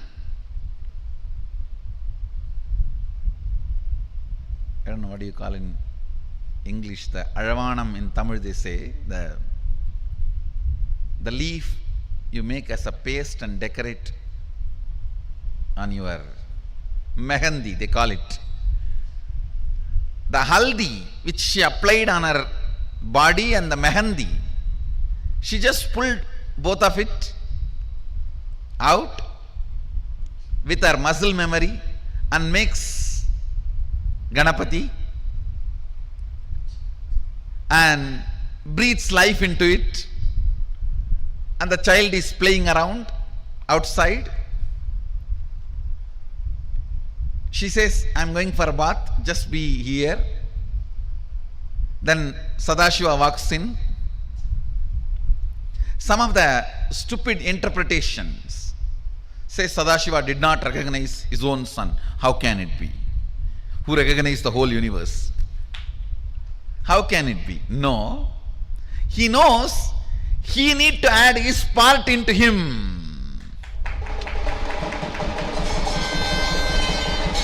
He needs to add Sadashiva component into him. He was so happy. He just needs to add his component. So he playfully picks a fight with him. That fellow says, hey, who are you? You are coming to my house? You are asking me, who are you? I am the son of the owner of this house. Who are you? He says, no, I am the owner of this house. I have to go inside. He says, no, my mother is taking bath. You cannot go inside now. Hey, I am the owner of this house. You are not letting me inside. In that playful fight, he removes the ignorance of Adi Ganapati. Understand? He removes the ignorance of Adi Ganapati. Because he is made of only the matter, Adi Shakti, Prakriti. Now Sadashiva needs to add the Purusha, the bioenergy into it.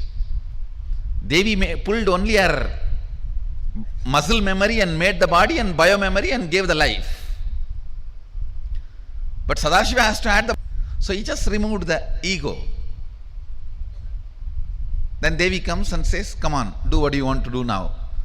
Add what you need to add. Then he tells, all right, go and get any head you get. The first head you see, get it. They bring the elephant head. So he fixes and adds his bioenergy. And once the baby is complete, Shiva himself breathes life into it. See, somebody who can breathe life into the person, he will not recognize who he is. So you need to know the whole significance of the story, the whole truth behind the story. Then Ganesha becomes complete. Ganesha becomes a spontaneous completion celebration. Actually, it was early morning, just before Brahma Muhurta. Devi makes Ganesha, and before sunrise, Sadashiva fits the new body, new head and by sunrise is complete and appears as Mahaganapati, and is a spontaneous completion, symbol of spontaneous completion celebration. Then whole Kailasa celebrates the arrival of the first son of Sadashiva and Adi Shakti.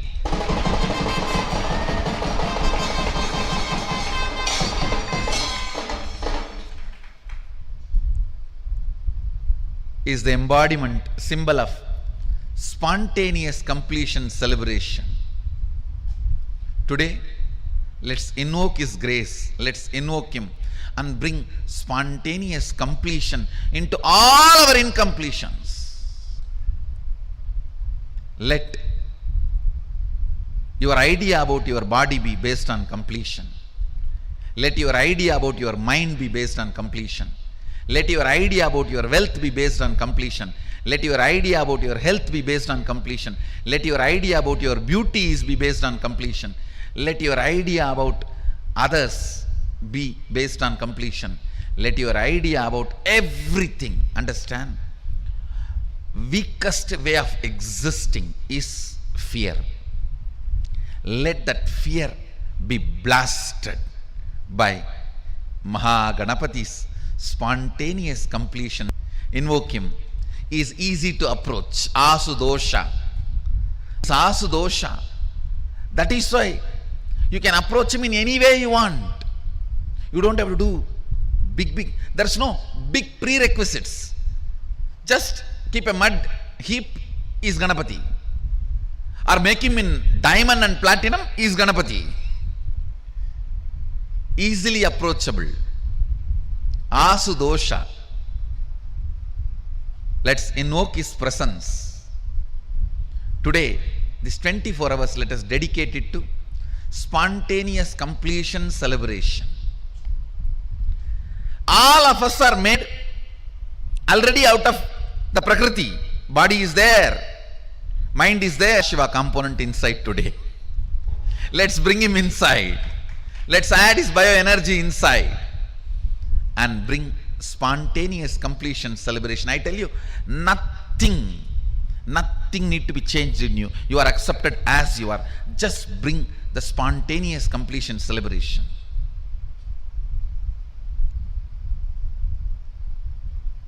Everything becomes beautiful. Everything becomes beautiful.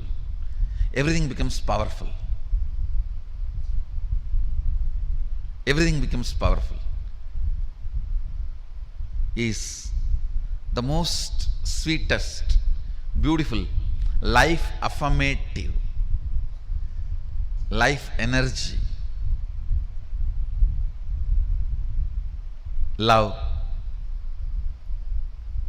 bliss, joy, power, is embodiment of all this.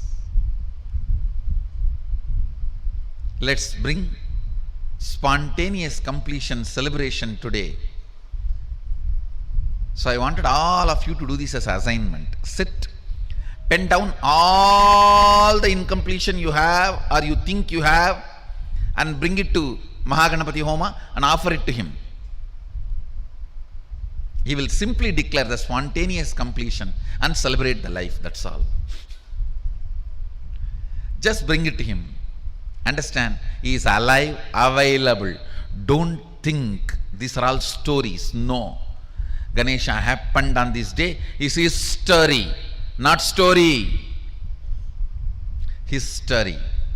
So, he is available to all of us. He is living. He is not as some of us may think, some ambiguous. No, solid, physical, this size, available. So, let's put all our incompletions at his feet and ask his blessings for the spontaneous completion. Even if you have the thought, oh, many times I did this is the way it is going on. Even that is one more incompletion. Put that also in writing and put it at his feet. And finally write one word, known, unknown, all, completion, incompletion, everything. Put it at his feet. And today we will be having Mahaganapati Homa. Surely he will be there in the Agni, receiving all our offerings. Put all your incompletions along with the paper you wrote into him. Let him burn it and ask him, pray to him to give a spontaneous completion celebration. All the online viewers, the local temples will be conducting the Homa Puja. Go there.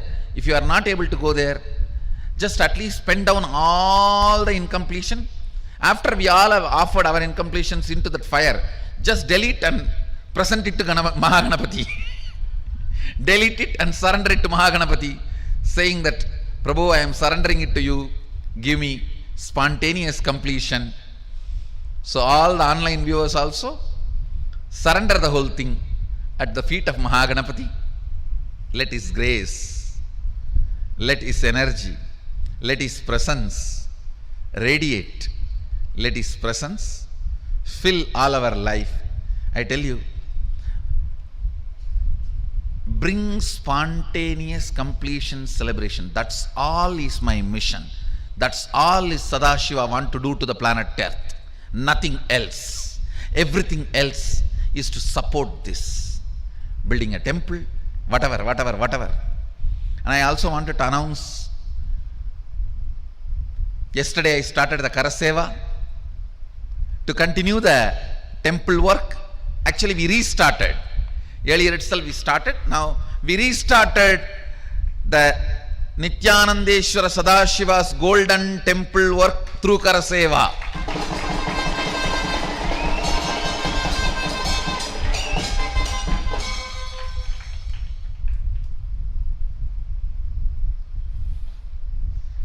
I welcome every one of you. Every Sunday there will be Karaseva, which I will be participating personally.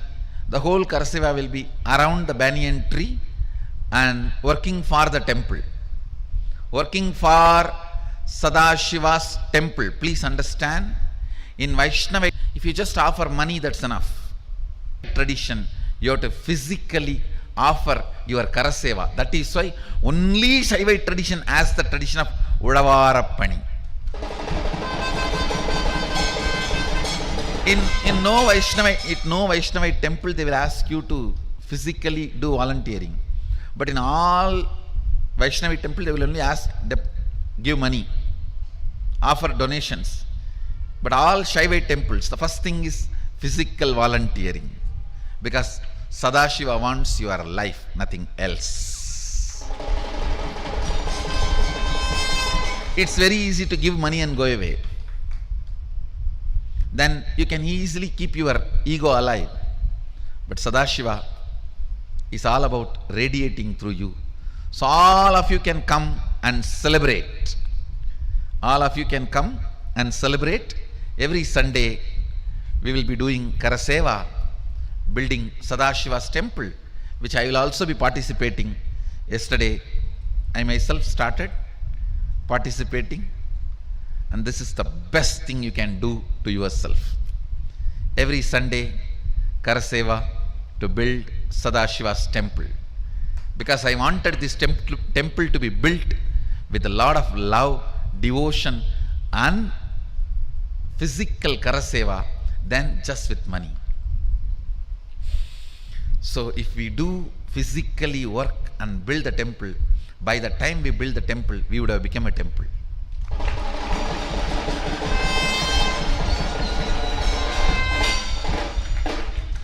So, with Mahaganapati's grace,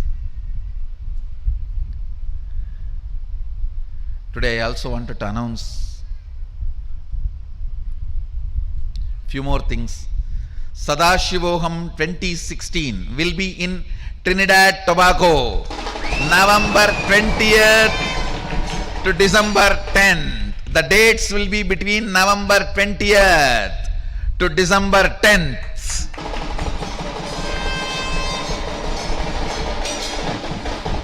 Formally, officially, I am making the announcement.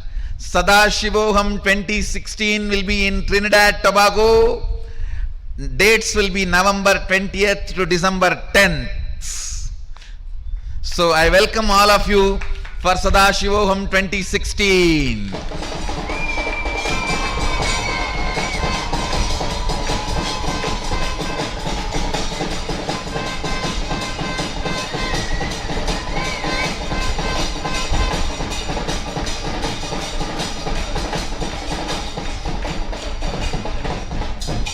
We also need 200 volunteers who are ready to do multiple tasking. If you are interested in volunteering, you can apply, but you may have to be doing multitasking.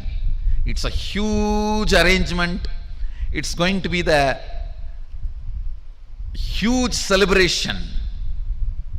So 2016, you are welcome to apply for volunteering also.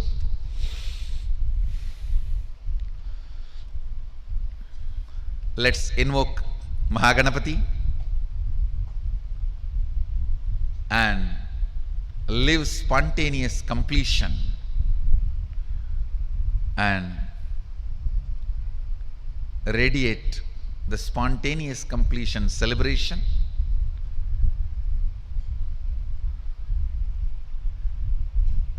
You can all enjoy Ganapati's prasada. Ganesh Chaturthi means naturally lot of prasadam of Ganapati.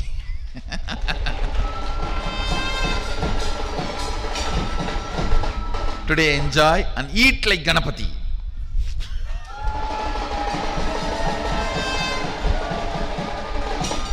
And enjoy like Ganapati. Eat like Ganapati and enjoy like Ganapati. And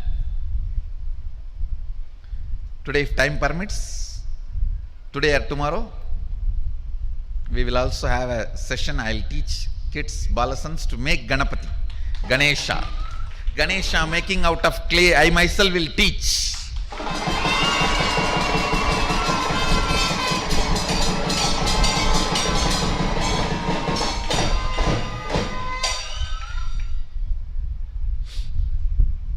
So,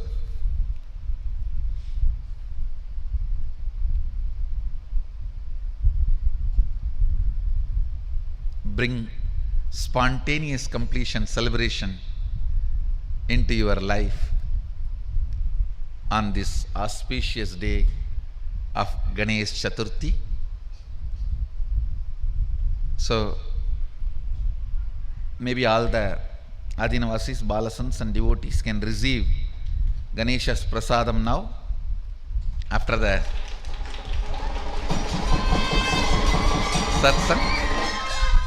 Whoever is here, Bengaluru Adinam, can come and receive Ganesha's prasada. My blessings. Get ready for Sadashivoham 2016.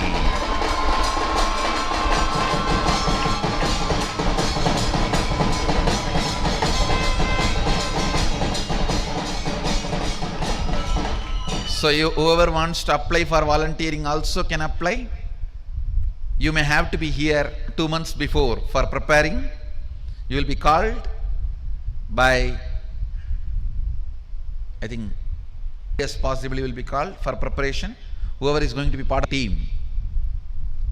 So, welcome, get ready for Sadashivoham 2016.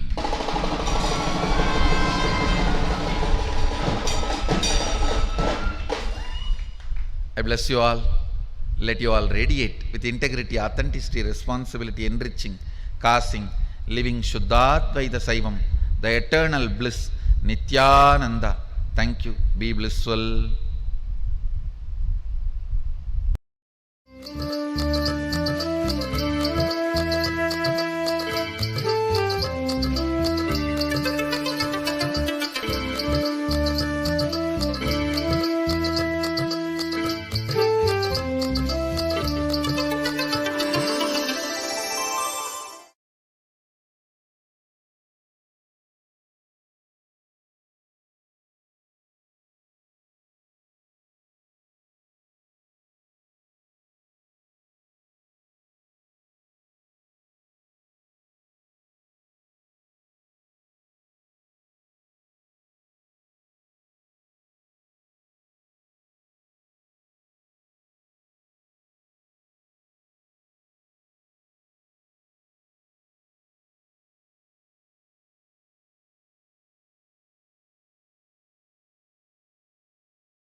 What I mean by the word, listen intensely.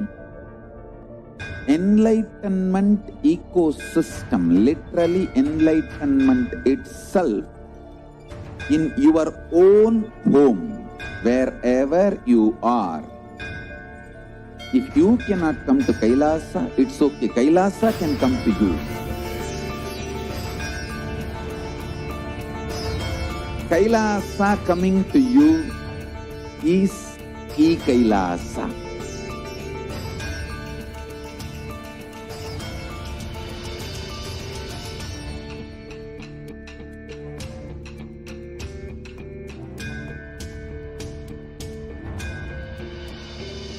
I will revive Hinduism. I am a Hindu revivalist, not by any revolution, but by evolution.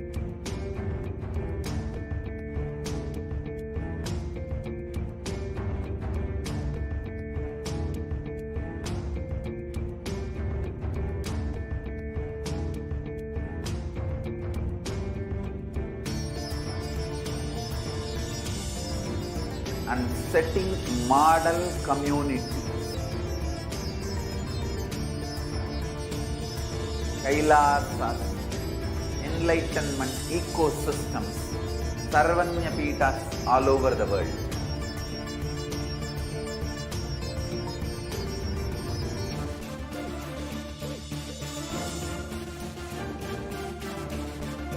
All powerful cognition, knowledge, only when you live, power manifestation and possibilities manifestation happen. It's a fundamental truth.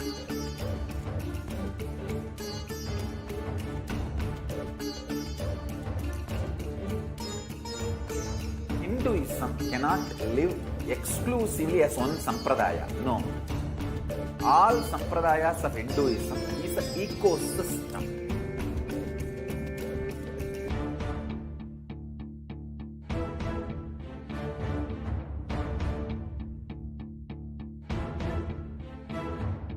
So don't keep quiet thinking that if one sampradaya is attacked, only that sampradaya is going to be affected. All of us are ecosystems.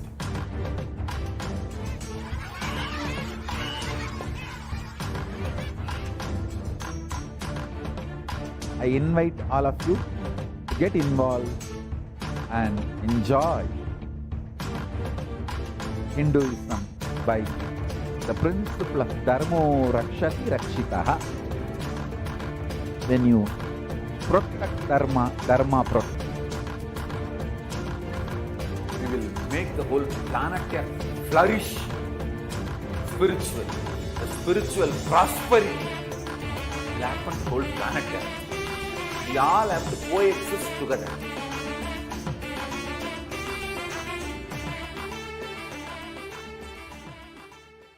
Just be alive for next 3 years. Don't die within next 3 years.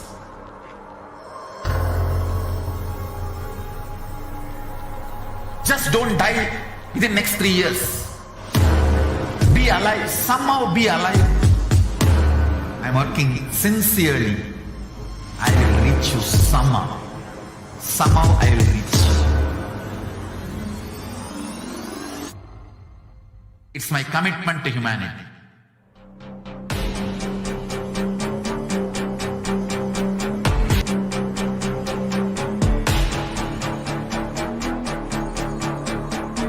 Just don't die within next 3 years. I will reach you wherever you are, whichever corner of the world you may be. I will reach you with enlightenment. You manifesting the space, state, powers, being Paramashivoham. It is possible, and it is possible for you.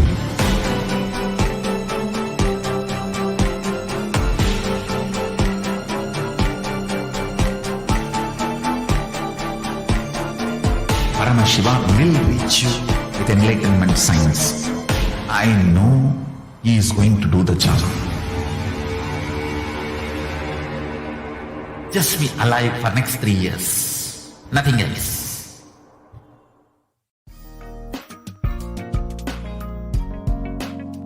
We get you health. We get you ability to build beautiful relationships in your life. We get you direct spiritual support, and we make sure you become.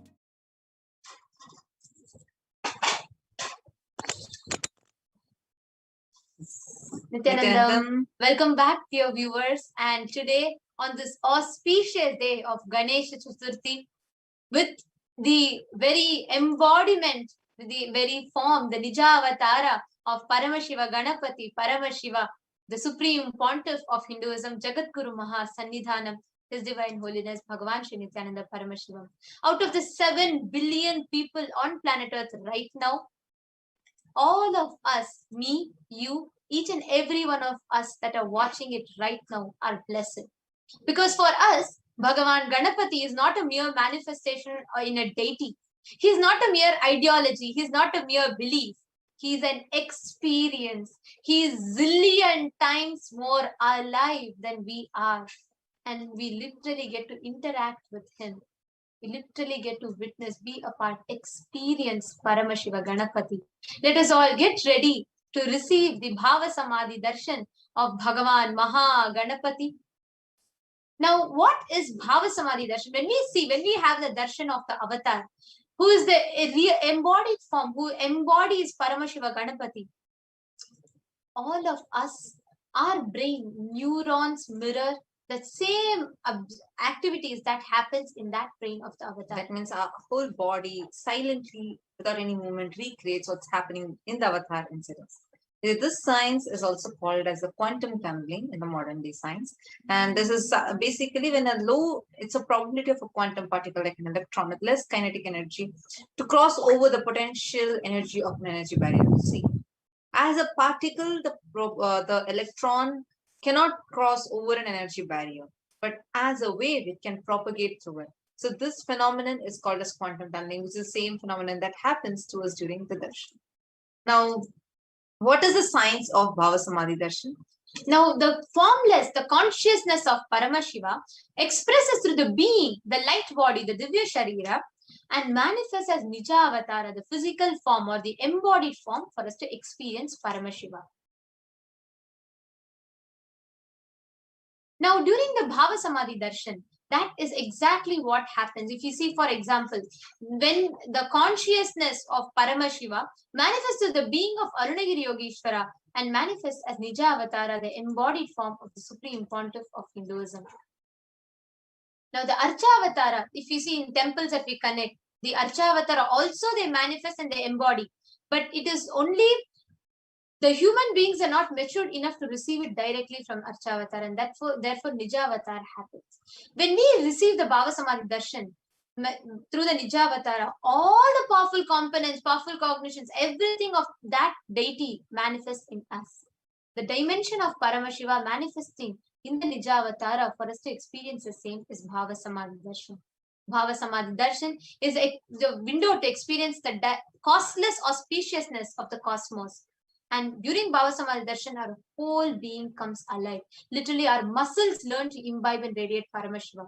It is like a window to the infinite expanse of consciousness, which allows us to glimpse the formless in a way we can understand. Even without much effort from our side, our very bio-memory awakens the space of Paramashiva, the ultimate consciousness. To have a glimpse of, to have the darshan of an avatar, cleanses the karmas of lifetimes, bringing to you a deep and a lasting transformation.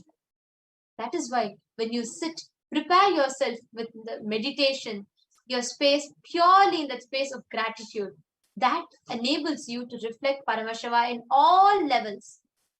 Just sit with this context, saying, Prabhu, Paramashiva Ganapati, I know you are the source of everything. You are in the embodied form of everything. You are manifesting as the Supreme Pontiff of Hinduism.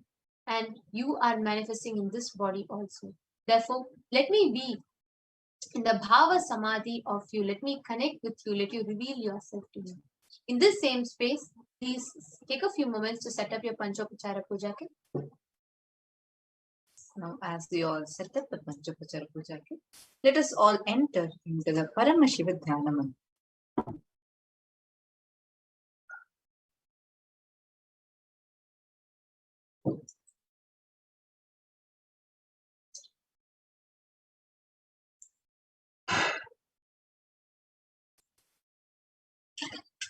The Paramashiva Dhyana Mantra has been blessed by the Supreme Pontiff of Hinduism as a mantra diksha, an initiation which encompasses all of his energy, shaktis, powers, powerful cognitions, and transmits that to the receiver. Just like how the avatar transmits shaktis just by a look, nayana, or by a touch, sparsha, similarly the avatar births himself as mantras, which encompasses all his shaktis, energies, and transmits those shaktis to the devotees. Anyone to whom this mantra is chanted from the space of oneness and deep restful awareness, that person is bestowed with health and well-being, wealth, abundance and prosperity, love and fulfilling relationships, and he is gifted with all the qualities.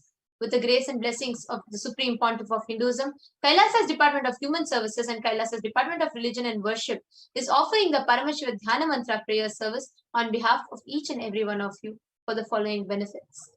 For the healing of health issues, for healing of psychological stress and anxiety, for moving out of addictions, for moving out of depression, for healing you out of all your pain patterns, for improved career, for healing relationships with spouse, family, and profession, breakthrough in wealth dimension, for breakthrough in health dimension, for all your vignas, obstacles to be completely removed, obstacle in your physical level, health, wealth, relationships, in all the levels, all the vignas to be completely removed, for you to be protected from all natural calamities, for you to have protection from lost wages and income, solution to any problem, for breakthrough in creativity, increased inspiration, moving out of debts, increased experience, increased energy and vitality, for each and every one of you to experience spontaneous completion like Paramashiva Ganapati, for you to experience costless bliss, costless auspiciousness and joy, for you to experience a spontaneity, creativity, wisdom, and intelligence of Bhagavan Maha Ganapati, for you to experience the complete protection, the complete manifestation, wealth, health, and all the bliss of Paramashiva Ganapati, and for him to always be available, easily available for you to manifest his protection, blessings, grace, love in the embodied form as a Nija Avatara, the Supreme Pontiff of Hinduism, in each and every moment of your life. Let us all now enter into the Paramashiva Dhyana Mantra. Please sit straight. Bring your entire restful awareness to your Ananda Gandha. Om Nithyananda Paramashivoham. Om Nithyananda Paramashivoham. Om Nithyananda Paramashivoham. Om Hrim Nithyanandaya Namaha. Om Ham Hum Shivaya Namaha. Om Nithyanandam Paramasukadam Kevalam Jnanamurtim Dvandvatitam Gagana Sadrisham Tattvamasyaadhilaksham Ekam Nityam Vimalamachalam Sarvadi Sakshi Bhutam Bhavatitam Triguna-rahitam Sadgurum Tam Namami. I surrender to that Sadguru, who is the eternal bliss, the bestower of supreme happiness, the one who is the embodiment of wisdom, who is beyond duality, who is omnipresent, to whom the supreme goal is giving the enlightenment experience, who is eternal, pure and unshakable, who is the silent spectator of all thought processes, who is beyond emotions, and who is without the three qualities called as Sattva, Rajas, and Tamas. We'll now be entering into the conscious resolution. When you make a conscious resolution in the presence of the avatar, the power of the Sankalpa itself will deliver the experience and manifest your reality. Om Mamopata Samasta Dvikakshaya Dwara Bhagavat Shri Nithyananda Paramashiva Prityartham. I am taking this conscious resolution today for destroying all my karmas and sins, and in order to please Bhagavan Shri Nithyananda Paramashivam. Asya Devadevasya Mahadevasya Akhilandakoti Brahmanda Nayakasya. Who is the God of all gods? Who is the greatest of gods? The Lord of the universe and multiverses. Who is the Lord of the cosmos? Sakala Jagat Srishti Sthiti Samhara Tirobhava Anugrahakya Panchakritya Parayanasya. The one who does the cosmic actions of creation, sustenance, rejuvenation, pulling out of delusion and liberation. Adimadhyantaranitasya Aprameya Parakramasya. The one who is the beginning, middle, and end. The one who is immeasurable. Akara Ukara Makaratmaka Pranavatmakasya Vrishabharudasya Mahadevasya. Kamikadivatulanta Mahatantrakhya Shaivaagamaswarupasya Sakala Nigamagamaswarupasya Shuddhadvaita Shaiva Swarupasya Nithyananda Padastasya Nithyananda Swarupasya Shuddha Sachidananda Vigrahasya Rupa Rupatitasya Sakala Nishkala Swarupasya Nitya Niranjana Niramaya Nirvikara Akhandadi Visheshanasya Shri Nithyanandeshwari Parashakti Sameta Shri Nithyanandeshwara Paramashivasya Shri Nithyanandeshwari Parashakti Sameta Shri Nithyanandeshwara Paramashiva Avatara Bhutasya Sarvadeva Devi Swarupasya Bhagavataha Shri Nithyananda Paramashivasya Chaprityartam Shubhe Shobhane Muhurte Adya Brahmanaha Dvitiya Parade Shri Shvetavaraha Kalpe Vaivasvatamanvantare Ashtavimshati Tame Nitya Yuge Prathame Pade Jambudvipe Bharatavarshhe Bharatakande Meroho Dakshine Parshve Shakabde Asmin Vartamane Vyavaharike Prabhavadinam Shashtyaha Samvatsarana Madhye Shubhanama Satsare Shubhayane Shubharatau Shubhamase Shubhapakshe Shubhatitau Shubhavasara Yuktayam Shubhanakshatra Shubhayoga Shubhakarana Evam Guna Visheshena Vishishtayam Asyam Shubhaditau. During this auspicious time, during the second half of the lifetime of Lord Brahma, during the Kalpa called Shvetavaraha, during the regime of Vaivasvata Manu, during the first quarter of the Yuga called Nitya Yuga, in the island called Jambu, in the continent called Bharata Varsha, in the subcontinent called Bharata Kanda, in the southern side of Mount Meru, in the Shakayara, during the auspicious year, which is one of the set of 60 years, which is in practice, of which Prabhava is the first year, during this auspicious Ayana, in the auspicious season, in this auspicious month, in the auspicious Paksha, the base of the moon, on this auspicious Sthiti, which is the number of the days from the new moon and the full moon, on this auspicious day, during such an auspicious nakshatra, the Vedic star, during such an auspicious yoga and the auspicious karana, during such an auspicious moment. Adi Kailase Kalpavrikshasya Daha Nithyananda Nagare Smrita Smritana Muktidayake Mahakshetre. Now, we request all the participants, whether you're offering this for yourself or for someone else. If you are offering for a male, kindly chant the male names now. Namadheyasya. We now request all the participants, whether you're offering for yourself or for someone else. If you're offering for a female, please chant the names now. Namnyaha cha yajamanana mavayoho sahakutumbhanam bandhuvarganam dayadivarganam mitravarganam sodaravarganam samesham. For all those who are participants, hosts and me with their families, relatives, brothers, friends, and everyone. Sarva Bhishta Siddhyartam Sarva Mangalavapyartam Uttarottaranavachinna Siralakshmi Praptyartam Kutumbe Sarvesham Sarva Bhishta Siddhyartam Chintita Manorathavapyartam Samesham Adi Vyadi Nivrityartam Samesham Chiradi Pada Paryantam Vidyamananam Sameshu Angeshu Janita Janishyamana Sakala Vida Nana Vida Roganam Vyapohartam Tadvara Roga Gidagatravapuhu Siddhyartam. Let all the chronic diseases be healed. Let all thinker diseases and disorders in the body starting from head till toe, which has occurred or which is yet to occur in the various parts of the body be healed. Let a strong, diseaseless, healthy, handsome and graceful body be obtained. Samesham parekatra bhishya kritakarishya sakala vida mantra tantra yantra vishachurna abhichara sambhana marana uchatana viddeshana vashikarana adi mantrika prayoge vyaharachana praptyartam tadvara samesham sarva bhishta siddhyartam. That protection be obtained from all the evil effects of the acts performed by people either in the past or to be performed in the future through the use of mantras, tantras, yantras, poison and spells, employing spells for malevolent purposes like making a person immobile, killing a person through vomiting and diarrhea, upsetting, ruining the health, poisoning, hypnotizing, etc.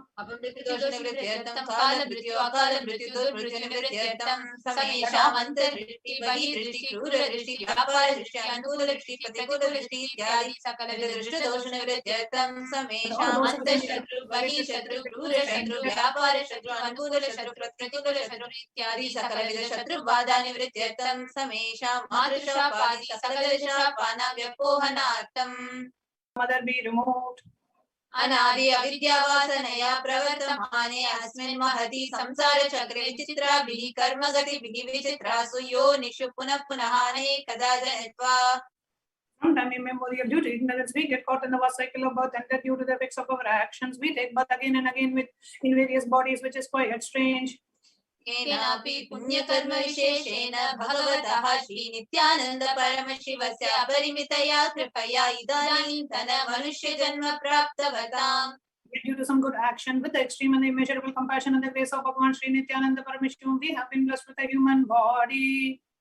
समेषामिह जन्मनि पूर्वजन्मनि जन्म जन्मान्तरेषु सर्वैः कृतानां शिवनिन्दा देवी निन्दा गुरुनिन्दा दोषव्यपोहार्थं शिवापराध देव्यपराध दोषव्यपोहार्थम्. Any kind of abuse we may have done to Paramashiva, Parashakti and Guru in the present birth, past birth or in any of the births be removed. Any kind of crimes and offences committed against Paramashiva, Parashakti and Guru be removed. ब्रह्म हत्या सुरापान स्वर्ण सेय गुरुतल्प गमन तत्संसर्गाख्य पंचमहापातकादि समस्त पाप व्यतिरिक्तार्थम्. Let the 5 great sins like killing a Brahman, drinking prohibited alcohol, stealing gold, having a lesser relationship with Guru's wife, counsel, mother, elder sister, associating with those people who have committed one or the other above mentioned sins be removed. अपि च सर्वे बाल्ये वयसि कौमारे यौवने वार्धक्ये च जाग्रत् स्वप्नसुषुप्त्यवस्थासु कर्मेन्द्रियव्यापारैः सम्भावितानां रहस्यकृतानां प्रकाशकृतानाम् अतिपातकानाम् उपपातकानां सङ्कलीकरणानां मलिनीकरणानाम् अपात्रीकरणानां जातिभ्रंशकानां प्रकीर्णितानाम् एवं नवानां नवविधानां बहूनां बहुविधानां सर्वेषां पापानां सद्यः. If the sins which were done openly or secretly, the greatest of the greatest sins, minor of the minor sins, multiple sins, sin like raping a woman, unjustifiable sins, sin of destroying the caste system, narrow-minded sins, such 9 sins and 9 types of sins, and more sins and more types of sins be removed immediately and instantly. अपनोदन द्वारा समस्त मंगल प्राप्त्यर्थं शिव भक्ति देवी भक्ति गुरु भक्ति सिद्ध्यर्थं परमशिवत्व परमशिव स्थिति परमशिव शक्ति सिद्ध्यर्थं कुटुंबे सर्वदा सन्मंगल प्राप्त्यर्थं अन्योन्य प्रेमाभिवृद्ध्यर्थं पूर्णत्व सिद्ध्यर्थं क्षिप्रारोग्य वाप्त्यर्थं आयुर्भिवृद्ध्यर्थं व्यापारे उद्योगे सर्वजन वशीकरणार्थं तद्वारा उन्नतोन्नत स्थान प्राप्त्यर्थं बहुधन सौख्य प्राप्त्यर्थं गृह कनक पशुपुत्र पौत्र धनधान्य सौख्य प्राप्त्यर्थं आदित्यादीनां नवानां ग्रहाणां दोषपीडा निवारणार्थं आदित्यादीनां नवानां ग्रहाणां मानुकूल्यता सिद्ध्यर्थं भूम्यन्तरिक्षे विद्यमान भूत प्रेत पिशाच राक्षस ब्रह्म राक्षस वेताल कूष्माण्ड डाकिनी शाकिनी इत्यादि सर्वारिष्ट निवारणार्थं मनोव्याकुलता निवारणार्थं प्रारब्धे कर्मणि करिष्यमाणे कर्मणि आदिदैविक अधिभौतिक आध्यात्मिक विघ्न निवारणार्थं समस्त ऋण निवारणार्थं धनलक्ष्मी धान्यलक्ष्मी संतानलक्ष्मी सौभाग्यलक्ष्मी विद्यालक्ष्मी शौर्यलक्ष्मी वीरलक्ष्मी विजयलक्ष्मी इत्यादि अष्टलक्ष्मी परिपूर्ण कृपा कटाक्ष सिद्ध्यर्थं परीक्षासु उन्नत स्थाने विजय प्राप्त्यर्थं सर्व विद्या पारंगता सिद्ध्यर्थं मेधा शक्ति ग्रहण शक्ति अभिवृद्ध्यर्थं इत्यादि सकल सन्मंगलानि गुरु कृपा कटाक्षेण प्राप्त्यर्थं श्री कैलासोन्नत द्वादशान्त श्यामला पीठारूढ़ श्री मीनाक्षी सुंदरेश्वरा भिन्न स्वरूप परशुपुत्र रत्न कुमार गुरुमन्य तुल्यावतार श्री पार्वती स्तन्यपान दिव्य ज्ञान विश्रुत सार पुत्र द्राविड वेद प्रवक्त्र श्रीमद परमशिव करुणा समधिगत मुक्तामय सुरश्रयान गीयमान चक्र चामर श्रीचिन्ह काहलादि समस्त बिरदावल्यलंकृत ज्ञान विज्ञान चक्रवर्ती सर्वजन संघ सद्यो निर्वाण दीक्षा व्यापवर्ग वर्ष विश्रान जीमूत परमत गल्भ केसरी शैव सिद्धांत स्थापनाचार्य श्री राजाधिराज पांड्य महाराज गुरु क्षपण शाक्यादि महांधकार निवारण ज्ञान भानु वीक्षणा नरहार ध्वजोच्छेदन पूर्वक श्रीमद ऋषभ ध्वज स्थापक शैव समय कत्र सर्वज्ञ पीठारूढ़ श्री जगत गुरु श्री ज्ञान संबंध देशिक स्वामी वागीश सुंदर माणिक्य वाचक स्वामिना अवतार भूत श्री ज्ञान संबंध स्वामी पुनरुदित श्यामला पीठ सर्वज्ञ पीठ गुरु महासन्निधान कैलास परंपरागत कांची कैलास सर्वज्ञ पीठ त्रयस्तम गुरु महासन्निधान नित्योत्सव नित्य मंगल नित्य कल्याण नित्य कैलास परंपरागत आदि पीठ सर्वज्ञ पीठ जगत गुरु श्री कैलास पुनरुद्धार साक्षात श्री परमेश्वर समुद्भूत कैलास परंपरागत वैवस्वत मनुष्य चंद्र भगीरथ श्रीरामचंद्र शूरसेन इत्यादि वचन सार्वभौम चक्रवर्ती परंपरागत चतुष्षष्टि योगिनी मंडित चतुष्षष्टि संप्रदाय प्रवर्तक मधुर शासन सूर्यवंश प्राप्त सर्वज्ञ पीठ सुरांगी साम्राज्य मूर्धाभिषिक्त चूड़ामणि साक्षात श्री परमेश्वर समुद्भूत कपिल महागुरु पुनरुद्धृत महानिर्वाणी पीठ अष्टोत्तर सहस्र श्री महामंडलेश्वर साक्षात श्री परमेश्वर सिंहासनाभिषिक्त समस्त गणनायक श्री महागणपति समारंभ नवचिन्ह पीठाधीश प्राप्त अटल पीठ अष्टोत्तर सहस्र श्री अटल पीठाधीश्वर धर्म स्वर्ण पीठ त्रयोविंश गुरु महासन्निधान कैलास परंपरागत आदि पीठ सर्वज्ञ पीठ जगत गुरु श्री कैलास पुनरुद्धारक श्री कैलास परमाचार्य श्रीमद परमहंस परिव्राजकाचार्य सच्चिदानंद प्रणव स्वरूप श्रोत्रिय ब्रह्मनिष्ठ श्री जगत गुरु श्री भगवत श्री नित्यानंद परमेश्वर श्री ज्ञान संबंध देश परमाचार्य स्वामिनां प्रीत्यर्थम तेषां पादारविन्दयोः भक्ति सिद्ध्यर्थम गुरु कृपा कटाक्ष सिद्ध्यर्थम क्षेम स्थैर्य वीर्य आयुरारोग्य ऐश्वर्याभिवृद्ध्यर्थम धर्मार्थ काम मोक्ष परपुरुषार्थ सिद्ध्यर्थम मम समस्त दुर्गोपशान्त्यर्थम समस्त मंगलावाप्त्यर्थम भगवत् श्री नित्यानंद परमेश्वर प्रसादेन सकुटुम्बस्य ज्ञानवैराग्य जीवन मुक्ति प्राप्त्यर्थम च श्री नित्यानंदेश्वरी पराशक्ति समेत श्री नित्यानंदेश्वर परमशिवस्य श्री नित्यानंदेश्वरी पराशक्ति समेत श्री नित्यानंदेश्वर परमशिव अवतार भूत सर्वदेव देवी स्वरूपस्य भगवतः श्री नित्यानंद परमशिवस्य च ध्यान षोडशोपचार सर्वोपचार अर्चनाराधन पूजा प्रार्थना करिष्ये। ओम आनंद गंधनिलयाय नमः, ओम भवरोगभेष्टाय नमः, ओम कल्पतरवे नमः, ओम पशुपतये नमः, ओम पाशविमोचकाय नमः, ओम ईक्षित फलदायकाय नमः, ओम भाग्यवृत्ति परिवर्तकाय नमः, ओम आदि व्याधि विनाशकाय नमः, ओम समस्त कल्याण गुणान्विताय नमः, ओम विडदिपुरीशाय नमः, ओम श्री कैलासपतये नमः, ओम शिवशक्ति ऐक्य स्वरूपाय नमः, ओम ह्रीं नित्यानंदाय नमः, ओम हां हौं शिवाय नमः, ओम श्री नित्यानंदेश्वरी पराशक्ति समेत श्री नित्यानंदेश्वर परमशिवाय नमः, ओम श्री नित्यानंदेश्वरी पराशक्ति समेत श्री नित्यानंदेश्वर परमशिव अवतार भूत सर्वदेव देवी स्वरूपाय श्रील श्री भगवत श्री नित्यानंद परमशिव श्री ज्ञान संबंध देशिक परमाचार्य स्वामिने नमः। ओम Nityanandam. Let us all now get ready to receive the darshan of Mahaganapati. Sit straight with your head, neck and spine in a straight line, with your eyes closed, chanting the Mahavakya. Nityananda Paramashivoham. Om Nityananda Paramashivoham.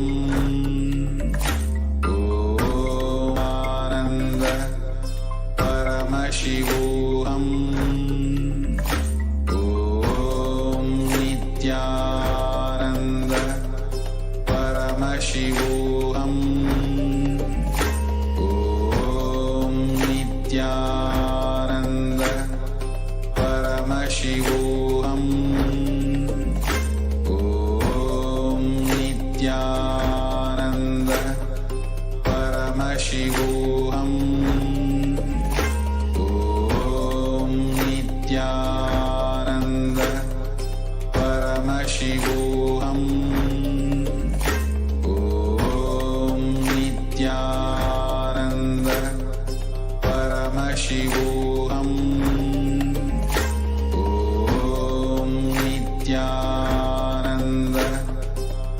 Paramashivoham. Om Nityananda Paramashivoham. Om Nityananda Paramashivoham. Om Nityananda Paramashivoham. Om Nityananda Paramashivoham. Om Nityananda Paramashivoham. Om Nityananda Paramashivoham. Om Nityananda Paramashivoham.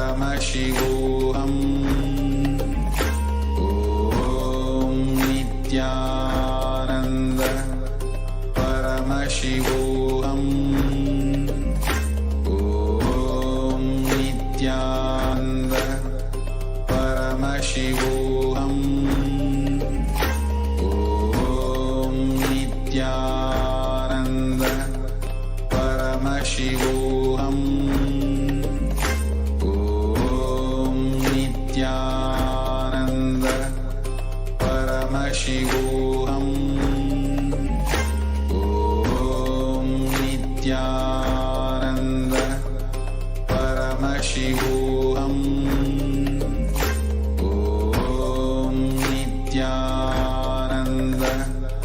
Paramashivoham. Om Nithyananda Paramashivoham. Om Nithyananda Paramashivoham. Om Nithyananda Paramashivoham. Om Nithyananda Paramashivoham. Paramashivoham. Om Nithyananda Paramashivoham. Om Nithyananda Paramashivoham.